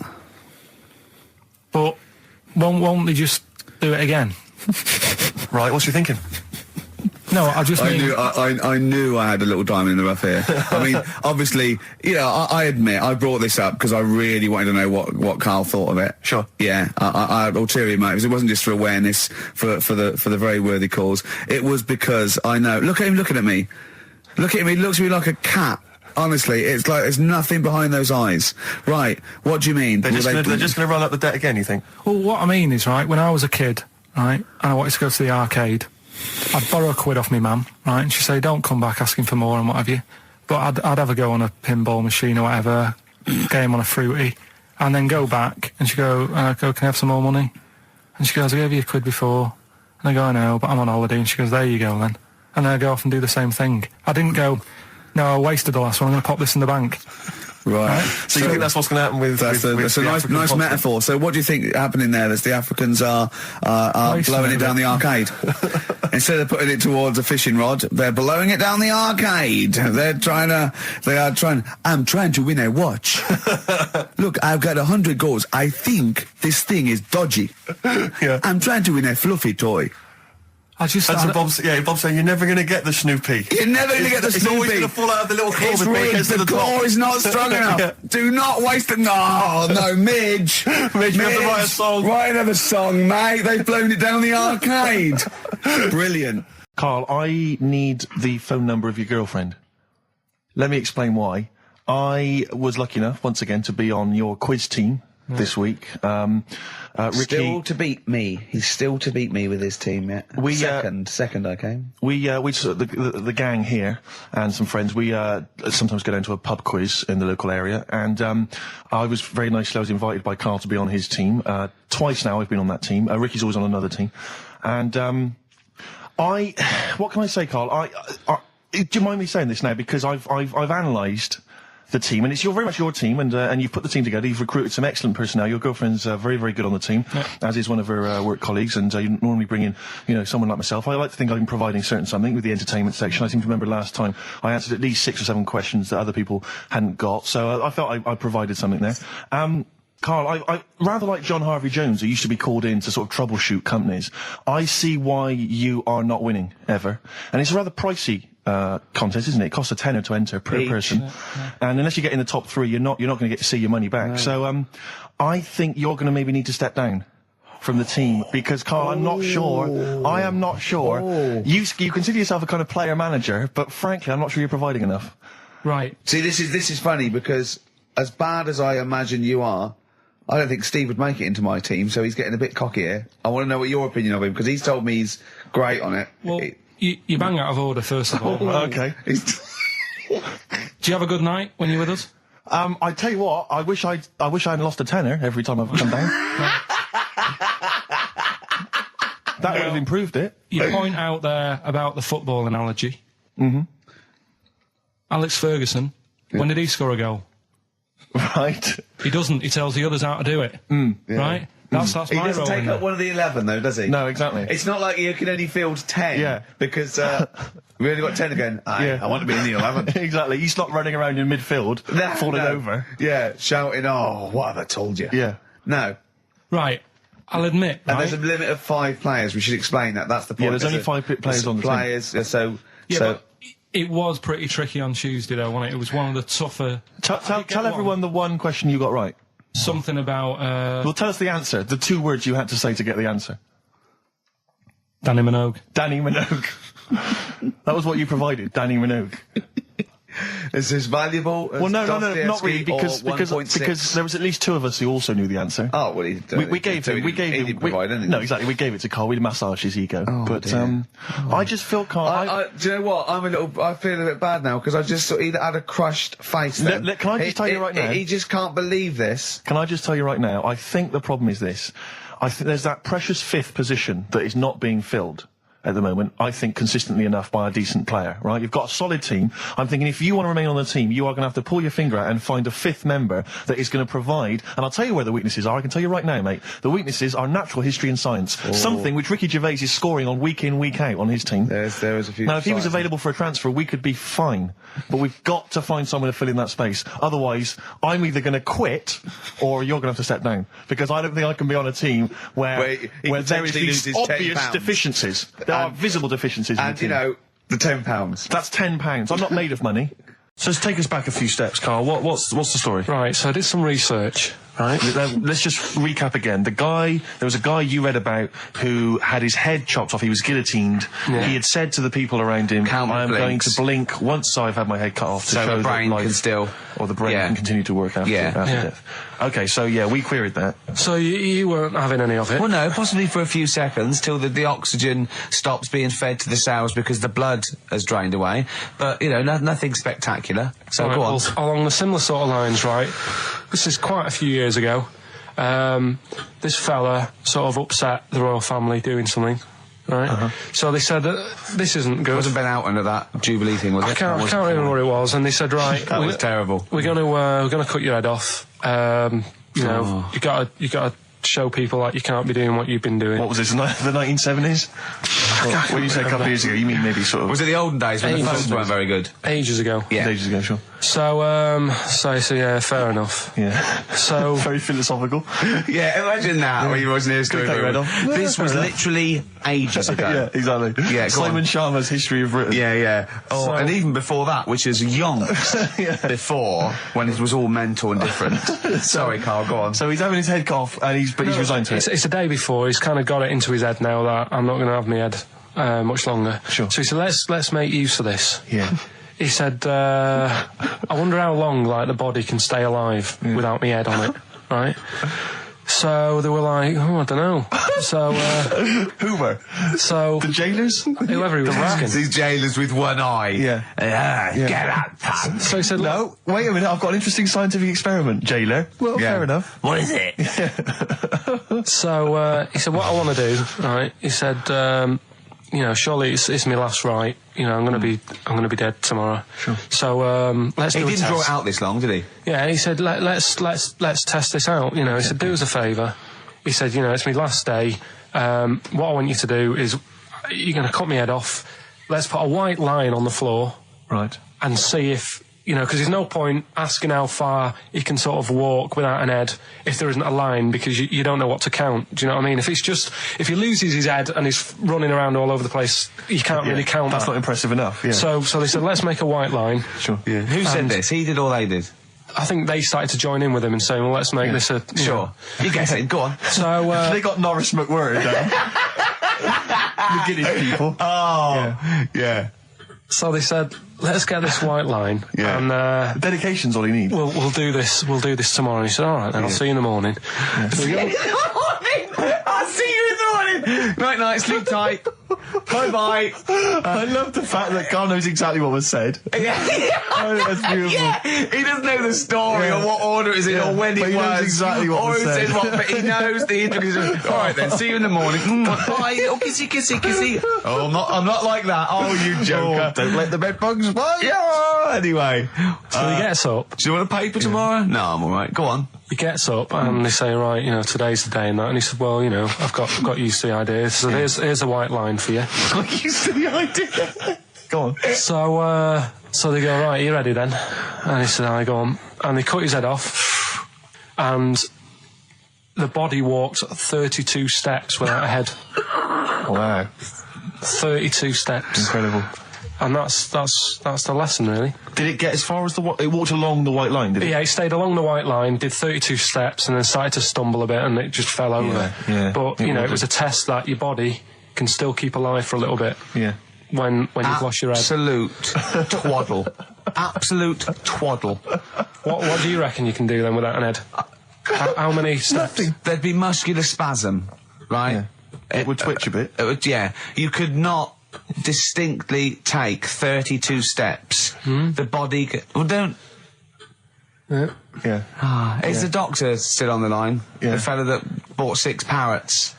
Yeah. And, you know, you could have got 32 steps. Right, so you don't beheaded believe man that. doing a bit of line dancing. Right, you don't believe that, but something that you do believe that a cockroach can live a week without an head. It can.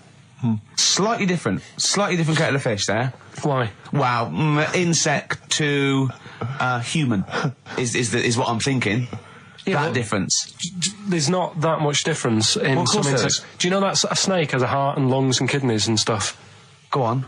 No, well, I'm just saying. So? You're making out as if like they're a totally different, like... Species.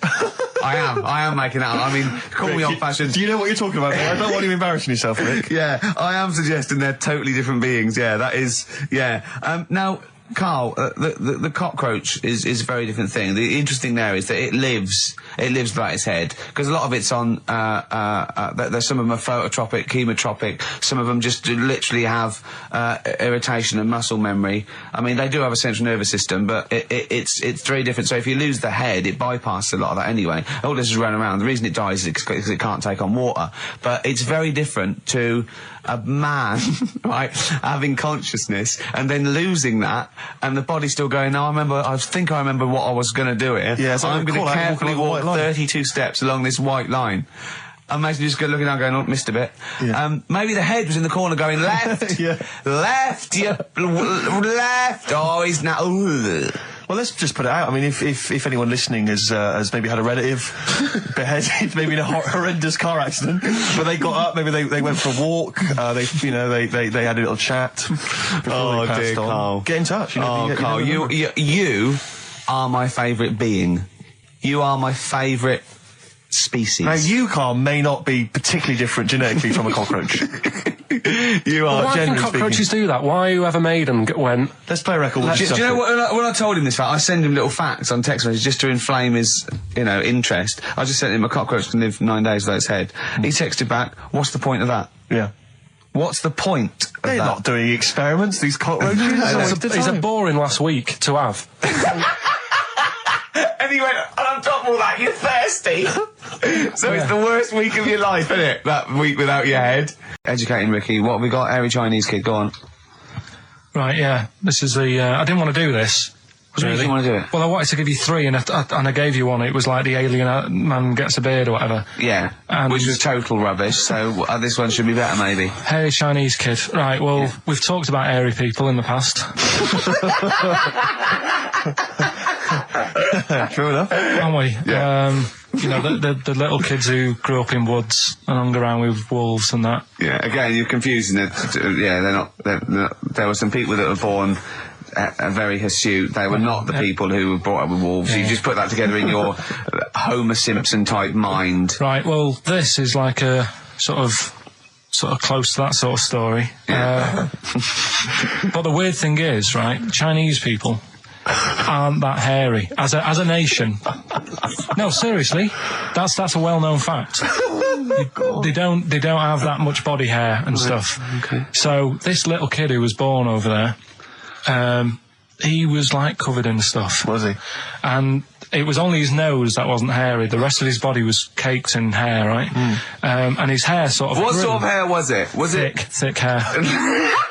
No, what I mean is, was it sort of like a pony's mane, so he just looked like an Ewok? You know what I mean? Just like hanging down sort of straight, dark hair. In the picture, it looked like it grows from his eyebrow. It grows from his eyebrows quite thick, and then it just goes all the way over You his don't head. think it was just really long eyebrows that he'd done a comb over?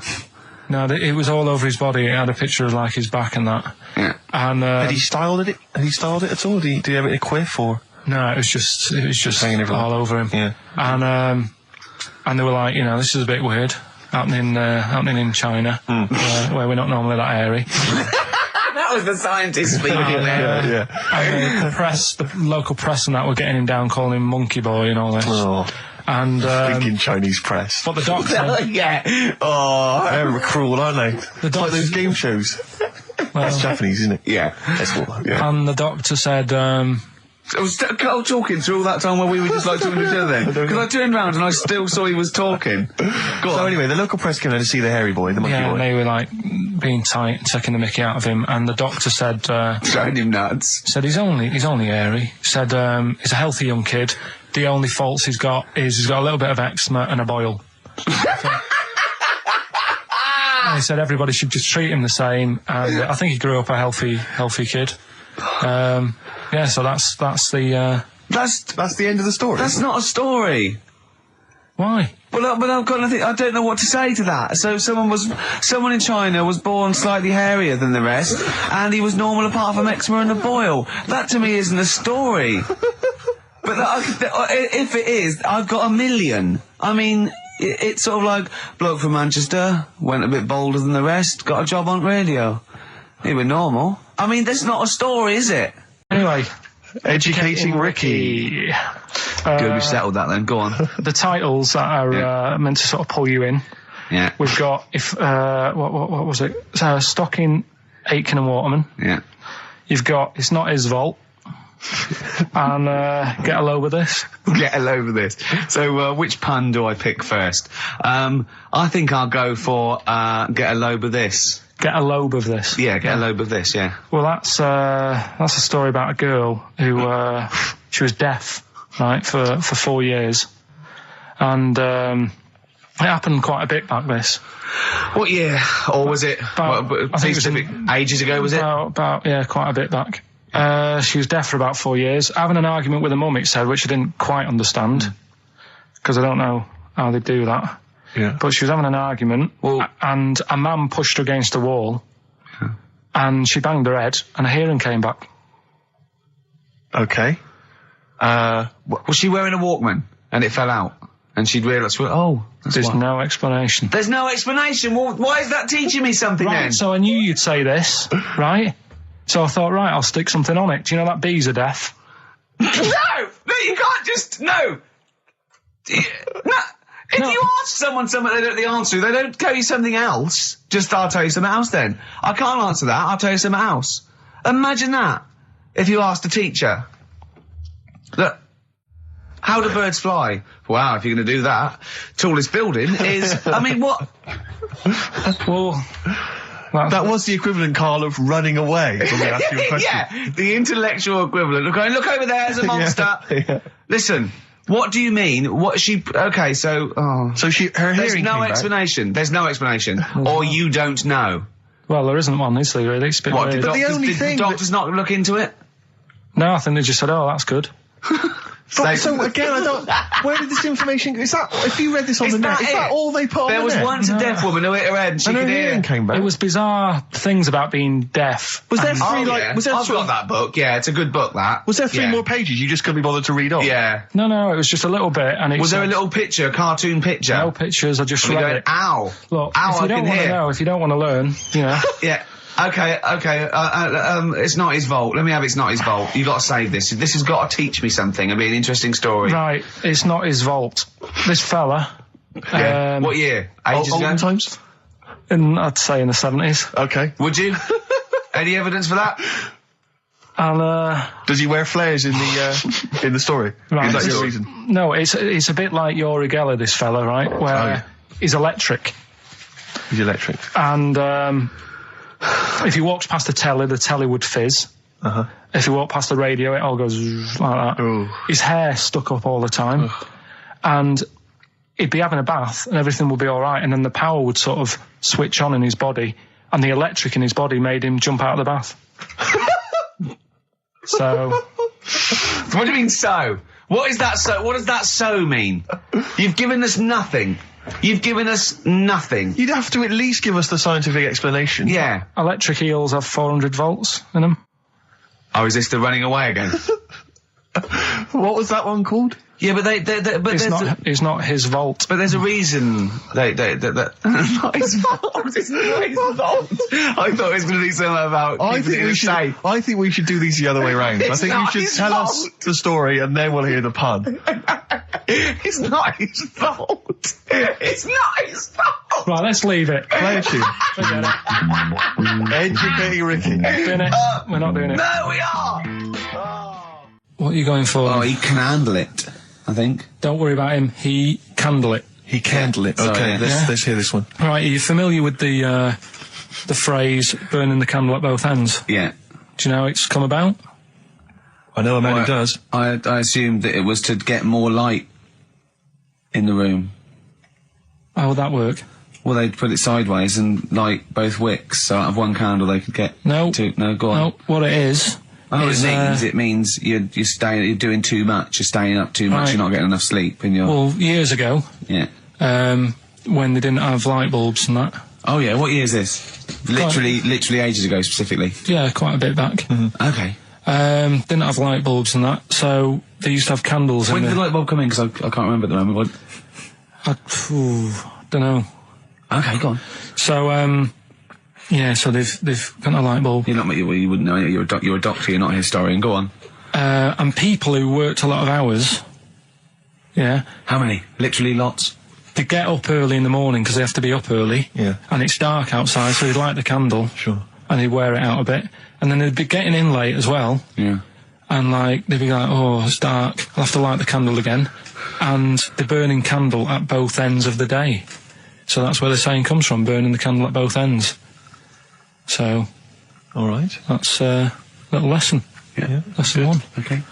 Can I have? No, you can't.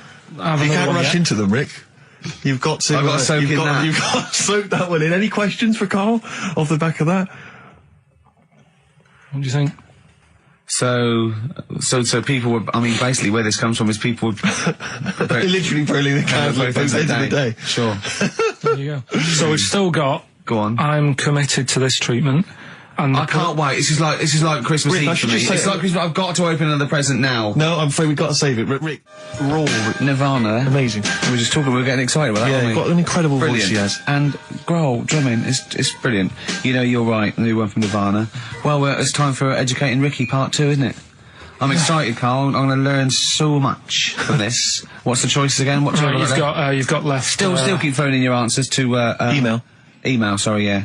The answers to Rockbusters. Yeah. Right, okay, Educating Ricky, Part 2. Right. I'm committed to this treatment. Yeah. Is one. I've got to go for that one. Yeah? Yeah. Or the other one is the police are causing a bit of a stir. He still says it like it's the best thing he's ever come up with, which in a way it is. It could be. Right, go on then. I'm committed to this treatment. Right. Do you know the saying... Is it just sayings now? Are they all sayings? This no, they're not. Okay. No, the other one isn't. Frog in your throat? The saying, there's a frog in your throat? Yeah. I assume it's when you croak a little bit. You sound like a frog. No. Right. Might seem a bit weird, this one, right? But years ago... Oh, yeah. Sorry, what is that clue? Committed to this treatment? It's about frogs committed.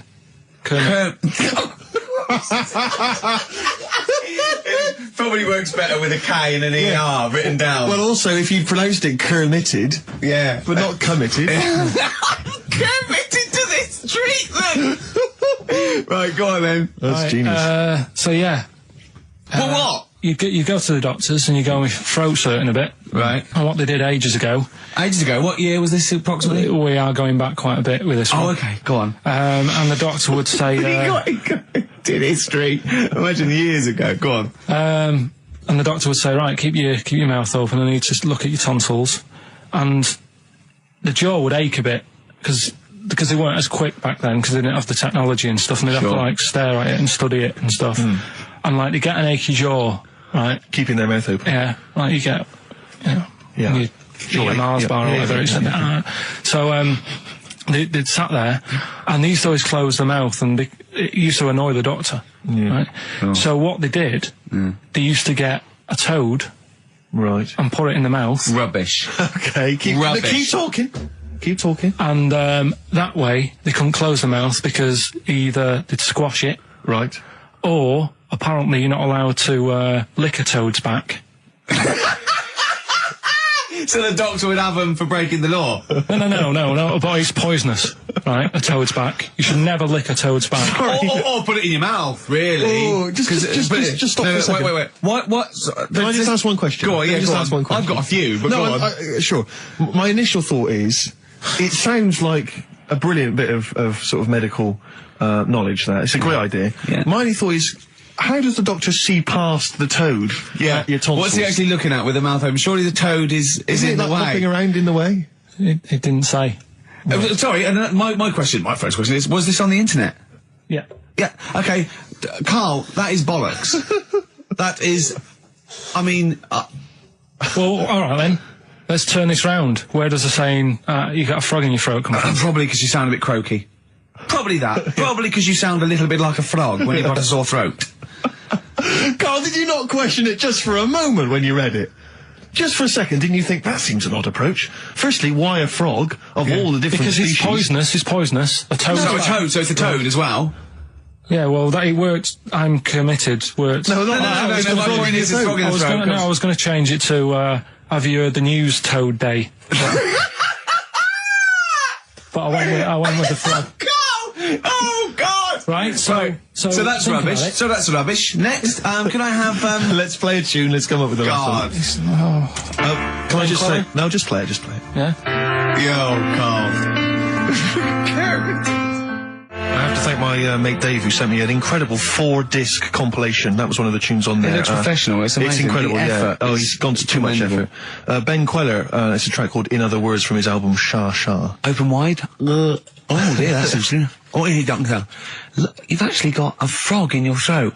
I didn't get there. I put it in there. That's the most ludicrous story I've ever heard, Carl. Why don't you think when you read these things? I think there's always going to be a bit of truth in all of these. I mean, that fella called up, didn't he, and said, I'm not sure about the, putting a frog in your throat if you got, problems with your tonsils or whatever. But he said years ago, if someone had toothache, they'd get hold of a frog and strap it to the face. Yeah, sure. So maybe down the line, maybe they did. Maybe they didn't do it. I think Caligula made his emperor a horse and emperor as well. But I mean, well, what about the frog thing with a poisonous back? It's rubbish. That's true. No, the toads have the secretions in the Why? But they didn't put it in people's mouths. No. So, well, I'll tell you why. When a badger or a heron taste the toad. It's horrible. Ugh. The toad might die, but it's for the good of the species, because then think how many toads, like looking like that heron, could eat in its lifetime. So the fact that one toad sacrificed itself, all those other toads in that heron's manner will be safe. Why? I mean, you know, we've talked about animals a lot on the show, right? Yeah. And when God made a toad... Sure. Right, okay. Well, I'm going to stop you there. I'm going to stop you there straight away. Don't. Just let him carry on. Right. Okay. Like, there's annoying things out there, you know, jellyfish is a big problem with me. I don't understand what they do in the sea and stuff. Right. Right, but we'll leave them. God's right? problem for me, but go on. We won't talk about jellyfish. No. With the toad, right, if it's to protect itself... Yeah. Right, now it's not to protect itself, it's to protect its species. No, yeah, but that, surely, right, if the toad had a choice, if God said, right, what I'm going to do for you here, you can have something like a lobster's got claws, big claws, do have a fight. Or I can give you something that if someone's having a go at you, you've got to try and persuade them to lick you back as a defence. Yeah. What use is, right... Oh, my God, sir. Well, I'll tell you why. What is God The up fact to? that there are still toads around is a testament to that defence working. That's all I'm going to say, okay? If the toad had died out, you'd have a point. But they're still around. It works, alright? And don't start slagging God off. He's got a lot on his plate. Basically, I think he took on too much. Particularly in 1 week. Exactly, it was crazy. Danger high. That's your favourite song, isn't it? That's weird, isn't it? Strange, isn't it? That's weird. I'd like to hear Rod Stewart singing about a lovely lady, please, Carl. As would I. You can picture whatever you want. Bit of Rod. Maggie May on XFM 104.9. On Ricky Gervais with me, Steve Merchant and Karl Pilkington. Steve. Well, I've only just read about this, and I don't know anything about it. This naked rambler, Steve Goff. Yeah. Is he doing some kind of... He's doing a walk from Land's End to John O'Groats. Is he completely nude? Yeah, he's been arrested 10 times on the way, apparently. Right. It says here that Nora Goff, his mum, she's in her 70s, she's begged her son not to walk naked from Land's End to John O'Groats. She said, I don't know where he gets this from. Certainly not me. I am and have always been quite conservative. He would never have been allowed to walk around the house without covering himself up. I wouldn't go as far as to say I'm ashamed of him, but I do not approve of what he is doing. Having said that, it's good to see him on the telly. yeah, it must be. It's not about anything, it's lovely. It's not embarrassing until they're famous with exactly. it, however embarrassing it is. But I can't believe my son's a serial killer. Nice to see him on the telly. He looks like one. He's not, obviously. Yeah. You know, I mean, what is he doing? I don't Steve understand. wouldn't say he was, and he's not. He's just a rambler. But he's there, right? What's his motivation? He's just walking to, I don't know, it's just a nudist, I suppose. Right. And there's a picture in there, and Carl looked at it and he went, oh, what's the point of that? He went, well, look at him. He's got shoes and socks on. He's got a rucksack on. He's got a hat on. He's not nude. He's just got his knob out. Yeah. But he's got a full beard, thinking, oh, I want to hide some skin. Yeah. Whereas this little chap needs the air. I'll pop him out all the time I can. Oh, they really annoy me. Because it's in the supplement today as well, with the Mirror, right? And they've done a bit about nudists and that. Yeah. Again. Same problems all the time. Go on. There's like an old fella sat there, just... How do you know he's old? Well... Why are you looking, Carl? Yeah. Looking at his face, aren't you, presumably? Yeah, I'm just saying he's old and he's sat there smoking a pipe. Sure. With his sandals on. Yeah. They're quite normal, just with his knob out. But look, he always make the same mistake. He's got a little white deck chair. Yeah. If you're nudist, don't go for white. Why? Sitting on that, getting a bit clammy and stuff. White, don't go for white. Go for darker colours. I don't know what he's talking about. So do I, but I love it. I love the fact that he's just got loads of pictures of naked men. Yeah. Walking around with loads of pictures I'm of just saying, a dirty arse on that. I think we've discussed the news before. I don't understand the impulse at all. I do find it bizarre. I mean, there's a picture there of 3 men nude in a pub. Yeah. Just having a chat. Yeah. Just having a chat. Oh, look at Carl carrying around those pictures. I mean, okay, fair enough walking around outside, but indoors? In a pub? Nude? Well, it must be a nudist Pop on a pair pub. of shorts. That must be a nudist holiday, I assume. Yeah. As opposed to, like, the local. There is, though, isn't there? There was a thing in Bazaar magazine the other week where there was a picture of some people They've got an airline of their own now. What, nudists? Nudes. Nude airline? So you can get on there. And your holiday starts as soon as you get on. Sure. And, but what's the point? Well, I'd be worried just about banging against things. You know. So to speak. Yeah, my shoes and things. Or spilling when the waitress comes along. What, the hostess, and might she spill hot coffee? Yeah, that's a good point. Does she have to be nude? Would the stewardesses have to be nude? I don't know. But that bit as well, where they walk down the aisle and they have to check if you've buckled up. Yeah. She's like, excuse me, miss, can you just... And over 50s, it's always over 50s. Right, yeah. So it'd be an old woman on the plane. Yeah, yeah. It'd be like, can you just lift your tit up so I can see the belt? Yeah. Yeah. Oh, God! Yeah. Oh, Imagine dear. if you've got to go into the crash position. Oh, God, yeah. You know? The last thing you see is your John Thomas. John Thomas. As you go crashing into a mountain. Terrifying. And then what if you've got to abandon ship? I know. Well, how would they explain that? Yeah. Go onto an island. Exactly. All right. Or being picked up by, a passing ship. Yeah. Carl, you notice they also play volleyball a lot, don't they? Yeah, I mean, you've always mentioned that, but I thought you were joking, but they love it. Yeah. They said that's what they do. They get to this special holiday That camp. can only be...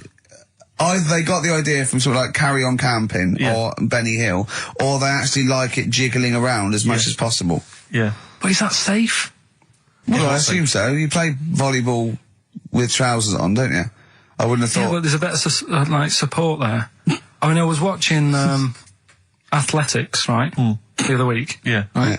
And I was watching it because there's a lad who I went to school with. He's, like, winning gold medals and everything now in the Olympics and stuff, right? So I was looking out for him. Now, if you went to school with him, I'm assuming he's got 3 legs or something?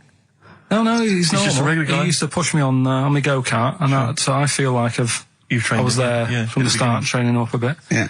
And watching the programme, and there was swimming in it, and I was watching that for a bit, getting a bit annoyed, because that butterfly stroke... Yeah.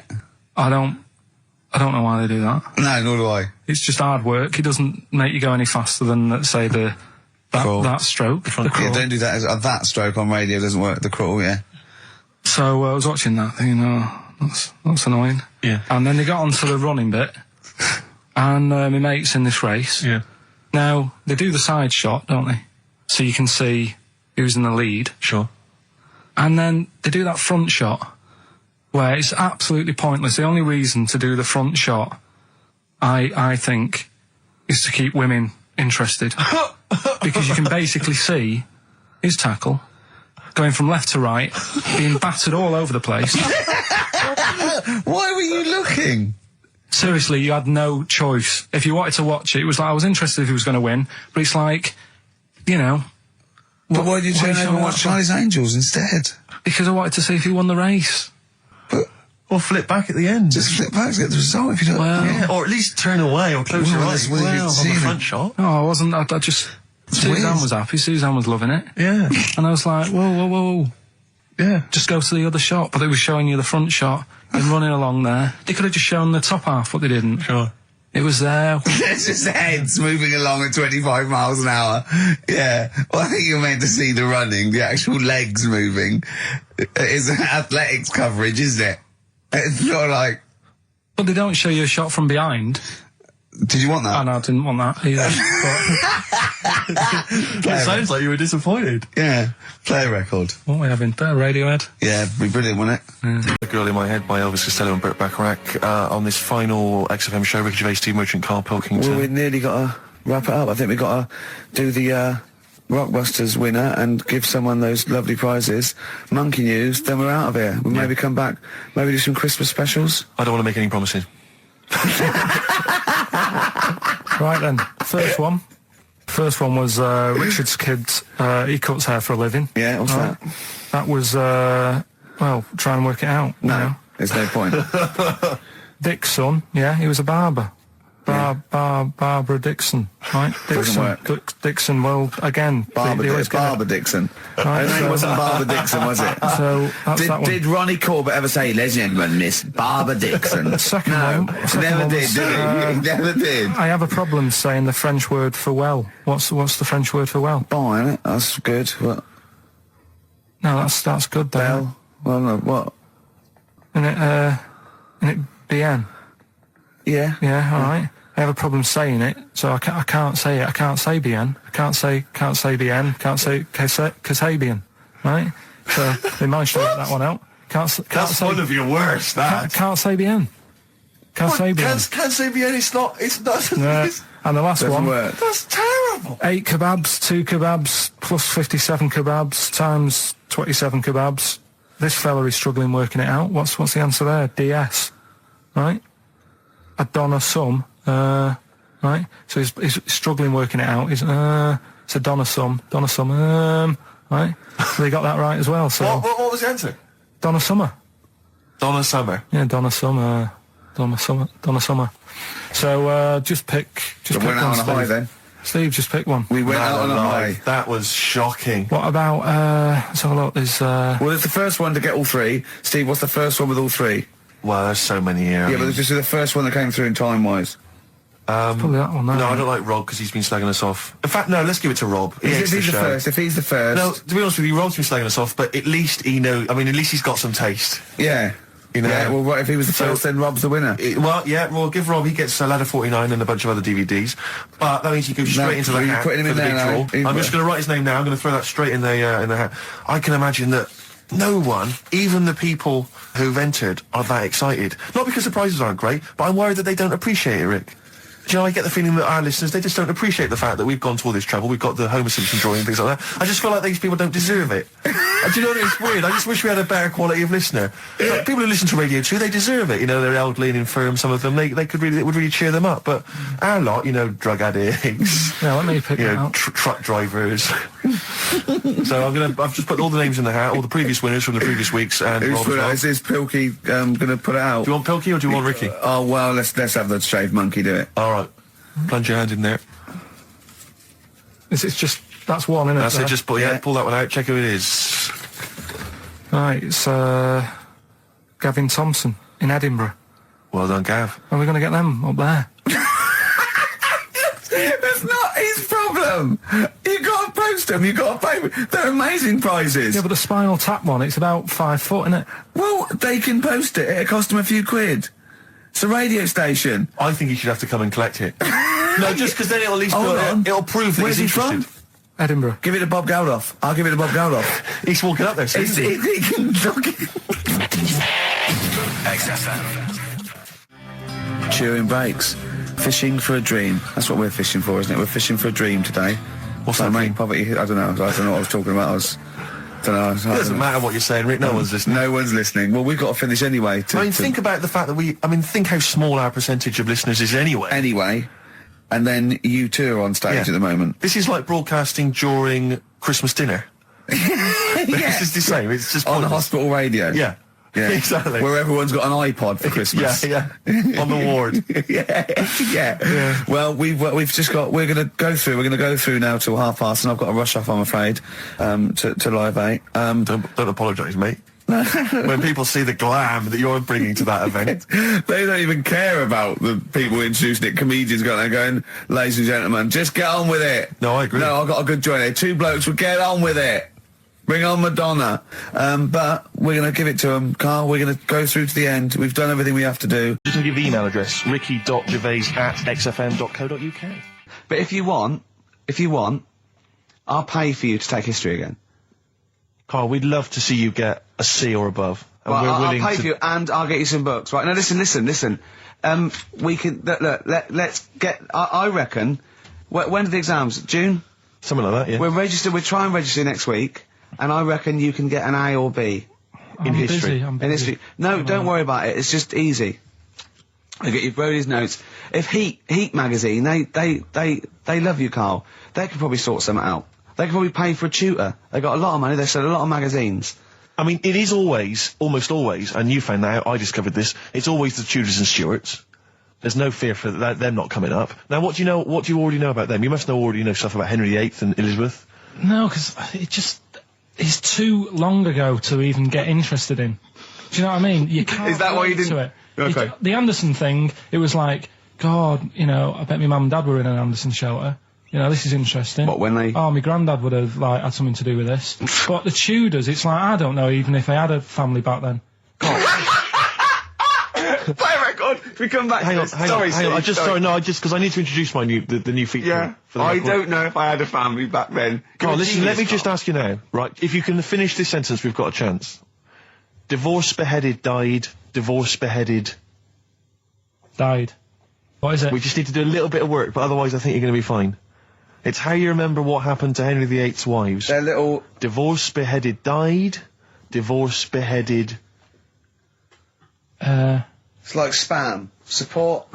What's it? Support, protection, anchorage, movement. That's how You're going to that's nothing to do with the Tudors No, and nothing to Stuarts. do with the skeleton. Yeah, see, no, we're not doing biology. Mnemonics and acronyms. What happened to Henry VIII's last wife? Did she die, or did she not die? Divorced, beheaded, died. Divorced, beheaded. Do you know that the only king that has got a moustache is... No.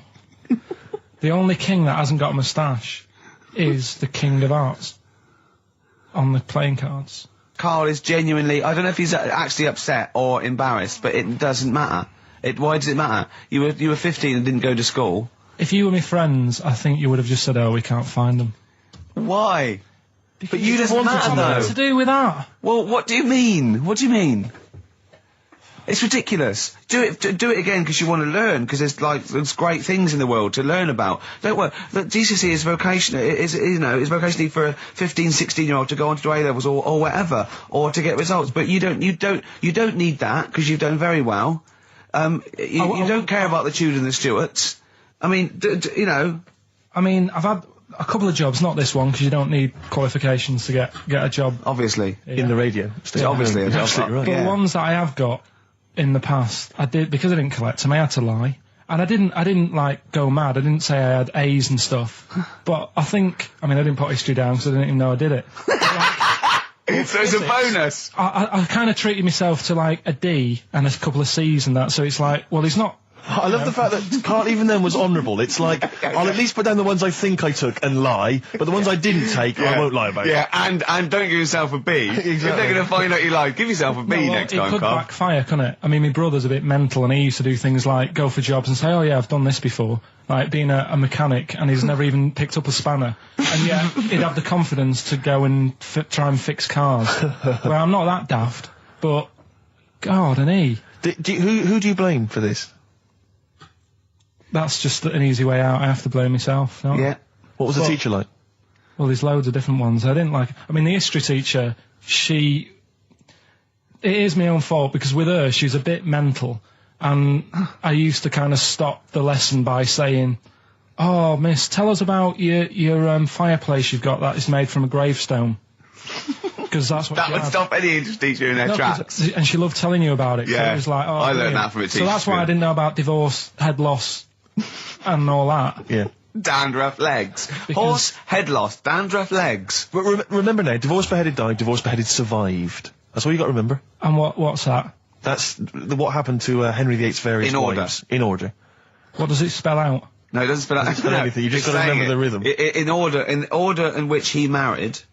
Yeah, but it helps. It's like when my mum taught me the alphabet. She taught me as like a song. A, like B, C, D, E, F, G. Yeah, constantly. No, not like that. Huh. That's how everyone else could do it, and I couldn't do it that way. Right. What tune did she do it to? It was A, B, C, D, E, F, G, H, I, J, K, L, M, N, O, P, Q, R, S, T, U, V, W, X, Y, Z. I feel like, it feels like Christmas Day. Well, you didn't get the gift you wanted. Yeah, do you know that, like, anticlimax? Yeah. When, You've been looking forward to it for so long. Yeah, you know. Well, I mean, I knew you were looking forward to it. That's why it took you 14 years to get the result, and then it was 2 other people that got them for you. Do you wish that we hadn't done it?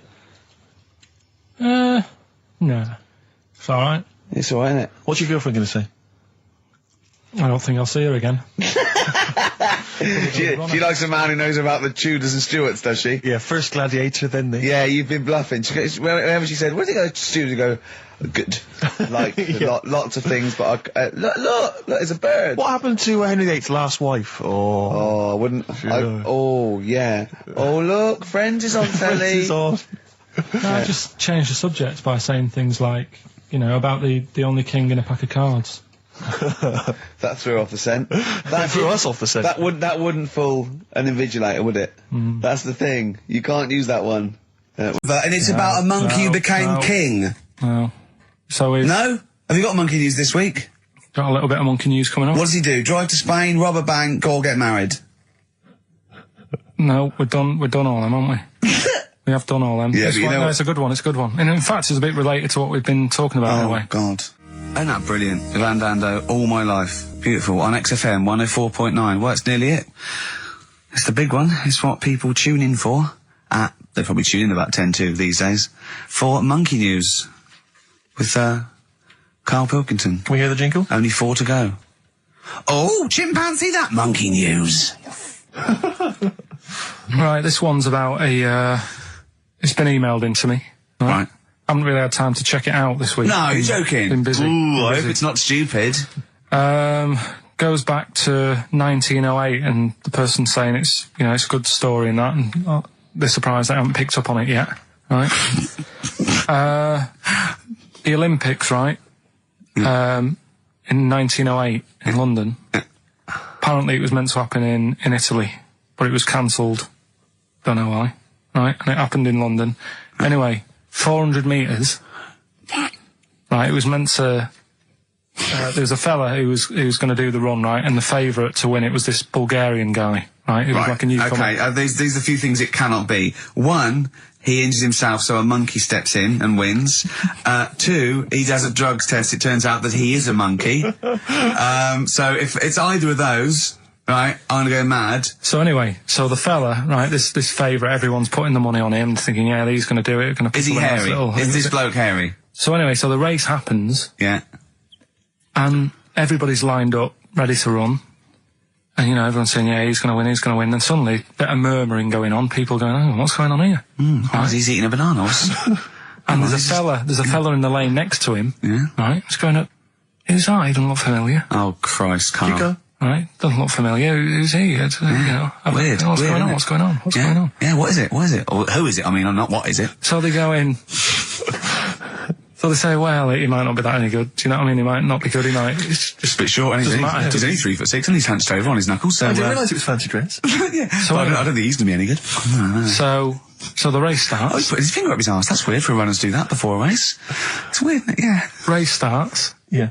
The fella that no one recognises wins it. People go, what's gone on here? Yeah, sure. Do you know what I mean? We had our money on the favourite. What's gone on? Who is this guy? Yeah. Anyway, he stood up there, right? He's looking well happy. Yeah. He's lifting the trophy and everything. Right. Long arms. That trophy's higher than...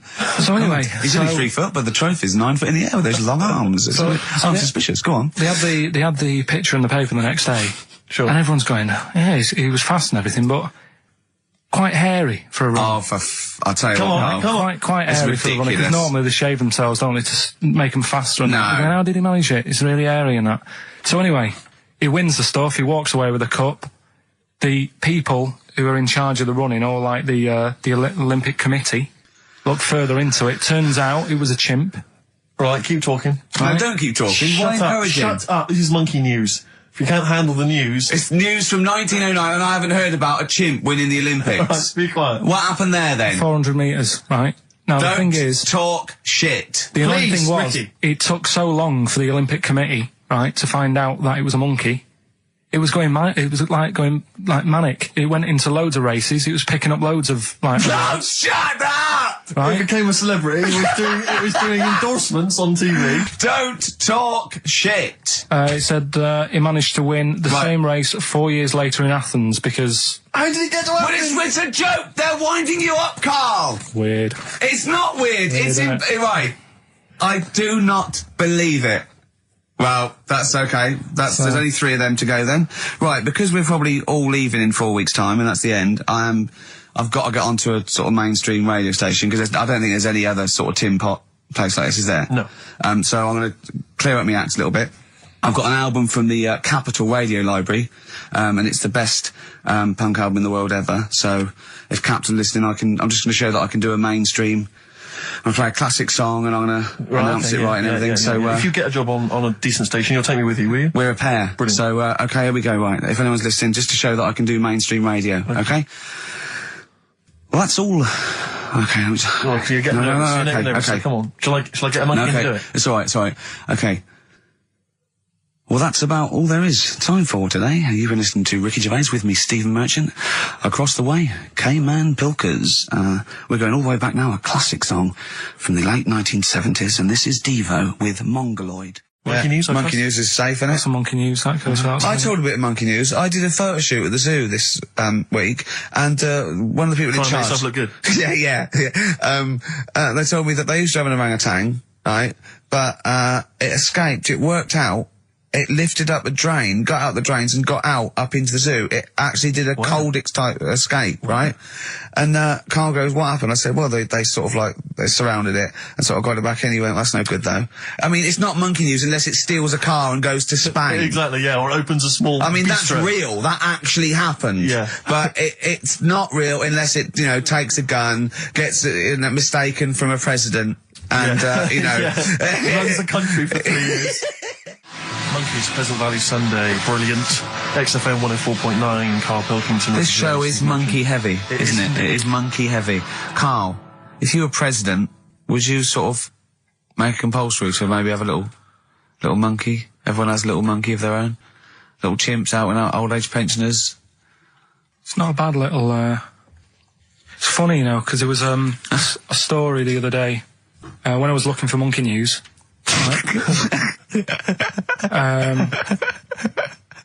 There's a story about a couple who couldn't have any kids, right? There's something wrong with them, but they really wanted a kid.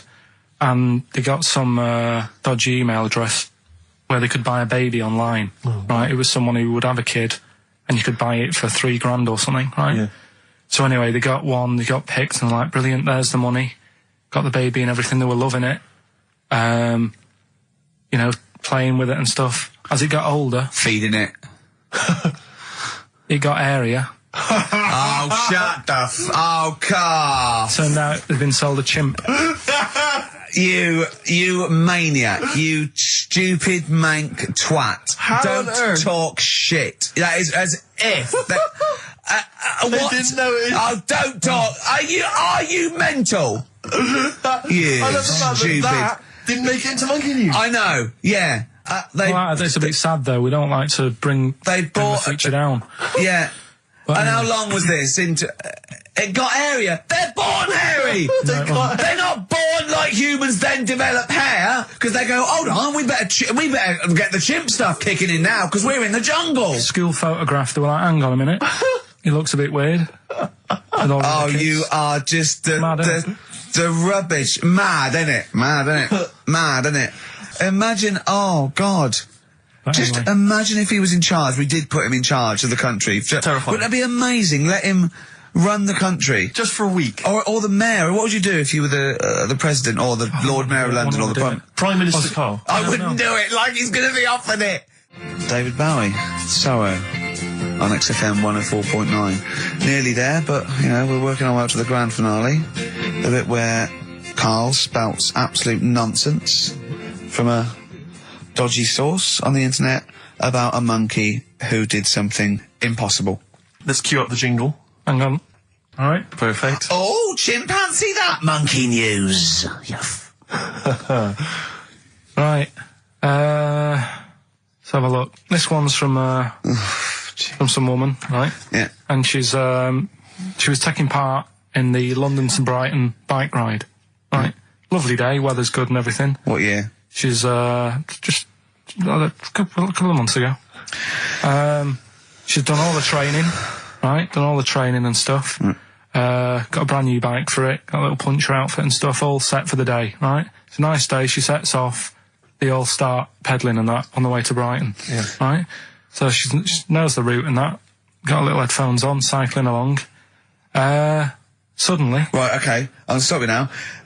If a cyclist overtakes her and is going really fast and it's sort of hunched over, but it's got like lots of cycling gear on and a helmet and goggles, and they can't tell what it is, but they just know it's like a little hairy fella who hasn't bothered shaving his legs, which is weird, isn't it? Because cyclists usually shave their legs, and this bloke had really hairy legs. But and it won. They gave it the medal. It won 3 years running. They gave it the key to the city. It had its own game show, and then someone said, "Hold on, though, this fella's all hunched over and he's only 3'5" and his arms are longer than his body. It's a chimp. If it goes anywhere near that, we're never doing it again." More monkey news next week. She's cycling So along. anyway, she's cycling along, right? And this tricycle. I couldn't predict that. There's always one element you can never anticipate. Yeah. A kiddie's tricycle with a little kid on it. Little hairy kid with a helmet. Okay, just go on then. Well, the tricycle comes Whizzing past, yeah. thing. Strong legs, isn't it, chimps? So she's thinking that, but didn't get a chance to see the thing. Oh, yeah, couldn't quite see the cyclist. Oh, God! You bald mank git. Go on. Yeah, research scientist Karl Pilkington. So anyway, she gets to the end line, right? And they got talking. So it was a nice day, nice race and all that. He said, "Did you see a little thing on a tricycle?" Thing? Well, a person, surely, just a human. Did you see that? No. Did you see that bloke on the tricycle? So anyway, turns out... Yeah! Well, what did she say? Thing? Well, no, wasn't no suspicious. I mean, what did she say? Did you see that fellow on a tricycle? Anyway, so it turns out... Go on. It was a chimp. You're joking! Right. Well, Christ almighty, there you go. Unbelievable, and it was a chimp all along. So anyway, right, so the woman's like... We're never doing this again. Checking out the news, right? There's nothing on it. She checks out XFM Monkey News. Right, okay, I'll stop you there again. Right. If it turns out she does on the news, right, and the circus goes, "We're looking for our chimp, it used to ride this tricycle," and it escaped with police chasing it. No. So she listened to XFM, see if I'd picked up on the story. Yeah, sure. I didn't have it and stuff. So she got in touch with the organisers of the London to Brighton bike ride, said, "Look, saw a little hairy fella." Why did she care? Because she wanted to know. She thought it was a bit odd. Well, Turns out it was a chimp. They weren't happy about it. Of course not. Because now the owner of the chimp wants to enter it into the Tour de France. No! Oh, God! I'm gonna die! Oh, God! In 2005. Now, a couple of questions. I trust you'll be able to answer these. Oh, God! Steve, help me out. How did it get hold of the tricycle? I don't know. Okay. Okay, no, that's fine. That's not an important point. Look, that's important. What's the matter with you, Steve? He doesn't know that. How did it know to... well, firstly, how did it know which way to cycle, but more importantly, how did it know there was a major bike ride on that? Just following the crowd, Steve. What's the matter with you? The owner of it had trained it and stuff. No, he hadn't! It had already done the run beforehand, before the big day. No, it hadn't. Like I say, it wants to do the Tour de France in 2005. No, it doesn't. But there's something about animal rights. If they don't let it enter, they can kick up a bit of a fuss. The animal rights is that it's cruel to make a chimp ride a bicycle. Not if it wants that it's to. prejudice that it'll go, is it because I is hairy? You idiot! Right. So... Wow, that is the worst one yet. Absolute twaddle. Absolute rubbish, Karl. Have you got a tricycle? Unbelievable. If we didn't allow a chimp to enter, the Tour de France, what do you think we'd do? Who's going to stop it? Do you know what I mean? Who's going to stop that? I mean, you're asking me if I'd be president, what would I do? Yeah. That wouldn't be high up on the list to sort out. I'd say let the kid have a go. Do you know what I mean? Let him have a go in the race. What harm is it doing? Not a kid, though, is he? A chimp? Well, do you know what I mean? Can I also just remind you of something else we've learned today? Go on. This is from the listeners. Yeah. And it says, a young mother says her partner has dumped her to become a vampire. Rebecca Roberts from Somerset says Matthew Barrett fell for a blood-worshipping woman in a US cult. The 23-year-old mother says he began shaving all his body hair, dressed in black, and used Rebecca's lipstick to redden his eyes. Rebecca caught him performing weird blood rituals in front of his computer at night, cutting himself to prove commitment. She said, "I thought it was just a hobby." Everyone's got a right to one. I was pleased he'd found an interest. Brilliant. This is apparently from The Sun. Apparently he's left. He's gone to America. He's living in this Ohio-based cult. But it's the last bit where she's been asked whether or not, if he came back, would she take him back? Sure. And this is where I wonder if the journalist, you know how journalists are supposed to just report the news, be objective. Yeah. I wonder if maybe the journalist here has maybe had some interference. Made the quote better for them than go on. Because it says, I never thought this would take over his life. Now, if he came back, I'd say fangs, but no fangs. Oh dear! I can't believe. Imagine you're the woman, Rick. Okay. And I've come round. You're the journalist. I'm the journalist, and I've come in and I've said, okay, I read about this. All I have to do is not say that thing. You've come. I understand you're obviously quite upset. Your husband's gone gutted. off. If he came back, would you take him back? Definitely not. Right. What would you say to him then if he came back? Just get lost. Right, but I'm really pissed off with you. Would you perhaps say something a bit more pithy? Not in this situation, no. You're upset? He cuts himself, he drinks blood, he's left me. Sod off. I'm not interested, mate. Because I tell you what. Go on. I mean, I like what you said there, but I wonder if we could condense that a bit more. If he came back, would you say... Go away. Would you say something? Would you ever say something like, thanks, but no thanks? No, because it makes it flippant, because I'm really angry. I know you're annoyed. And I'm upset, so I wouldn't say... I certainly wouldn't say thanks. I might say no thanks. But what if you sort of said it like aggressively, like you're giving him the finger, thanks, but no thanks? Like you didn't really mean sort it. of sarcastically? Sarcastically, would you possibly say I that? might say thanks, but no thanks, and that'll be it. And that's and I'd leave it there. I'd never change that. Sure. I'd never change those words. Can I ask you a question? Go on. Do you like puns? Hate them. Right. I don't like Countdown. I don't like QI. I don't like any of those posh Cambridge, Oxford types. I hate puns. If you had to say thanks but no thanks in the form of a pun, what would you maybe say? I wouldn't. I never would. Right. I'd say thanks but no thanks. I would. I mean, I feel embarrassed that I'd even say that because I don't think I would even say thanks but no thanks. Okay. But if I did go that far, I'd leave it there. Sure. So, have you ever noticed, as I have, the similarity between the word thanks and fangs? Not really. It's very similar. Not Fangs, really. fangs, F-T-H, there's a K. Fangs very much. G, it's A and S. Well, the A, the N and the S, but that's about it. Would you agree it sounds marginally similar? Yeah, Is it possible you might one day say fangs but no fangs? I wouldn't know. Right. I could put that though, could I? But don't say I said it. Right. I mean, yeah. Fangs, but no fangs. Yeah. This is the thing, just, if you ever read an article in The Sun, The Mirror, anything, do not believe it. Really seriously question and query it, because... If it ends with fangs, no fangs. If it ends with a pun... I'll tell you what, though, my mum was loving it. Do you know Rockbusters? Do I know Rockbusters? I love Rockbusters. I think I dream of it. She was taking part. I mean, she doesn't know a lot of the new bands and that, but she made some up for some older bands and that. Oh, she did some herself? She made some herself, sent them in the post. So are you going to use those today? She's not quite got the hang of it. So unlike her genius son. Have you got them there? Can we hear what they are? You keep talking a second then. I'm quite excited. I mean, if they're even approaching, say, the genius of Wet Knee Houston. Yeah. There was another one which was something to do with a trench, Carl. What was that? That was Dandy Warhol's. That was a good one. Dandy Warhol's. I think that was his finest moment. Yeah. Incidentally, I've got an email here from someone called Sauda, if that's a he or a she, but let's assume it's a she, just for glam's sake. Yeah. She says she saw an old man eating a Twix last week, Carl, so that blows your theory out. I'm not having it. Okay.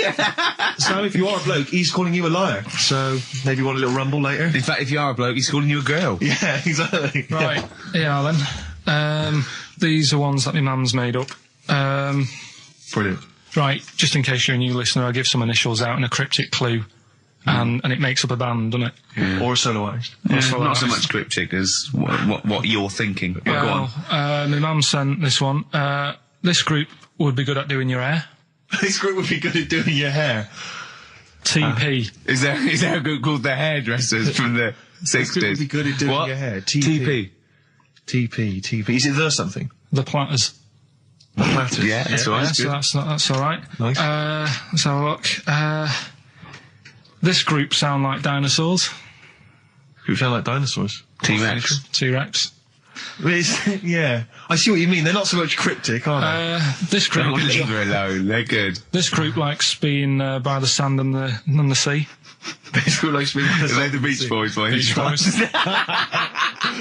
This band are called the Beatles. The Beatles. Hang on. We just have a What else you got? It's funny because one of them that she's done, I'm actually doing today. I thought of in the week. Right? So, is it the same clue? It was, yeah. Wow, but great minds think alike. Here's So the this is last one. obviously coincidence. Here's the last one from her. This guy sounds superb. This guy sounds superb. The Bachelors. Glenn Campbell. That's good. I like that. I'd say this. I think you should get on to one of the big game organisations, Parker Brothers or whatever, because this has got to be. This could sweep the nation at Christmas. Don't you think this is the perfect Christmas game? Yeah. Well, I think this is what's going to make or break the MTV thing. Right. Some kind of TV version. Yeah. I'm just thinking into ad breaks, coming up next is this band. Be careful though, Carl, because, make sure you retain the rights, because I can see this selling abroad. You know, and I can see someone coming along and taking the sort of like the Rockbusters and changing one word and making another game out of it and just using the same format. I don't know. I can't think of something there, but they could change. So sort of like they change the word rock to something else and have it. What could it be? Brick, block. Yeah, and so you have to, you know what I mean? So be careful, because Blockbusters will never work. Look at his little face. So we're doing that later. Got some good prizes. Okay. I'm Ricky Gervais, obviously, with me, Steve Merchant, and Karl Pilkington, which is what Heat write about, really. Karl's the main man. Think of Karl a year ago. He was just sitting in that room going, all right, I've done this. Whoa, XFM. It's good, isn't it? Yeah, it's like a music bed. Brilliant. Comes on the show. We start taking the piss out of him. People start going, oh, who's the idiot you've got in? And we go, it's Karl. And they go, we like him. He's a fool. I go, yes, he's a fool. He's a pet buffoon. And they go, well, let him speak more. Right? And they're going, don't let him talk, XFM, the fat cats. Oh. And I said, I'm a rebel and I do it my way. Rick, can I ask, did you stick it to the man? Yeah. And then MTV call up. Heat are writing about him every week. Yeah. He's just been doing film for the BBC. There's some rumours he might be the new James Bond. Yeah. Is he in lovely McVitie's original digestives? Are we allowed to? Can I, if McVitie's are listening, I love these biscuits. Yeah. And he's got the best. If the Spearmint Rhino strip clubs are listening, I'm a huge fan. Right? And he's got Rockbusters to come. Yes, let's do it. I should just ask, the few people have asked me this, and there's also an email here from Rich. People are saying they've seen some of the posters and the adverts of advertising the show, plugging the show. Why aren't you on the posters, Karl? And it is your choice, isn't it? We did ask Karl to be involved. But he is actually. It's like, where's Waldo? He's actually. He's in my trousers. You don't like have any photo taken? No, you don't want. You're not seeking the publicity. No. I reckon you are secretly. I don't believe you. No, he's right. He's totally right. He's doing it just right. But I think there's a fine line to be drawn that, if you like being in, around radio, you've got and you want your own show, or you enjoy talking and they just happen to be filming you for MTV, that's different. I think what you just avoid is going to silly celebrity bashes, having a picture taken for the sake of it. I mean, I think you're right, but I think you should do the screen test. On a serious note, I think you should do the screen test. Just because it might be fun, and if it's no good, they won't do it. And you can stop any time you want. No one has to keep going on telly. I just think we're going to lose him. No, we won't lose him. Listen, right? I'll always be part of this. I'm just worried that you're going to exhaust yourself. You're going to be drained. You're going to have told all your anecdotes on MTV. Certainly will if you have to help the old fella upstairs with the bed. Yeah, £50 an hour. Oh. That's terrible. Go on. But I'm what I wanted to do, right, because I don't want to embarrass myself, right? I don't want to embarrass the woman at MTV when I turn up and she thinks, oh, look at him. Yeah. What a waste of film this is going to be. Because it's not cheap. I know that. It's not film either, but go on. Well... It is cheap. It is cheap. They're filming on a DV camera that they can go over. If it's no good, they won't show it to anyone. It'll be great. It's just what they want you. Honestly, I can just see you doing little things, just like popping up, between the records and going, all right, MTV, music television, hear about the airy Chinese kid born, which is weird, isn't it? Because they're not usually airy. And it just goes, MTV. It'd be brilliant. It'd be brilliant, Karl. If I'll come down with you. Well, we'll see. Go on. We'll think about it, right? Go on. My mum sent some more. What we also needed he's got a letter from his mum. My mum did some more Rockbusters for us. I reckon they're secretly listening, Karl. They've said they're not listening, but I reckon they are. Does that worry you? Well, let's play a record and let's hear your mum's Rockbusters. Better Warren G. Karl, done, mate. Well done. Regulate. I hope Nate's involved. Nick Dobbs? Yeah. I hope so. Karl, Rockbusters, your mum's... Karl. Yeah, no, listen. We did get a bronze, but this year we introduced Rockbusters. Things will be changing. So, Hey, we didn't introduce Rockbusters, Karl. Please don't tar us with that brush. Yeah. Rockbusters, then. Yeah. Chance to win all that stuff Steve was talking about before. We give initials and a cryptic clue, and it's a band. And there's 3 of them, and you email in ricky.gervais@xfm.co.uk. Yeah. Right? Do you want some of my mums? Well, I think before you give us your own, we should hear your mums, just to sort of set the tone and for people to get their heads around the whole idea. She sent some more. They're still not that up to scratch. First one, this group are nice on toast. Marmalade? Jam. Yeah. Which one? Jam. Okay. Marmalade would have worked. Marmalade's just as good, yeah. This man liked his wine. This man liked his wine? Dean Martin. What? So no cryptic clue, just a man who drinks. Yeah. But like, isn't there like a myriad of rock stars who like booze? I liked his wine! I don't think anyone would have ever got that. That's fantastic! This man liked his wine, Dean Martin. This man liked his golf. Oh, clubby chip face. No, Bunker Smith. Bing Crosby, yeah. He liked his golf. Yeah, that's genius. This man liked his wine. Just a couple more. Hope you're not speeding when you meet these. The police. Oh, it's great. And is there any other good ones? Sounds like these lads work for the hospital. The porters. Say that again. Sounds like these lads work for the hospital. Jerry and the pacemakers. Right. So we'll Carl, I have to say, if there was ever in the future any doubt that you were your mother's son, that would pay that. Believe me, you are a chip off the old block. Well, let's so we have a little record and then educating Ricky and Rockbusters when the show really starts. So these are mine. Number 1, you've been dunking that for too long. That's LB, right? So, oh God, that's too easy. That's too easy. I always tease them, don't I? I give them something to make them feel like they're going to win something, and then I hit them hard with a tricky one. That doesn't make sense. Yeah, go on. So the first one, so that's the cryptic clue for a band or an artist. Their initials are LB, and the cryptic clue, you've been dunking that for too long. Yeah. So that's the first one. Second one, you won't be able to play that game in this pub because the table ain't big enough. Right? Could be an old artist, could be a new one, could be a band. What's the initials? FD. All right? FD. You won't be able to play that game in this pub. The table ain't big enough. And the final one, well, I've had a rubbish day, so I'm happy it's over. All right? Yeah. That's the third cryptic clue, the initials being GK. Right? Yeah. Well, I've had a rubbish day, so I'm happy it's over. They're the 3 clues. All you got to do is email in ricky.gervais. That's great. That's genius. Which one? The last one. All right. That is genius. That's the best one you've ever done. All right. Ricky.gervais. That's great. I don't know the middle one. .uk. Okay. Email in them 3 answers. You win the stuff. Well, cheers for that, Oliver. Olivia. Yeah. Don't see your email coming up with the Rockbusters answers, so let's you better give us the answers. Let's give them out. The first one was you've been dunking that for too long. Yeah. That was LB. Limp Bizkit. Yeah, got that one. The third one, we'll jump to that one because you've got it. Well, I've had a rubbish day, so I'm happy it's all over. That was GK. That's a great one. That's Gladys Knight. That is brilliant, Carl. And the one that you're both having a problem with, you won't be able to play that game in this pub. The table ain't big enough. FD. Go on. Fats Domino.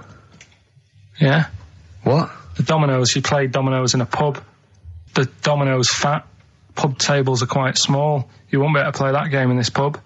Fats Domino. Rubbish. So, do you want to pick a winner? Rubbish. Winner? Well, you say it's rubbish, but plenty of people got the right answer. Rubbish. Who do you want to go with? The bunch of slightly rubbish prizes is going to Elliot K from Cheekwell in Essex. Well done to Elliot. Have you to do the prizes for the prizes? Okay. Okay, so if you haven't heard it before, I'll give you some initials. It's like initials of an artist or of a band. It's Blockbusters. And a cryptic clue to who the band is. There's 2 easy ones, 1 difficult one. First one is, That'll Never Get Off the Ground. Right. Yeah. That'll Never Get Off the Ground? That'll Never Get Off the Ground is the clue. Not LZ. The initials are LZ. You are joking. 2 easy ones. Right. Yeah? Okay. Right, and then you've got, that woman's got her husband's gloves and a pair of her own. Right? Say it again. That woman has got a pair of her husband's gloves and she's got a pair of her own. That's HH. Right? Bit of a difficult one. And then the last one, you'll get a right load of bacon off them, right? You'll get what? A right load of bacon off them. That's L. L. Yeah. So once You'll again, get a very right quickly, load of bacon off of them. you'll get a right load of bacon off them. So first one, that'll never get off the ground. LZ. That woman has got her husband's gloves and she's got a pair of her own. That's HH. Brilliant. And you'll get a right load of bacon off them. That's L. And it's an email-only competition. Email only. ricky.gervais@xfm.co.uk, and we pick a winner before the end. So And the Wicker Man, the weather, best of the weather. The best of the weather. That would be amazing. The best of the weather. As a compilation, Channel 4. Exactly. Winds light to variable. I love 1976 Remember this weather. one from August 1979? Warm, isn't it? Oh, this is warm, isn't it? Oh, the best of the weather. You forgot to read your mum's clues out, didn't you? Yeah, these are just for fun only. This is Carl's mum. She listened one week and now she sends him a little example of Rockbusters every week. She's got what did she send? This group would go well with your Christmas dinner. Cranberries? Yeah. They make a few good cupboards. They make a few good cupboards. Yeah. Carpenters. I was thinking of EMF. I was thinking B&Q. The B&Qs. This group thinks of lots of things.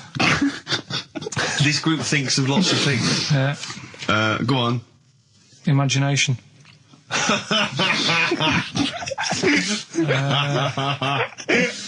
think they're the best ones. Yeah, they're the best ones. Obviously, we want the worst ones then. Here's one more. She'd really like Blackpool. She'd really like Blackpool. She'd really like Blackpool. Fairground attraction. Not bad. Yeah. Not bad. Right. Well. Right, there's a load of letters there asking for advice. Put them on Claire's desk. Have a good Christmas. Have a good Christmas. Second one, ask your mum if you should. After at the prison. S. And the last one, a couple of people were arguing in the supermarket at the fruit and veg counter. But it's busy in there because it's Christmas. Busy because it's Christmas. That's a B. So they're the three things. It's email only, this one. Please remember that. ricky.gervais@xfm.co.uk. ricky.gervais@xfm.co.uk. Yep. Brilliant. Carl looks happy with them. He looks really happy with them. Rightly so. They're cracking. They're good. Yeah. They're pleased with those. All right. Is there going to be more Rockbusters in the new year? We're not sure. I'm still, thinking about new ideas that we can do. Snowbird from Mark Heights are part of his covers album. He's so happy that the XFM listeners understand his stupid clues, and he knows it annoys me. We've got some right answers we'll be for getting out the answers just quickly, just in case someone sort of missed one of them. I'll just quickly do them. Yeah, go on. First one, there's a load of letters. There's a load of letters there asking for advice. Put them on Claire's desk. Oh, a Merry Christmas. Ask your mum if you should. Oh, a Merry Christmas. And a couple of people were arguing in the supermarket. It was Christmas, that's why. Counter, and that's B. Okay, we'll give those answers out shortly. Okay, answers. We must give the answers. You would have to go to bed at 6 though, so we can play. Right, here's the last clues of the year. You had there's a load of letters there asking for advice. Put them on Claire's desk. That was F. That was for foreigner. I don't know what you mean. Claire Rayner, she took advice, she gave people advice, so that's a foreigner. That is shit. Right. I'm sorry, it might be Christmas, that is absolute garbage. A lot of people got the right answer. I know, that annoys me even more. Number 2. The second one, ask your mum. Foreigner. Yeah. Foreigner. Second one, ask your mum if you should. That was S. That was Shalimar. Shalimar. Right? No, bizarrely, what was the clue there? Ask your mum if you should. No, we got a lot of people saying Smashing Pumpkins as the answers to that. But I don't know who's saying that today, Mum. Smashing Pumpkins. Merry Christmas, Mum. Smashing Thanks Pumpkins. very much. Nice bollocks. Oh, that's great. That's great. Right. Smashing Pumpkins. Your dad bought for me for Christmas. Yeah. And the last one, lovely plums. What, my Victorias? Oh, God! Right, we've got to wrap it up. Come on, then. A couple of people were arguing in the supermarket at the fruit and veg counter. That was B. That was Banana Drama. They were, having an argument. What do you mean Banana Drama? Wait. What group is Banana Drama? What group is Banana Drama? You're a fool. You're a twat. Well, you say that, but you accuse Carl of that. You're also accusing lots of the listeners, including the winner, Nicola Rogers, of London, and she wins those great prizes, and she got them bang on, so... Banana Drama. So, can we finish there now? Yeah. What do you mean? What do you mean, can we finish there now? Just play the ads and go. What? No, what are you talking about? We're going to play Johnny River. all day. Play that then. Goodness me, Carl, look at you. We haven't got time. Merry Christmas, Carl. Merry Christmas, Carl. Enjoy the show. Let's give him a little kiss. Oh, a little kiss. Oh, no, with tongues, it's Christmas. No, don't. Stop messing about. Get off! Right, well, Rockbusters. That's old. Now listen, it's Rockbusters. I've got the prizes here. Rick, I'll be honest with you. I mean, we've given away some shoddy stuff in the past. This is the worst collection. Tat, is it? This is really scraping the bottom of the barrel, Carl. I mean, let's hold on. The how phones many are more going of mad. these can we give away? If you're still phoning, hang up because we're not going to bother anymore. We really sorry about that. Maybe email us or something.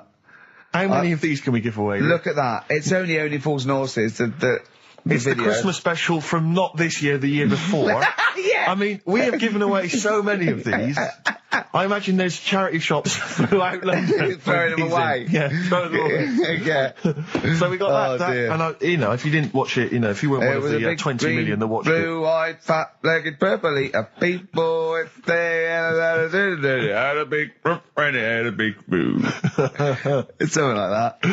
And once again, the best chill-out album ever, with, it's pretty much rubbish. It was a big boo. Actually, no, the songs are okay, but Purple-eater.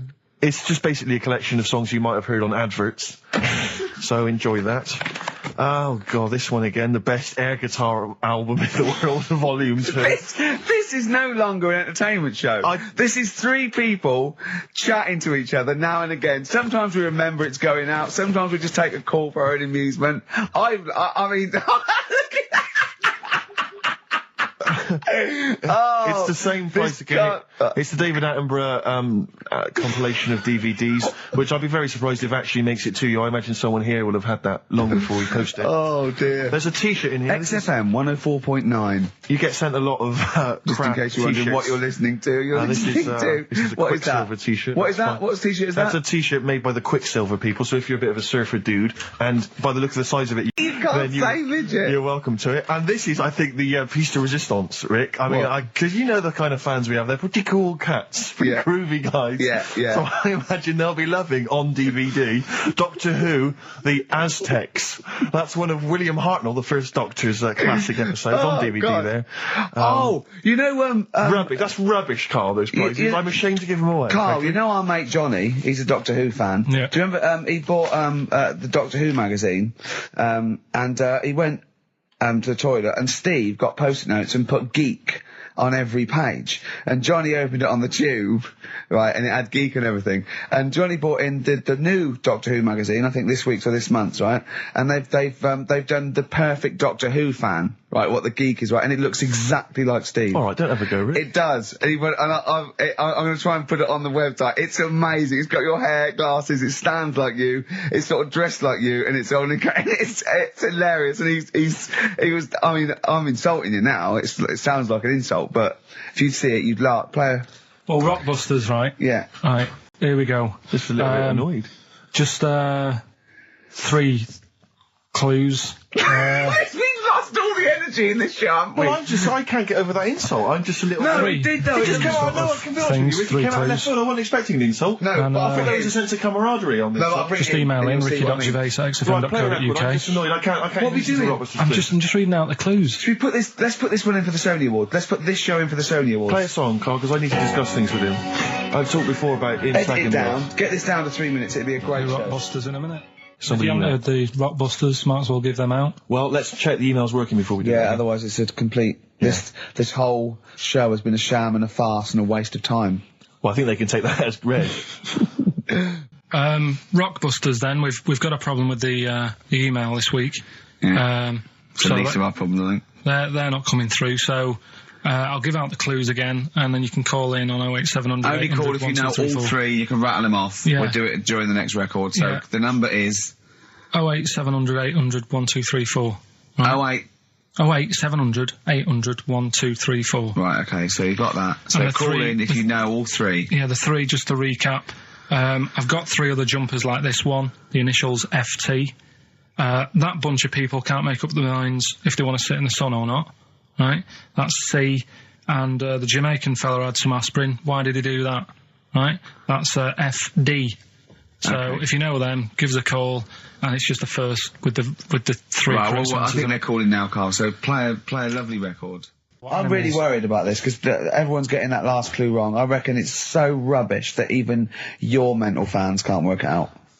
Yeah, it's a tough one, but... Give that final Rockbusters clue again. The Jamaican fella had to have some aspirin. Why is that? Why did he have to do it? FD. No, hold on, that's changed.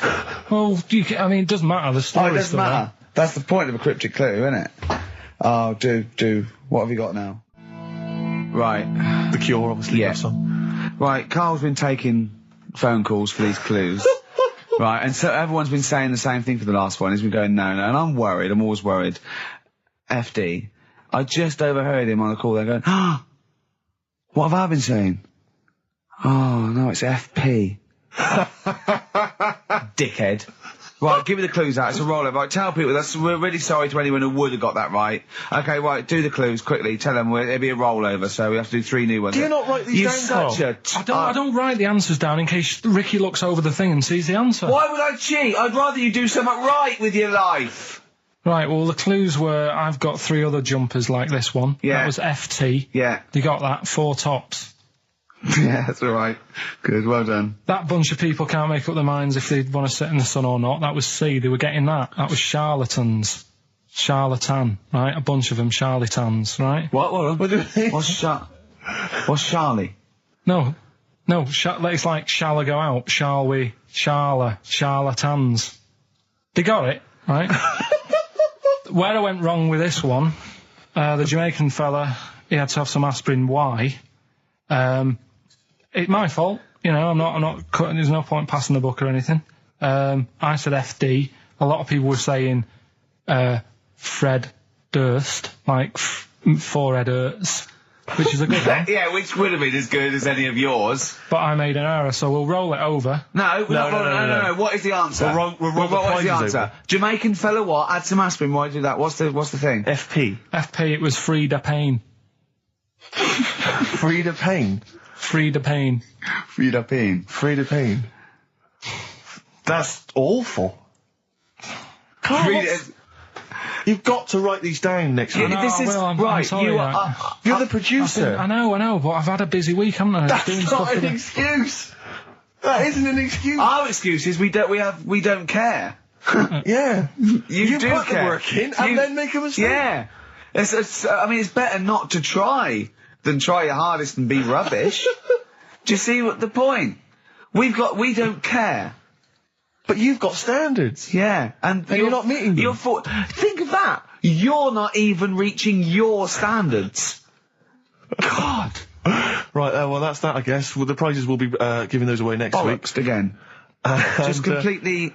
Song for the ladies to end the show with. It's from Nick Cave's new album, Nocturama. This is a track called He Wants You. Back next week. Remember, Frida Payne. I'm a big fan of that TV show. It's on digital TV. A lot of people won't have it. But Inside the Actors Studio with James Lipton. Yeah. And he interviews lots of big Hollywood stars, and he always asks them these same questions at the end. Can I just run a few of them past you? Go on. Okay. So, if you could do any other profession other than the one you do now, what profession would you do? Can you just change that to apart from a paper round? Apart from a paper round. Oh. If you do any other profession, Carl. And it doesn't matter about, like... It doesn't matter if you've got the skills or anything. In an ideal world, if you had the ability. Well, I think I'm about to buy somewhere, so I reckon something, you know, using tools and, like, doing a bit of plumbing and that. So a plumber? Well, sort of an all-rounder. Right. A handyman. Well, yeah. I think... You know, you don't get paid that much, but it's useful, isn't it? So, but you get your own show, couldn't you, with Carol Smiley eventually? Well, all that, but the money that you don't make, you save by not having to pay someone else to do the chores. Right, okay. I don't know what that sentence meant. Right. No, a plumber. How much is the average plumber on? The money you don't make, you save on not getting someone else to do it. No, just think of that. No, look, break that sentence down. Are there any? Sorry, Rick. Sorry, but people who live in glass houses. Yeah. Anyway, let's just go back to Lipton quickly. We've got a couple to get through here. So, your favourite noise or sound? Favourite sound or noise? Oh. Is it me? No. It's not me. Hang on a minute. It's not me. Are you sure it's not me, Carl? I like Elvis. Noise. Elvis. In the ghetto. The sound of Elvis. Elvis in the ghetto. Brilliant. Okay. Yeah. And your least favourite noise or sound? I don't think it should really be records and music. Noises, things that you hear at home or whatever. Maybe like a sound of a... The least favourite noise? Least favourite? The sound of... Probably like... the sound of ghosts? Fire engines and that. Right. That's annoying. Except if your house was on fire, presumably. I think it's a bit unnecessary. You think they're just doing it to wind people up? I live on like a busy street and it's happening all the time, and it is like... Just sort of have a blast of it and people will hear it. You don't have to keep it going. Yeah, Sure. So that is, pretty annoying. And if heaven exists, Carl, when you get to the pearly gates, what would you like God to say to you as he welcomes you into heaven? What would you like God to say to you? Who asks these? What show's this? It's a programme where celebrities are interviewed by a guy, an American interviewer, and he always asks these questions at the very end. What would I say to God? What would you say to God if you believed in heaven, and if heaven exists, when you eventually go up to heaven and you're welcomed in through the gates by your God? Parker and your stussy t-shirt and your... What do you want God to say to you as he welcomes you in? Say, you all right? Don't know, just be friendly. Steve Merchant with 5 little hamburgers. Got 5 burgers here, yep. And so I don't know, how should we begin, Carl? Do you want to just look at the size of these burgers? Look, they can see it on webcam, can't they? They can see us stuffing these burgers into your mouth. And I'm filming this, Steve. Look, brilliant. Look, I've got a camcorder. Yeah. We'll put this on unseen footage on a DVD or something. Or maybe on the website. On the Oh, Carl, what if you break the record? Okay, Carl, I'm coming round now to just monitor this and adjudicate. What's the web? If you want to see this on the webcam, what is it? XFM.co.uk. Right, okay. Hold on. Can I, Steve, I'm not being that? funny. I'm not being funny, right? But I think I have got like a bit of a wheat thing. You've got a bit of a what? A wheat allergy thing. Oh, don't give me that. No, seriously, my head's... I've been eating a lot of shredded wheat recently. And my head's got a bit bigger. Carl, I don't think you can let us down now, mate. So you just got to put that first. No, I can't put that like that in my mouth on its with. I've got to break it up. I've got to break it up. Can't break it up. Can't break it up. It doesn't say you can on the rule thing. It does. It doesn't. I can't look. I physically can't. Try it. I can't look. I'd have to be Jay Goody to get it. Seriously, look. Oh. Try it. Yeah, I know, but you're not approaching it right. That's it. Come on, go on. That's all. Keep going. God, he's not going to do one. Keep going.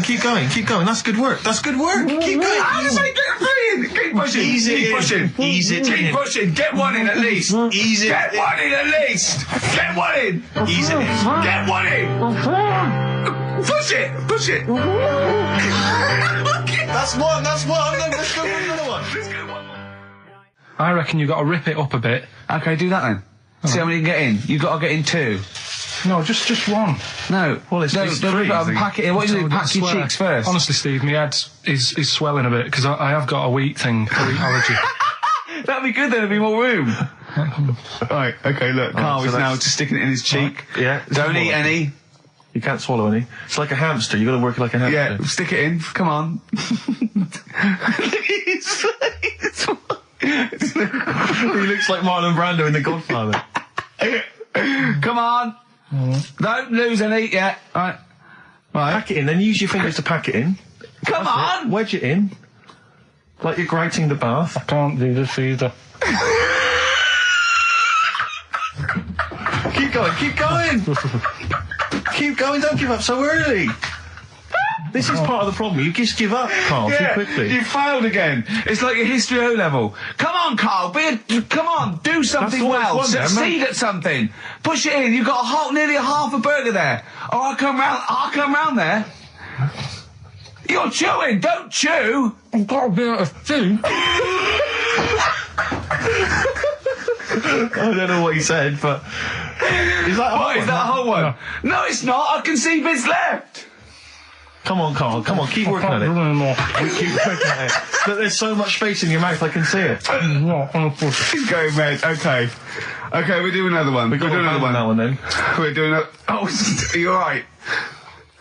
Are you going to be sick? Are you alright? Alright? Oh god, should we play a record? He's making my eyes water now. Okay, I'll find a different one for you. Find a different one for What him. about most grapes eaten in 3 minutes? I'll go. Do you want to do that? Grapes are easy, aren't they? That's easy. Great. Come on, grapes are easy. Come on, don't make him laugh. He's choking. He's choking. Oh, Carl. Quick! Keep going, Carl. Come on! Come on! What happened? Did he just throw up? No! Don't make him laugh! Oh, come on! We can make wine. Come on, Carl. You're doing so well, Carl. mate. I want to go. Come on. Only. Why are you making him laugh? That was a world record attempt. Come on. He's over the. Keep going. Come on. You got 25 seconds. Come on. Oh, I think that was a shame actually because you were doing well, but something went wrong. I know, and I think those are bigger grapes than the ones I've seen before. They're quite big grapes. Look at his face, he looks so despondent. Come on, Carl, 8 seconds. Just a few more. 5. Come on, what's the matter? 2. 2. 1. It's all over, Carl. It's all over. Better count how many you did. You can get good at this. We can get good at this over the weeks. I think that was a fairly pitiful attempt, actually. I really thought you had a... It's interesting, actually. These are harder records than you might think. Yeah, I know. 6, 8, 10. How do you feel after that record-breaking attempt? Not happy with that. What are you not happy about? The fella who did it, was he in hospital and just had loads of grapes? I was bored. I'm sure he wasn't producing a radio programme, that's for sure. Well, to be fair, neither are you. What was tricky about it? What did you find hard? I think having Ricky standing over me, sort of shouting, "Go on!" isn't normal. No. But that wasn't... He hasn't eaten any! Hold on, that's 50 left. That's quite a poor attempt then, by the seam of it. Would you think about trying to maybe do that again in a couple of weeks? Would you do some practice and try that again? No, leave it. Leave it to the experts.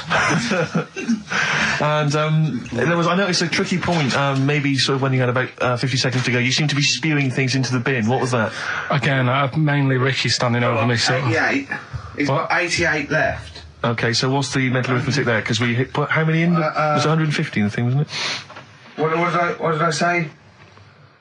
What did I say I had left? Well, I'm not doing it again. 88. So you had 88 left. So 62. Guys, you're only at 62. What's the matter with you, Carl? There's people starting you at 62. That is rubbish. That's disappointment. Let's leave that. So you failed on 2 world record attempts then. 62, and the record's that is rubbish. What were you doing? Oh, yeah, but like I said, I've got a small throat. I can't drink a drink quick. Ever since the Mr. Freeze Pops when I was 6, that I nearly choked on, I nearly died on, I can't go back. It'd be like asking, I don't know, someone who got run over to play Frogger or something. Is this something that happened to a friend of yours, or is this... No, I read about it. You read about it, okay. There's this little lad, right? Okay. First of all, it's years ago, right? When they didn't have decent doctors in like every town and that. Yeah. And this little kid is dead ill, right? Yeah. And the local doctor. Well, there's a phone call involved, so I don't really get the impression that it's like medieval times. Yeah. Yeah. But I didn't say that. I just said it's years ago. So this kid's ill, right? Yeah. And he's lying in the bed, and he's all going funny colour and that. Yeah. And his mum says, "I'm going to get the local doctor round." The local doctor comes round, and he says, "Oh," so I don't know what's up with him. He said, "Leave it with me." Leave it with me. He said, the doctor said that. I'll have he said I'll phone up a top doctor who was in America or something like that. And so he goes to the phone in his office and he calls America, and because it's years ago the phone line isn't that good, it's all crackly and that, right? Yeah. So he's talking to the doctor and he's saying, "I've got this kid, he's a funny colour, and he's really weak and that. I don't know what's he's not giving him much to go on." Right? Sure. So the American doctor, right? Yeah. He goes, "Yeah, what you want to do?" And it's all breaking up, right? Yeah. He goes, "What you got to do? You got to it's all breaking up. You've got to give him some parrot's blood, right? Some parrot's blood? Well, that's what he thought he said, but the line was really bad. Yeah. He meant parent's blood, but he heard that he said parrot's blood. He said, right, I'll do that, leave it with me. I can see where this is going. He goes to, a pet shop. Yeah. He says, give us like half a dozen parrots. Sure. Takes them round to the kid's house, takes the blood from the parrots, puts it into the kid's fine. The kid's fine? It worked. Such a load of shite in my life. I've never heard such twaddle, such just made up, enhanced, exaggerated bollocks in my a life. load of old rubbish, Carl. I mean, when he told me this, he said, the doctor said, what do I do? And the doctor on the other end said, give him some blood. And the doctor went, where do I get blood from? So hang on, wait, I just need to where do I get blood from? Give him some parents' blood. Give him some parents' blood. Give him some parents' blood. Yeah. But hang on, I just need to know where you read this. Carl. Where was this? Where did I you read stitched this? you up. You know what he said? He said, so do you believe it? I went, tell it to Steve. He went, do you believe it? I went, tell it to Steve. Carl. But where did you read it? That was on the internet. Where is it on the internet? We'll have a big fire tomorrow. Yeah, go on. Is that the one you want? Let's go for it. Right, I think this was like round the 1700s. Bluffing. And Just bluffing. Who was the king then? Don't know. Go on. But it's about the word bonfire, right? Bonfire. Yeah. Do you know where it comes from? No, go on. No. Right, what happened is it's got nothing to do with Guy Fawkes and that, which is what I thought when I saw it. It's got nothing to do with that. But ages ago, at 1700s, right, they didn't have enough houses, like I mentioned. Okay. Yeah. So if that happens, you get people living on the streets. You get diseases, people aren't cleaning properly. So you get more deaths. All right? Yeah. So think about it. You've got all these dead bodies lying around. They're running out of space because there's like, I don't know why they're running out of space, but they haven't got much. I don't know why really. I was going to say they should have just buried them, but there's probably more land back then than now. He doesn't need anyone else in the room to have a conversation with himself. Yeah, we could leave and we'd come back and he'd go, I've sorted it. Yeah. But anyway, for some reason, they presumably, if it's going to be they burnt them, it's presumably to do that it also kills the parasite or whatever's carrying the parasite on them, as opposed to burying them and not killing the disease. Well, yeah. So that's that. There you go. You've worked it out. They piled them up and they turned it into a celebration because there was a lot of fed up people at that time. Is this going to be the word bon, meaning good? No. I'll tell you in a minute. Go on. So you've got all these people who are like going around and like, oh, so and so died the other day, and nearly every week someone they knew was dying. Yeah. So you can imagine like just constant like being depressed. So and they've got all these bodies lying everywhere. It's like, oh God, what are we going to do? So they said, we're all too fed up at the moment. Said, let's make this a better world. This was 1701 by the time they got together. Yeah. So they said, what we need to do is have a big party. So they said, yeah. Good thinking. See what you're thinking. So they go, right, well, we'll put all the bodies in a big pile. And they're all diseased and that. So they set fire to the bodies. And they said, let's have this as a celebration to remember them by. And we'll have a drink and that, and have a chat. We'll have this big fire going, and it came from bone fire. Ah, right. So it was all the bones. Bonfire is bone fire. Yeah, excellent. Yeah, that's interesting. So that's how it came about. Yeah, in the 1700s. Yeah, that was. No, probably. Okay. I reckon it was 1600. Probably earlier. I reckon it was the plague. I reckon it came from. But interesting stuff. Interesting. Yeah. Stuff. So that's. Did you celebrate Bonfire Night? Is that a big celebration for you? Do you like the fireworks? I'm sick of fireworks. I just think they're rubbish. Yeah, I'm not impressed. I've never been impressed by fireworks. Even as a kid, you have to go to like sort of community kind of gatherings with the bonfire and fireworks, and some local vicar or whatever would come out. And but I also think the adults think the kids love it, and if they just got together and said, "Should we go see it?" They'd all go, "No." Yeah, Let's not absolutely. Let's not go this year. What would be better is if the vicar had wheeled out like a massive rocket, climbed in, gone last one to the moon is a bender, and then fired himself off. Now that, I'd pay to see. That's a firework display I'd like to see. As it is, it's just rubbish. Oh dear. I think we've discussed the news before, though. I don't understand the impulse at all. I do find it bizarre. I mean, there's a picture there of 3 men nude in a pub. Yeah. Just having a chat. Yeah. Just having a chat. Oh, look at Carl. Carry him But around what's those pictures. I mean, okay, fair enough walking around outside, but indoors? In a pub? Nude?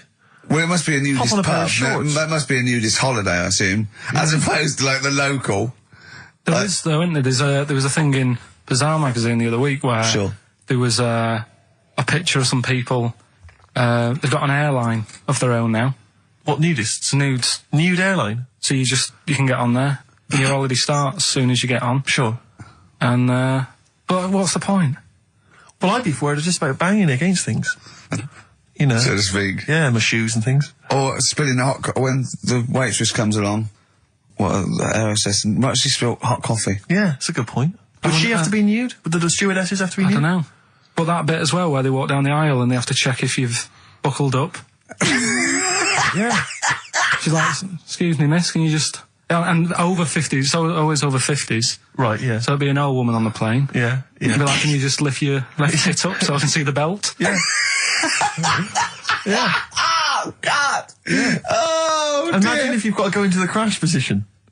Oh, God, yeah. You know? The last thing you see is your John Thomas. John Thomas. As you go crashing into a mountain. There's a kid in Kenya. He was messing about with some beans. Magic. We guessed that as well. You did, yeah. He's fed up because we've guessed his puns, I think. He put one of them in his ear. Yeah. The mum or the dad said, oh, what have you done that for, or whatever. Yeah. So I'll have to take you to the doctors now. So they took the kid to the doctors, and the doctor said, oh, he said, I can get that out, I can sort that out for you. So he took it out, and the doctor said, right, that's £3.50. And the dad said, I've only got £2.70 on me. And the doctor said, right, well, and he put the bean back in his kid's ear.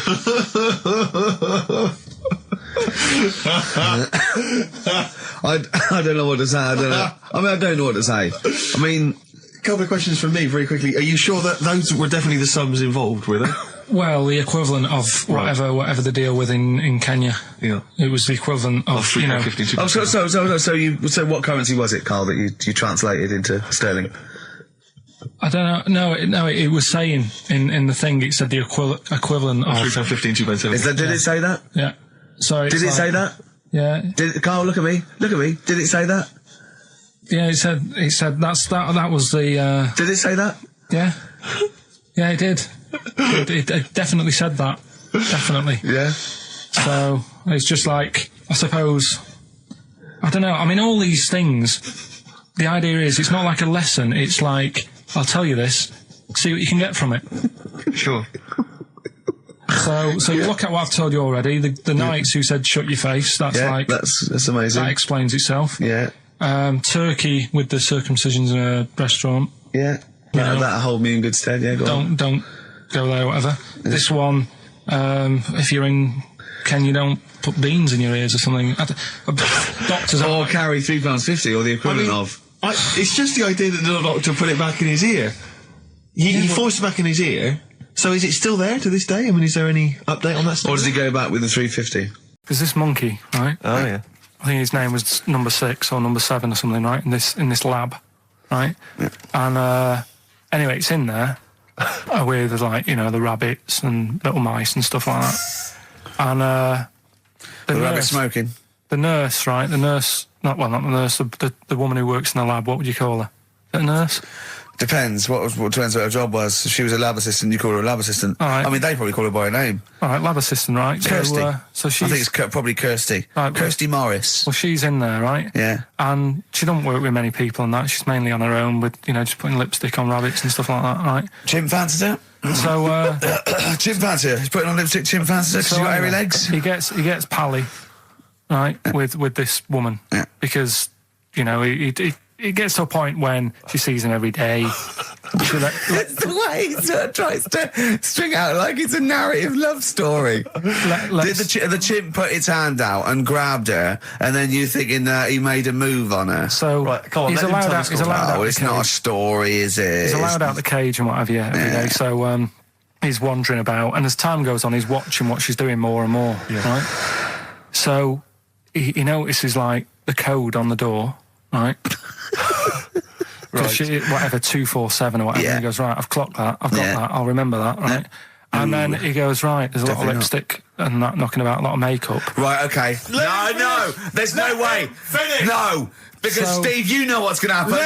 I know what's going to happen. So he's there. It's ridiculous. And he's going, well, if it's there, you know what I mean? So while she's messing about with the rabbit, he gets there, he's in front of the mirror, putting a little bit of lippy on. Right? No! It's gone too far. No, it's gone too far, Steve. Right, your mic's off, Rick. He's finishing the story. So, turn mine off as well. It's gone too far. Turn him off. Just let him finish. Right, so the thing is, right, it's this monkey wandering about. It's got lipstick, it's got mascara on, it's looking pretty good. I didn't mention the mascara! It's looking alright, right? So it knows the code on the door, 247, right? So when she's sort of messing about with the rabbit, right, he goes, right, here's my chance. He's looking good. 247, out the door, through the reception man's there. He's like, all right, Kirsty, right? Don't talk shit! I Feel Free from Cream, that's pretty much the last track, isn't it, guys? I imagine on XFM 104.9. Well, I mean, yeah, I've got nothing to say after that ridiculous story. I mean, that's worse than the bank robbery to me. Yeah. That he clocks out. And the bloke on the desk. All right, Kirsty. Oh, you're 2 foot shorter and hairy. She wasn't a looker anyway. She wasn't a looker anyway. Brilliant. Well, you take your dog out on that, or maybe on a Sunday. Come on, let him finish. Rick, let him finish. You take your dog there. You might go there on a Sunday. Have a taste of it when you're there. Right? That was AP. The answer? Alex Parks. Right? Alex Parks? Yeah. It kind of doesn't work, that one. But that one doesn't work, I know. It's you know that one doesn't work? Yeah. Okay, good. Okay, well, that's fine. That's fine. what I was trying to work out when you were messing around. That's why it's not good. Okay, come on. The other ones. The first one was the German fella. Can't do any photos because it's been nicked. The German fella can't do any photos because it's been nicked. That was the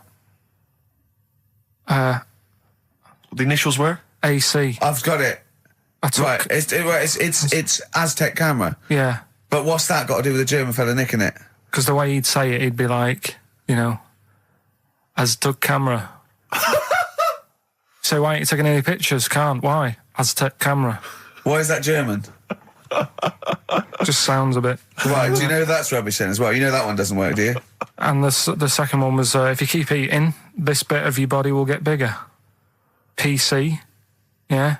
Phil colons. Phil. It's honestly right, Carl. Phil honestly, Collins. right, okay. I don't know what the PC term is for this, but I honestly think. I think you're quite bright, and I think you're quite streetwise and all that things, but I actually think. Oh, I've got to be so careful here not to offend people, but I think you might be. Could you maybe describe it through a sound? You might be educationally subnormal. Does that worry you? No. I've got by all right. I'm not going to worry about it now. You know what I mean? I'm 30. Do you know what I mean? Why start worrying about it now? But you've got the mind of a 12-year-old. So what? Sure. Do you know what I mean? I don't worry about stuff. If you don't know about stuff, you don't worry about it. Yeah. So I'm happy. There was this, like I said, there was this woman who used to like live in one of the council flats, right? And she had a three-wheeled sort of big. What do you call it? Three-wheeled son. He was the weirdest bloke we ever knew. What do you call it? Like a big tricycle, but for an adult rather than one for a kid. It was a big one. It wasn't a motorbike though. It was a no. It was a push bike thing. Right. Yeah. And she used to sort of ride down the road with a fella sat in the basket on the back with his like legs dangling over, and they'd be going to like the pub and what have you. Was it a different fella each time or the same one? No, same. Yeah, little sort of bald-headed fella. Sure, it wasn't collection for like organs and things. Bring out your ill. And then people just throw Grandad just in the back and go, right, we're getting £4 for Grandad. But she's got a lovely pair of testicles on him. They're very low, but they Bring out your dead or nearly dead. She used to pick on her husband quite a lot. They'd be in the pub and what have you, and they'd be sat by themselves, but she'd always be sort of, you know, having a go at him, moaning at him, sort of pushing him about and that. So my dad and his mate, right, they went round to their house, knocked on the door, she answered, and he said he was a copper, right? He said, you know, Detective Pilkington, gonna come in and have a word. So I'm just going to make a note of impersonating a police officer. Yeah, but for the good, he went in and sort of, now, I've heard, superhero. I've heard, you know, you picking on your husband a lot. Yeah. We'll be keeping an eye on you. Do it again, and there'll be trouble. And she backed off after that. She was all right. And how was the husband? Was he still in the basket, though? Was he allowed to ever sort of, like, ride up front with her? Or was he just always in the basket? She'd sort of stop picking on him in public places and stuff. That's good. Just you can't get done, can you, just for doing that? I think impersonating a police officer. Well, you probably did. There was no gain. I think you can't impersonate a police officer full stop, but I think they'd probably be lenient on him that he was, you know. But let's face it, he's not going to be caught because why would anyone know about it? It's not like his son's going to say it on a radio station, is it? And stitch him right up. Is this something you did generally? Kind of a little bit of light vigilante work? Just whatever, him and his mate, just, you know, if they saw something going on, they go, what can we do? Sure. What little scam can we do, or whatever. Oh, that's fantastic. What's your last room 101? Oh, God. It was, holidays. Holidays? Well, you want to put holidays in room 101? People who are sort of annoying on holiday. Oh, yeah. Do you know when you go away? Oh, yeah. It's sort of touched on this before. Is this going to be the Scouse guy? Yeah. Go on. Oh, it's so long now. I mean, it was a holiday when we went to Tunisia. And the Scouser pissed you off, surprise, surprise. Yeah. Yeah. But the annoying thing was, you know, when you go on it was a cheap holiday, and, like, the lesson here is, you know, if you want a good holiday, you got to, like, spend some money. Yeah. And we didn't on this one. We spent about, I don't know, £400 for two of us for, like, a month or something ridiculous. And we got there, and, you know, you get to the hotel and you go, we have made a mistake. You know, it's a ropey hotel. You know, you can tell, like, the blinds and stuff as you walk in, they're all dirty and stuff. And you think, well, let's make the most of it. You know, let's not get down about it. It's a holiday. It's for a rest. And you try and make the most of it. And we had to meet. Do you know, like, you have one of those things where you get to your destination and the rep says, right, you know, go and unpack your bags and that. Go and sort yourself out in the room. And tomorrow morning we'll meet up at 10 o'clock. And I'll go through, you know, the best sort of place to go for camel rides and, you know, the best deals I can get you. That sort of thing. Can anyone here walk like an Egyptian? So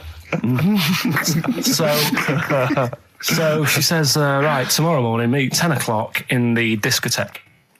So we get up and we have breakfast, and it wasn't a good breakfast. The kitchen was, like, bit horrible. The food wasn't good, and it was run by sort of midgets.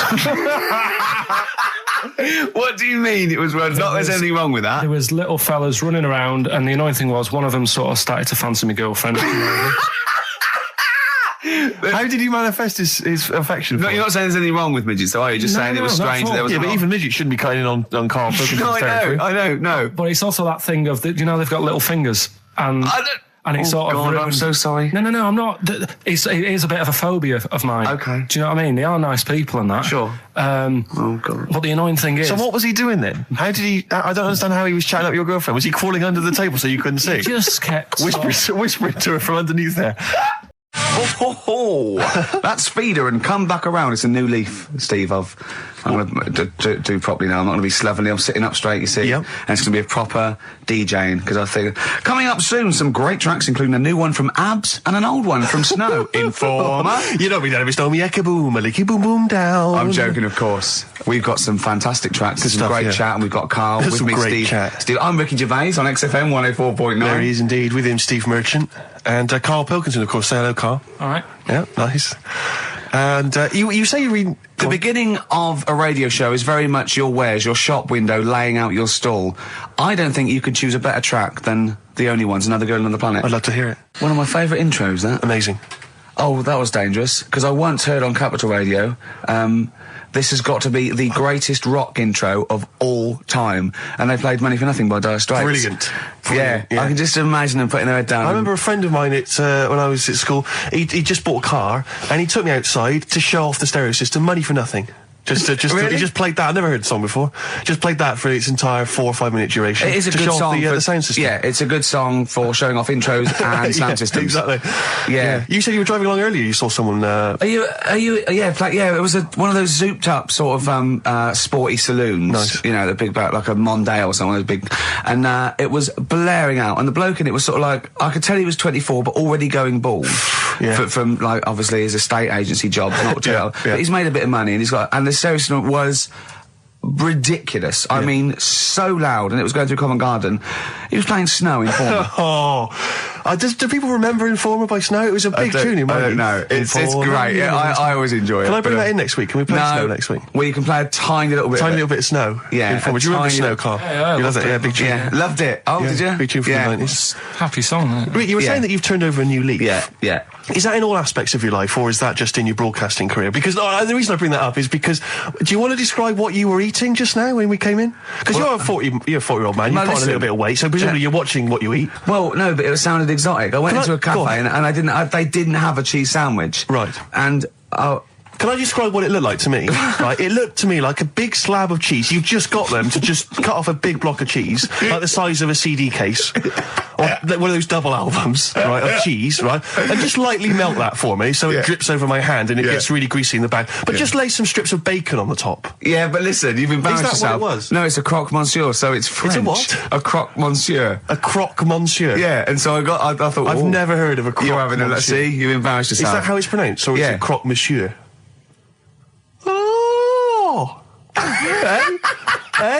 You didn't expect me to be bringing out the French. Tu aimes la musique pop? Oui, je t'aime la musique pop. Le plume de ma tante. Où est le syndicat d'initiative? That means my aunt's pen. So what was it then? It was a croque and it was just too greasy. It was just too, and it was all wobbly. I like toast, like it to be crisp. Sure. That's the thing with like, this is rubbish. Play Coldplay. Blur, Out of Time. On XFM 104.9, Ricky Gervais, with me, Steve Merchant, Karl Pilkington. Steve's a bit quiet, he's got a bit of a sore throat. Oh, a bit of a sore throat. Murder. All week, it's been murder, Rick. We couldn't work all this week, I've been because off sick. Steve's been in Bristol. Karl, you're not impressed? It's just, I don't understand why having a sore throat sort of... Oh, he's done you. Right, what if the sore throat was so painful, it was like you've got broken glass and razor blades in your throat? You can hear now that I'm not even speaking from down in the throat, I'm speaking from the very top of it like that, so it sounds a bit weird. But you're right. What? Your hands are all right, aren't they? Yeah, but we talk when we're writing, don't we? I can barely talk. It was agony. I couldn't sleep because it was so painful. Even when I was just lying there, motionless, it was hurting. I just was surprised because I got back off holiday and called Ricky and said, all right, is Steve all right? And he said, he's had to go back home or something, and he's stayed there because he's got a sore throat. Yeah. I didn't understand why you can't, just go home. I mean, how old are you? What? I don't understand why you got to be at your mum and dad's when you're feeling I happened to be at my mum and dad's, now I'm talking like you, when this sore throat really kicked in. So I thought I might as well stay and get a bit of the creature comforts of home. Do you know what I pictured though when he told me? See, my parents aren't like yours, Carl. Your father would have popped down to the phone box and maybe looked to see if there were any kind of throat lozenges. Strepsils. Yeah. Whereas my mum phones up the doctor first thing she can. I'm straight down there with my dad. They're snapping into action. They're trying to sort me out. It's a bit like that Ronnie Corbett thing, isn't it? Sorry. That sorry thing. You're right, Carl. Yes, you're absolutely right. It's just like that. Oh, no, dear. it's just because you just went on holiday with your parents. Well, not with mine. No, with right. Suzanne's, and it won't be happening again. So. Well, we'll have more about that a little bit later. Luckily we came in a few times, didn't we? We've been here since about 11:30, haven't we? Yeah, sorting stuff out. Doing a show. What, have you been squeezing his head, or? No, that's strictly between the hours of 1 and 3. We established that. Okay. And I've kept the rules, haven't I? I did practice the grip in the week, didn't I? Yeah, just to see what method he was going to use today. Yeah. I came in, I did my back on Tuesday. I was sparring and I pulled my back and I was in agony and I had to get an emergency chiropractor out and sort it out. And I was on painkillers and I couldn't walk the next day, but I still came in and did a voiceover that was booked at 4:30, didn't I? I got Johnny to walk me in because I couldn't sit down, so I couldn't take a cab, but I could be upright, and I had to got him to walk me in because I was scared someone was going to bump into me, and I did the voiceover. That's still the case, isn't it? Yeah, but right, I got back off holiday on the Tuesday, right? First day back was going to be on the Wednesday, right? So I thought, well, I'll take it easy, because you do that, don't you, when you've been on holiday? The first day you just want to sort of... I don't, I'm straight back into it. Well, yeah, but it's nice to, do you know what I mean? Yeah. Just sort of look at your emails, go through all them, work out what people need and stuff. Sure. Doss around, yeah, sure. So I thought, I'll take it easy. As soon as I got in, I was told that Ricky had been booked in to do a voiceover. And I thought, can't handle that. Do you know what I mean? On the first day, him coming in annoying me, probably trying to get a week's worth of head squeezing in. So so I called him up and he said, I might not come in because I've got a bad back. I thought, well, that's all right, right? Then you just turned up, didn't you? He said, I managed to get in a cab. Yeah, Johnny walked me in, and that's what, yeah. And he did the stuff, which I haven't got it here at the moment, but I'll find it on the system and I'll play you what he did. That he's been paid to do as well. It's all right. Yeah, well, it's not all right. I had to pretend it was all right when I played it to all my bosses to try and persuade. Well, look, let's play that a little bit later. But now, as we're all back together, Steve, would you say the boys are back in town? There's a programme. We couldn't have said the cock soup if we'd made it up, but because it's real, it's fine. Yeah. We also couldn't have said the cock soup if we'd have meant a male penis. Thankfully, we don't. So. We mean a little chicken. You go on. Yeah, this programme was on. It was Wednesday night, something. About this little lad. It was a fella and a woman at the same time. What was it like a cartoon with a secret identity? by night. What do you mean? He had both by day a boy, by night a woman. He had it all. What you? Sorry, wait. So he had male and female genitalia. Yeah. So what do you call someone that's born like that? Weird. Yeah. Now, what's the term for it? Go on. You know it. We've talked about it before. Aphrodite. Really? So close. Hermaphrodite. Yeah, hermaphrodite. Yeah. That's weird, though, isn't it? Yeah. And he had the ball. Yeah. And he had the... Well, what happened was he was born, right? Obviously. And the doctor said, there you go. Lovely little boy and girl. So the mum was like, what? So he said... No, I don't think the doctor was sarcastic. Yeah, what? I don't think the doctor was sort of dissing them. Yeah. There you go. What do you mean, doctor? We'll have a look. Exactly. There's the cock, there's the minge. All right, see you later. What are you going to call it? But doctor, what do you mean? Have a look. He wasn't sarcastic. He didn't give Doctor, clues. tell me what you mean. Give me a straight answer. He probably went, oh shit, she's got a cock. He didn't go... He wasn't sarky to the parents. No, but I'm just getting across. Do you know what I mean? I always had a little bit just to... Yeah, I know you do. Yeah. You should be a newsreader. Be brilliant. So there's a little kid lying there. Yeah. And the mum says, you know, what am I going to do then? So the doctor... I mean, I'm condensing this. It was like an hour long. Sure. Yeah. So he says, she said, what will I do? And the doctor said, well, he's not sort of well hung. Right. Oh, so he's not sort of well hung. This doctor has been struck off since for saying these things. It was a real doctor. It wasn't Dr. Fox. Yeah. Right. So the doctor said, I recommend that we make it a woman. Right. So they sort of do a little bit of jiggery pokery. Yeah, a little bit of work. I don't think that's true, Carl. No, it is. It was on the programme. But I think they can tell really what they were meant to be from their chromosomes, can't they? They can tell whether they're X, Y, Y, or yeah, it's not very well hung. No, I tell you what, because back then, when this was going on... Yeah, no, I'm just thinking they might not have had to... The doctors then thought if you had a kid, right, and you thought, it's a bit ugly, maybe it'll have a better life if it was a fella. If it was a girl and it's a bit ugly and you think it's going to get hard time. Right, don't talk shite. What? What, that a doctor would go, right, you've had a young girl, I'll tell you what, she's a pig, let's pop a cock on her. Don't talk shite. I'm not saying that. What I'm saying is, say if you have a girl, I just think it's harder if a girl's ugly and she's growing up, she has a harder time. Yeah. Don't you agree with that? You don't change someone when they don't. No, yeah. You don't change their gender. No, because they're I'm just saying what I'm saying is the Elephant Man would have had a harder time if it was Elephant Woman. Is what I'm saying. What annoys you about that? What? Sexual relations all night. The concept, or people keep you up. Is it your next door neighbours or something? No, just that thing of people who say, "Oh, was that it all night last night?" Who says that to you? You know, lads who think they're, they think they're a bit of a lad and think that means it's good. Well, like Sting and his tantric sex. Sting. Yeah. Well, to be fair, it goes for 8 hours, but only 3 minutes of that is going for it. The other sort of, 7 and a bit is sort of laying next to each other, isn't it? Right. Or sometimes in a different room. Yeah. Yeah. Is that why it's called Sting? Hey? Well, if you're at it all night, bet it. It's gonna sting. Yeah. So what's your problem with this notion of going at it all night? It's just that thing of, get it done right the first time. Do you know what I mean? Get it done. Yeah, get in, get out like the SAS. Once you've done it, you've done. You know what I mean? Yeah, no fanning around. No messing about.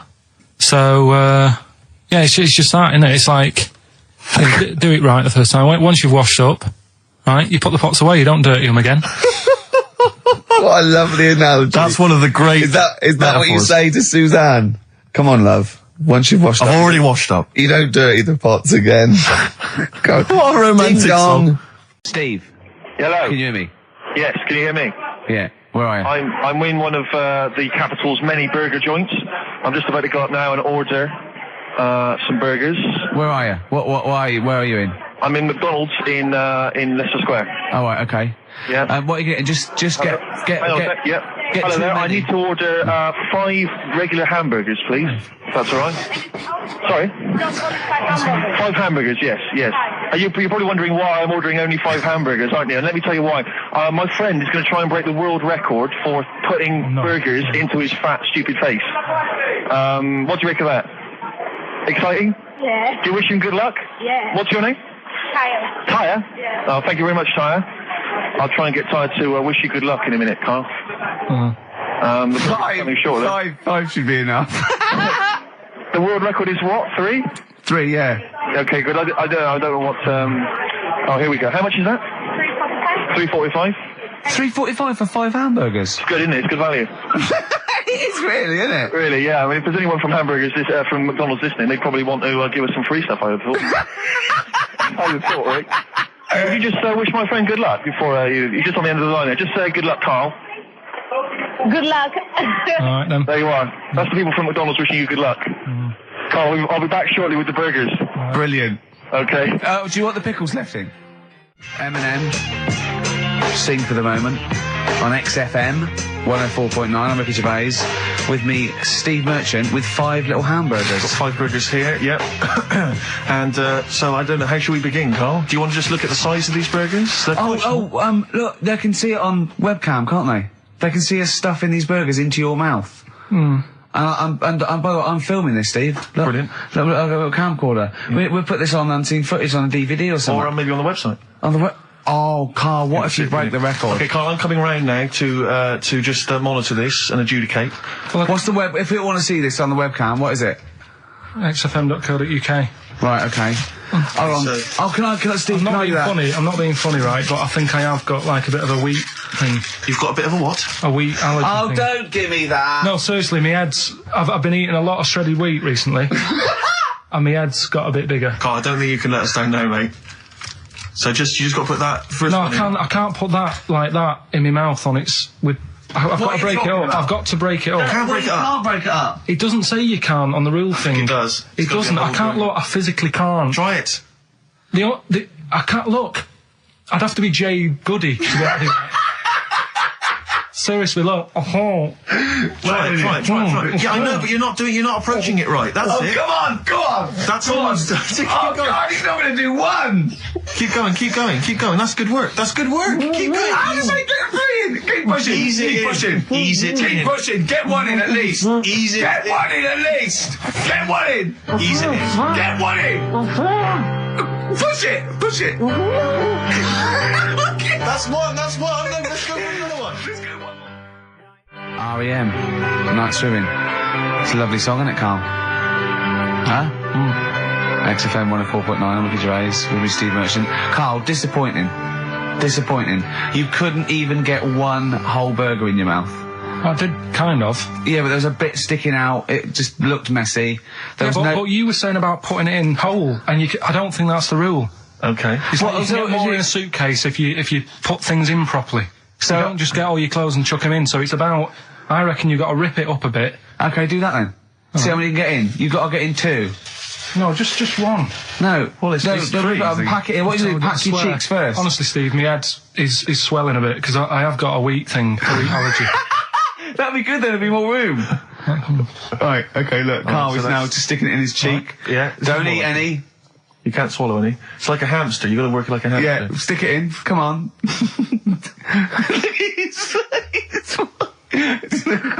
looks like Marlon Brando in The Godfather. Come on. Don't lose any yet. Right. Pack it in, then use your fingers to pack it in. Come on! Wedge it in. Like you're grating the bath. I can't do this either. Keep going, keep going! Keep going, don't give up so early! This is part of the problem, you just give up, Carl, too quickly. You failed again. Let's go. Let's do it. Yeah. Are these the prizes? Yeah, they're the prizes. Alright, let me have a look. We got the new album from Goldfrapp. What's this one here? Oh, I've no idea. The Yardbirds. A new album from the Yardbirds. On VHS, Coogan's Run, the show where different characters make an appearance each week, including, I think, Pauline and Paul Calf. Good stuff. Who the hell wants this? Meglos, a Tom Baker Doctor Who edition. And the only decent thing really in the collection, other than Coogan's Run, is the X-List, the double CD featuring lots of current indie favourites. So, not bad little selection there, Carl. Yeah, well, if you are new, you haven't heard it before, I'll sort of give a cryptic clue and then some initials. I'd say it isn't cryptic. It's like, what am I thinking? That might or might not be the initials that I'm going to say. That's how you got to think, really. Yeah. But go on. Do you want to remind them of any that spring to mind? Just as a... Exploding Pet was Atomic Kitten, doesn't really work. What else? I fell down in a puddle in Texas. I got my legs wet. Knelt down in the puddle, got my legs wet. Wet Knee Houston doesn't work either. Wet Knee Houston, Whitney Houston. Jamaican swinging a fish round. Detroit Spinners doesn't work in the slightest. Doesn't work in the slightest. That's how they work. So, there's 3 of them. You email in. So here we go then. Number 1. The gingerbread man has only got 1 leg. Right? The gingerbread man has only got 1 leg. Got the it. Initials there. LB. LB, right? Okay. Second one. These people from the East Midlands swear a lot. Alright? These people from the East Midlands swear a lot. These people from the East Midlands swear a lot. The initials TTD. Right? And the third one, have a holiday in Italy. Right? So you've done 3 then?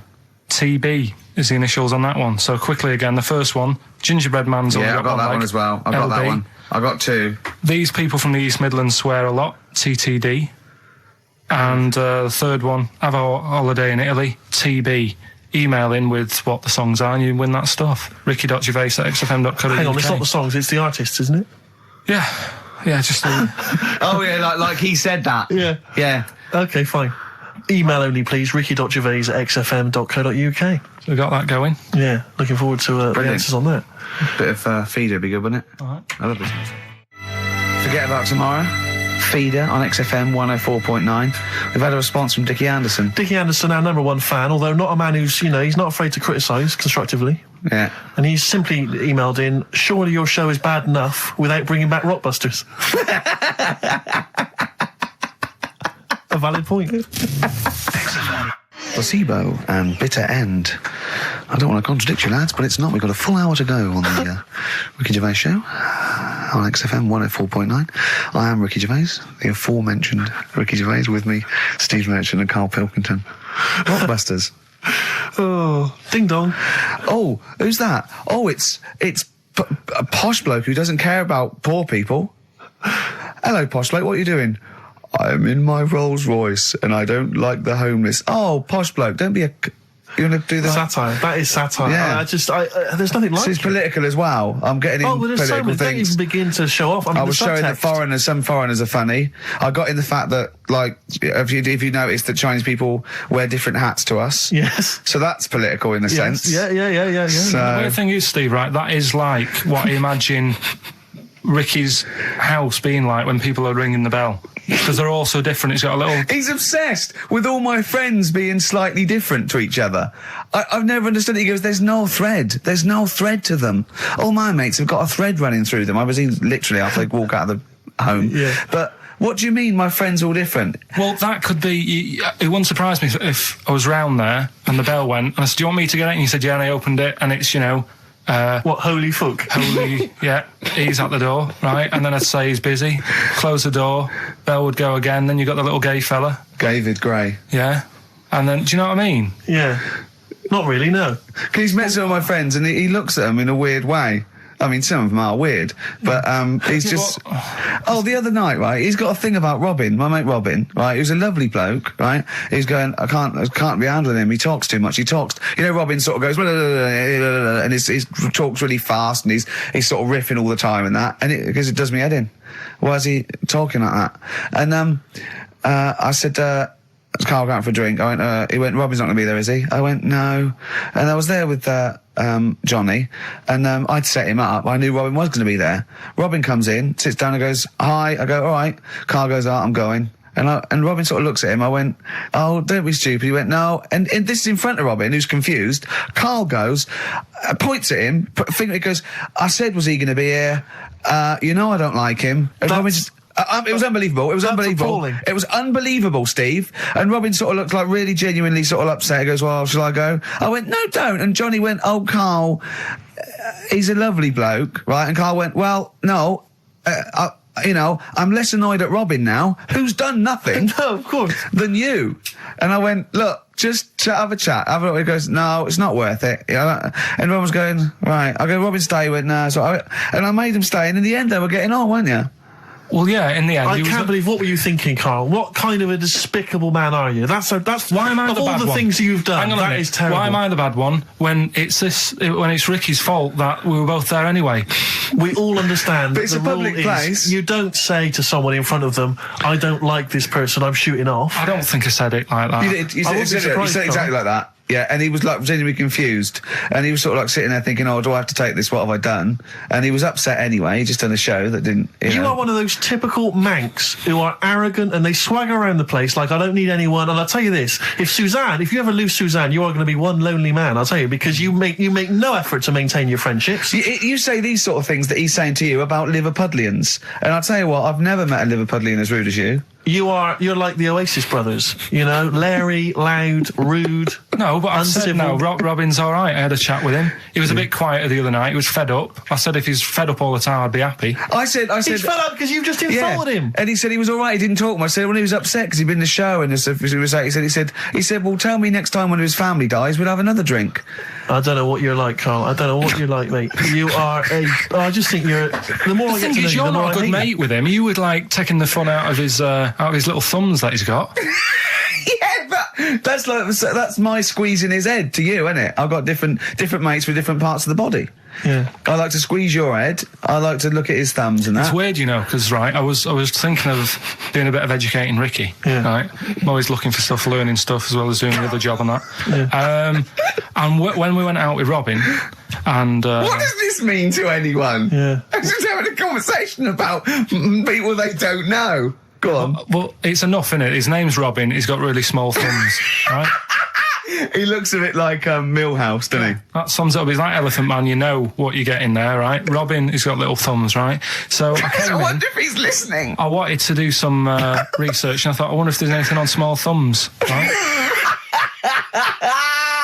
I found something. Do you know the saying, rule of thumb? Oh, is it an inch? Well, do you know what the saying means? Is it hitting your wife with a stick? Yeah, okay, apparently. Come on, explain. Well, rule of thumb, you know what that saying means if someone says... kind of, yeah. Well, it just means... a rule of thumb, usually, a general rule. Yeah, exactly, yeah. Right.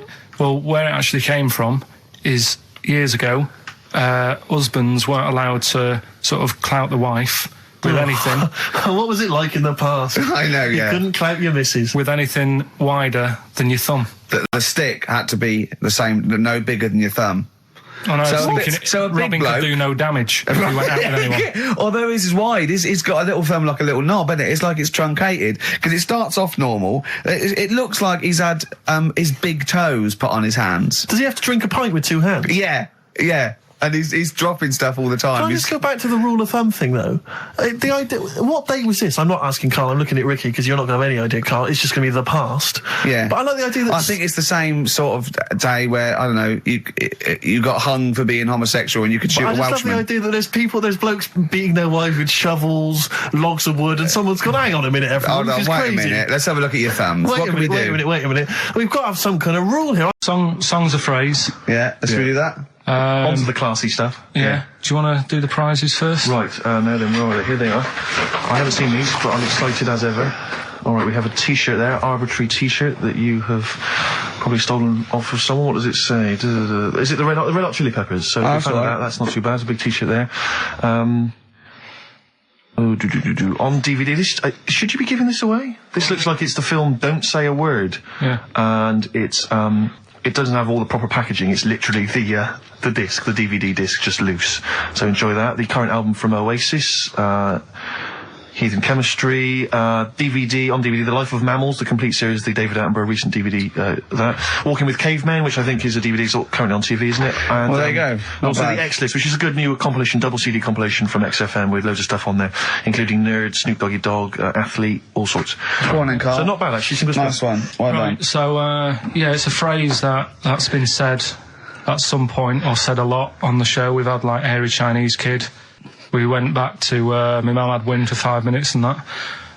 Today we're looking at, my neighbour had a horse in a house, right? Yep. If you remember, we were talking about that probably about a year and a half ago now. Yeah. Yeah, of course, Right. of course we remember. They've been talking about it ever since, Carl, I imagine. Yeah. Well, it's famous. It's a world famous phrase. My neighbour had a horse in her house. Right, so this is this week's Songs of Phrase, and what I've done is I've got songs with those words in that make up that sentence. Yeah. You get to email in ricky.gervais@xfm.co.uk. There's 6 different songs, right? You email in with what? I don't what know, would there is 6. Me neighbour had horse in house. Is it really that sentence? My neighbour had a horse in her house. It does work, honestly, it works. Yeah, okay, don't bother explaining it, You just ready? play it. Right, Yeah. so here's the, here it is. We're just going to do head horse in a house. Right? What in God's name was that? Yeah, name the 6 songs. Head horse in a house. Huh? Are we naming the artists or the songs? Either. Artist. Anyone who gets anything can get a prize. What's Jeez. more, Carl? Artist, here we go. Head horse in a house. That's tricky, Carl. That's very hard. Once more. Head horse in a house. Email in ricky.gervais@xfm.co.uk. I'll give it Another letdown. Another It's letdown. brilliant, this. No. How can you just say that after I've just been stuffing grapes in my face and that? Well, you failed. You didn't get one burger in, right? Even when you tried to chop it up, there's 3, right? So that's it. Well, Steve, out of the goodness of his heart, went to McDonald's. Okay, I got some grapes. You at 62. That's got nothing to do with this, though. This is my game show here. Bob Holness didn't say, yeah, Blockbusters is good, but I never see him eating grapes. So this is a different thing. Forget that. Right? Here's the clips again. Here's the clips. Head horse in a house. Oh, you know I said I was going to turn over a new leaf and not criticise your ideas? I think it's the end of this one, mate. Oh, he's done it again. It's atrocious. Ricky.gervais@xfm.co.uk if you've got any idea. Dandy Warhols. We used to be friends. That is Carl's favourite record of the year. Yeah. Yeah, new He music. But any music. gets one play a year, and he chose that. That's what he chose. It's all right, but I mean, that favourite track, innit? He played that. That was Carl's choice. Just something new. On XFM 104.9. Don't worry, we've got some really good stuff coming up later with me and Steve. If you're from the 70s, so you might like it. You see that he's getting too cocky, isn't he? It's arrogant. He's sort of like, I mean, we've tried given him something in his life. He's got, you know what I mean? he comes in and tells us this sob story of just like a trail of failures, and we've said, Karl, come under our wing, right? He just started picking up on him. A few other people's right. And then he does that. He fails at the burgers, he fails at the grapes. He will not trust us with, you know, what we want to do. I don't know what more we can do. It's like I've saved a mouse from a cat's jaws and it turned around and bit me. Yeah. Yeah. That is a brilliant analogy. It's a bit like we were trying to give you something that you could care about, that you could be passionate about, that would somehow give a meaning to your life. You would be in the Guinness Book of Records alongside, Bubble. Bubble failed. Do you want to be Bubble? Do you want to be Bubble? Or do you want to be the bloke with the milk bottle on his head? Exactly. Who's in there? The guy who ate the watches. Yes! Now, I've got an idea, Karl, because you're getting all stressed out. I don't know what it is. You're getting funny. I don't know what it is. I don't know what... Because you're annoying me. Wow, you say that. started midweek. I don't think I annoy anyone else, so it's just you on that. So... I thought maybe we could all three of us go away to a little health farm for a weekend, just get like a triple room, right, and that isn't happening. Why? You've just reminded me, because you've been annoying me. Steve started getting on your case, you know, sort of ganging up on me. I'll tell you now, Steve, I just forgot. Remember a couple of weeks ago, you said to me that my pub quiz team is rubbish. Yeah. Right, well, it doesn't matter anymore because you're not part of it this time. That's bad. That's bad, because it's interesting you say that, Karl. Karl, you say that because I tell you this, I found someone, mate, who could be filling that tricky fifth member. I wanted to test him out this week, mate. On your team. Test out on your team. Because Karl. I'll tell you what this is like. I don't know if you're familiar with Paul Ince, who used to play with Man United, right? But everyone used to say he's the governor. Right, even the players used to call him the governor, right? And Alex Ferguson at Man United was like, I'm not having this, I'm in charge here, and he got rid of him. And that's what's happened. You were moaning the other week, saying your team's rubbish, you don't know what you're doing. Yeah. Well, let's see how you do on your own, right? Ooh, he's turned, isn't he? I'll be honest, Karl, I'd like to be on your team. Well, sorry, Paul Ince. You'll have to go and join Middlesbrough, or wherever it is it's gone to. Karl, what can I do to get back on your team? It's not happening. I've already filled your boots. Don't let him have the upper hand, Steve. No, wait a minute. I'll tell you what always annoys me, though. Ricky spends most of the show slagging you off, right, having a go at you, annoying you in the week, squeezing your head, making you eat burgers, right? But you always take it out on me. I'm the one who always gets the insults. I'm the one who's now relegated from your team. Why, you see, this is the thing. You're just as bad as him, really, because you're siding against me, because you know that I'm willing to take it. The truth of it is this, you know that Ricky Gervais is keeping you in burgers and grapes, metaphorically speaking. He's the one that's got you in Heat magazine. I just spat all over your new Guinness Book of Records. You see? Get me a tissue. He's just squirted tea, laughing all over your Guinness Book of Records. I'm assuming I'm going to get the flak for that. No, it's because you made me laugh when I was drinking. Well, do you want a bit now, or what? No, I wanted you to tell Steve about your holiday, because you told me in the week. Go on. Steve, I mean, bad idea. I had a feeling anyway about going away with, like, Suzanne's mum and dad, because I've never been into sort of family holidays anyway, right? Even when you see it, whenever I've been on holiday and you see like families on planes and that, and they're all having a laugh and a joke, loving it, and then on the plane going back, you can see that they've gone off into groups, and like, you know, the dad isn't talking to the daughter and all that business. So I thought, asking for trouble, but, you know, I do everything once. Do you know what I mean? Boxing, dancing, going on holiday with parents and that. Give it a go, see how it goes, right? So, not your A-levels, but fair enough. It started off. It started off bad, didn't it? Because last week I told you that. You know, our dad called us up and said, you know, I want to take some tea bags with us to Madeira. Yeah. What's the best way of packing them? Yeah. Right, so I knew there was going to be problems like that, because the thing with Suzanne's family, right, they like having a routine. They know what they're doing every day. They know what they're having for tea every day. It's the same thing every week and stuff like that. Yeah. So I thought this is going to be interesting, this, because they can't do what they normally do. Sure. I love it. I love you treating it like an experiment. Right. Just watching them all the time. So the first problem was they'd never flown before.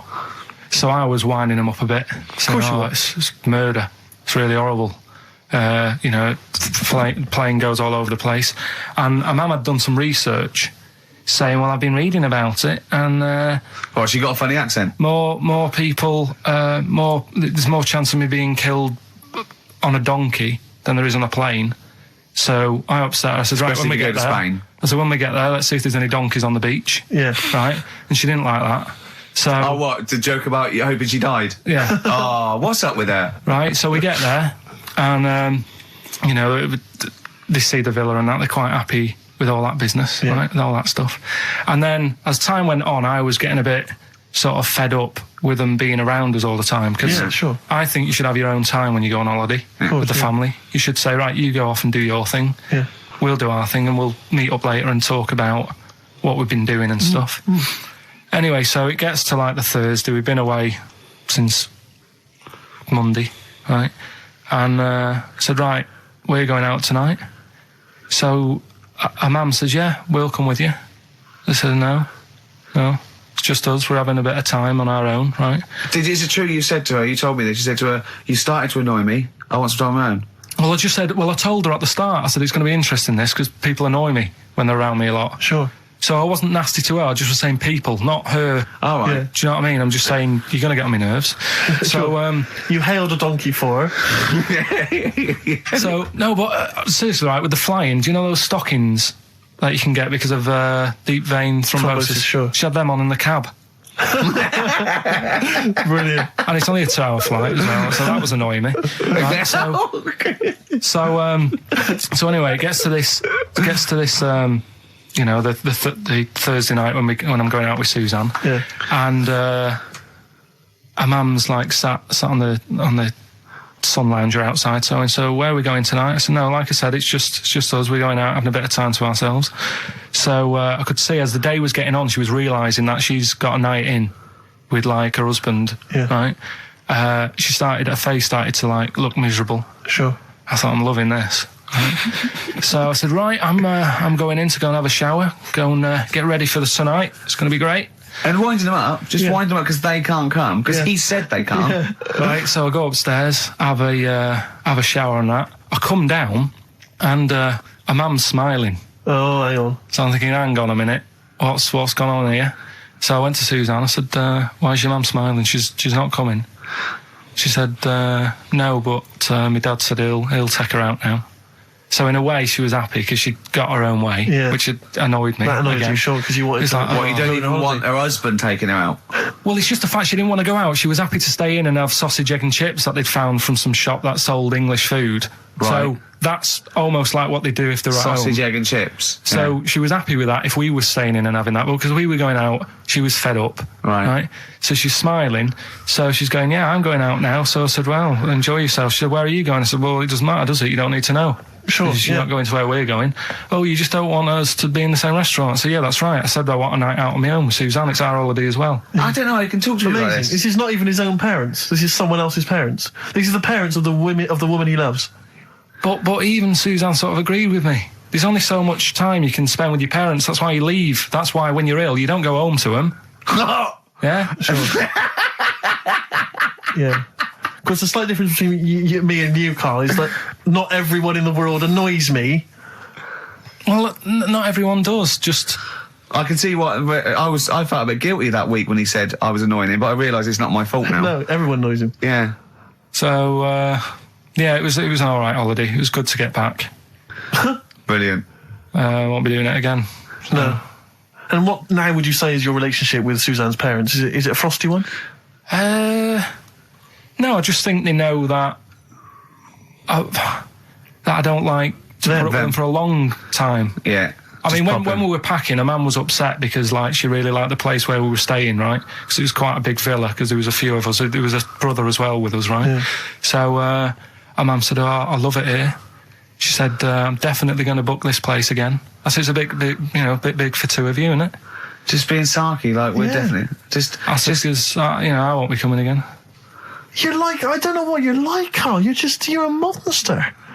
You're an absolute monster. You're one of those people that goes, I say as speakers are fine, I say as and gibbered what the wibble. Yeah. And never the way will slep. You're like a middle-aged man. You're like an old man. You're like an old man and you're what, 30? I'm just imagining you scraping along in clogs and a flat cap going, oh, that tree's got to come down. Yeah. Yeah. Puncturing a kid's ball if he kicks it into your garden by mistake. Yeah. Refusing to give it back. Yeah. Gather round. Yeah, there were once Chinese kid as hairy as that cow, which is weird because there's not many Chinese people that are hairy, but this one, I tell you, it were back in 1990. Grandad, are you eating a Twix? Well, that's you too. With or without you. That's great. When my dad was when he was a taxi driver, Yeah. you used to have to sort of do your bit for the local area. Oh God. By taking the Forrest Gump people to Blackpool. Yeah. Is that what they're called now? The Forrest Gump people? Is that what the organisations that support them asked for them to be referred to? A minibus with Life is a Box of Chocolates.com. Well, Forrest Gump types. It must be, so you work with these people. It was the people with learning difficulties. Yeah. And they used to get 5. Coming home must have been a busman's holiday. So he got 5 of them in the cab. Yeah. And he had to go to Blackpool, and 4 of them were really good, you know, behaving themselves, didn't mess about, weren't fighting and stuff, but there was one who was just causing loads of trouble and he couldn't control him.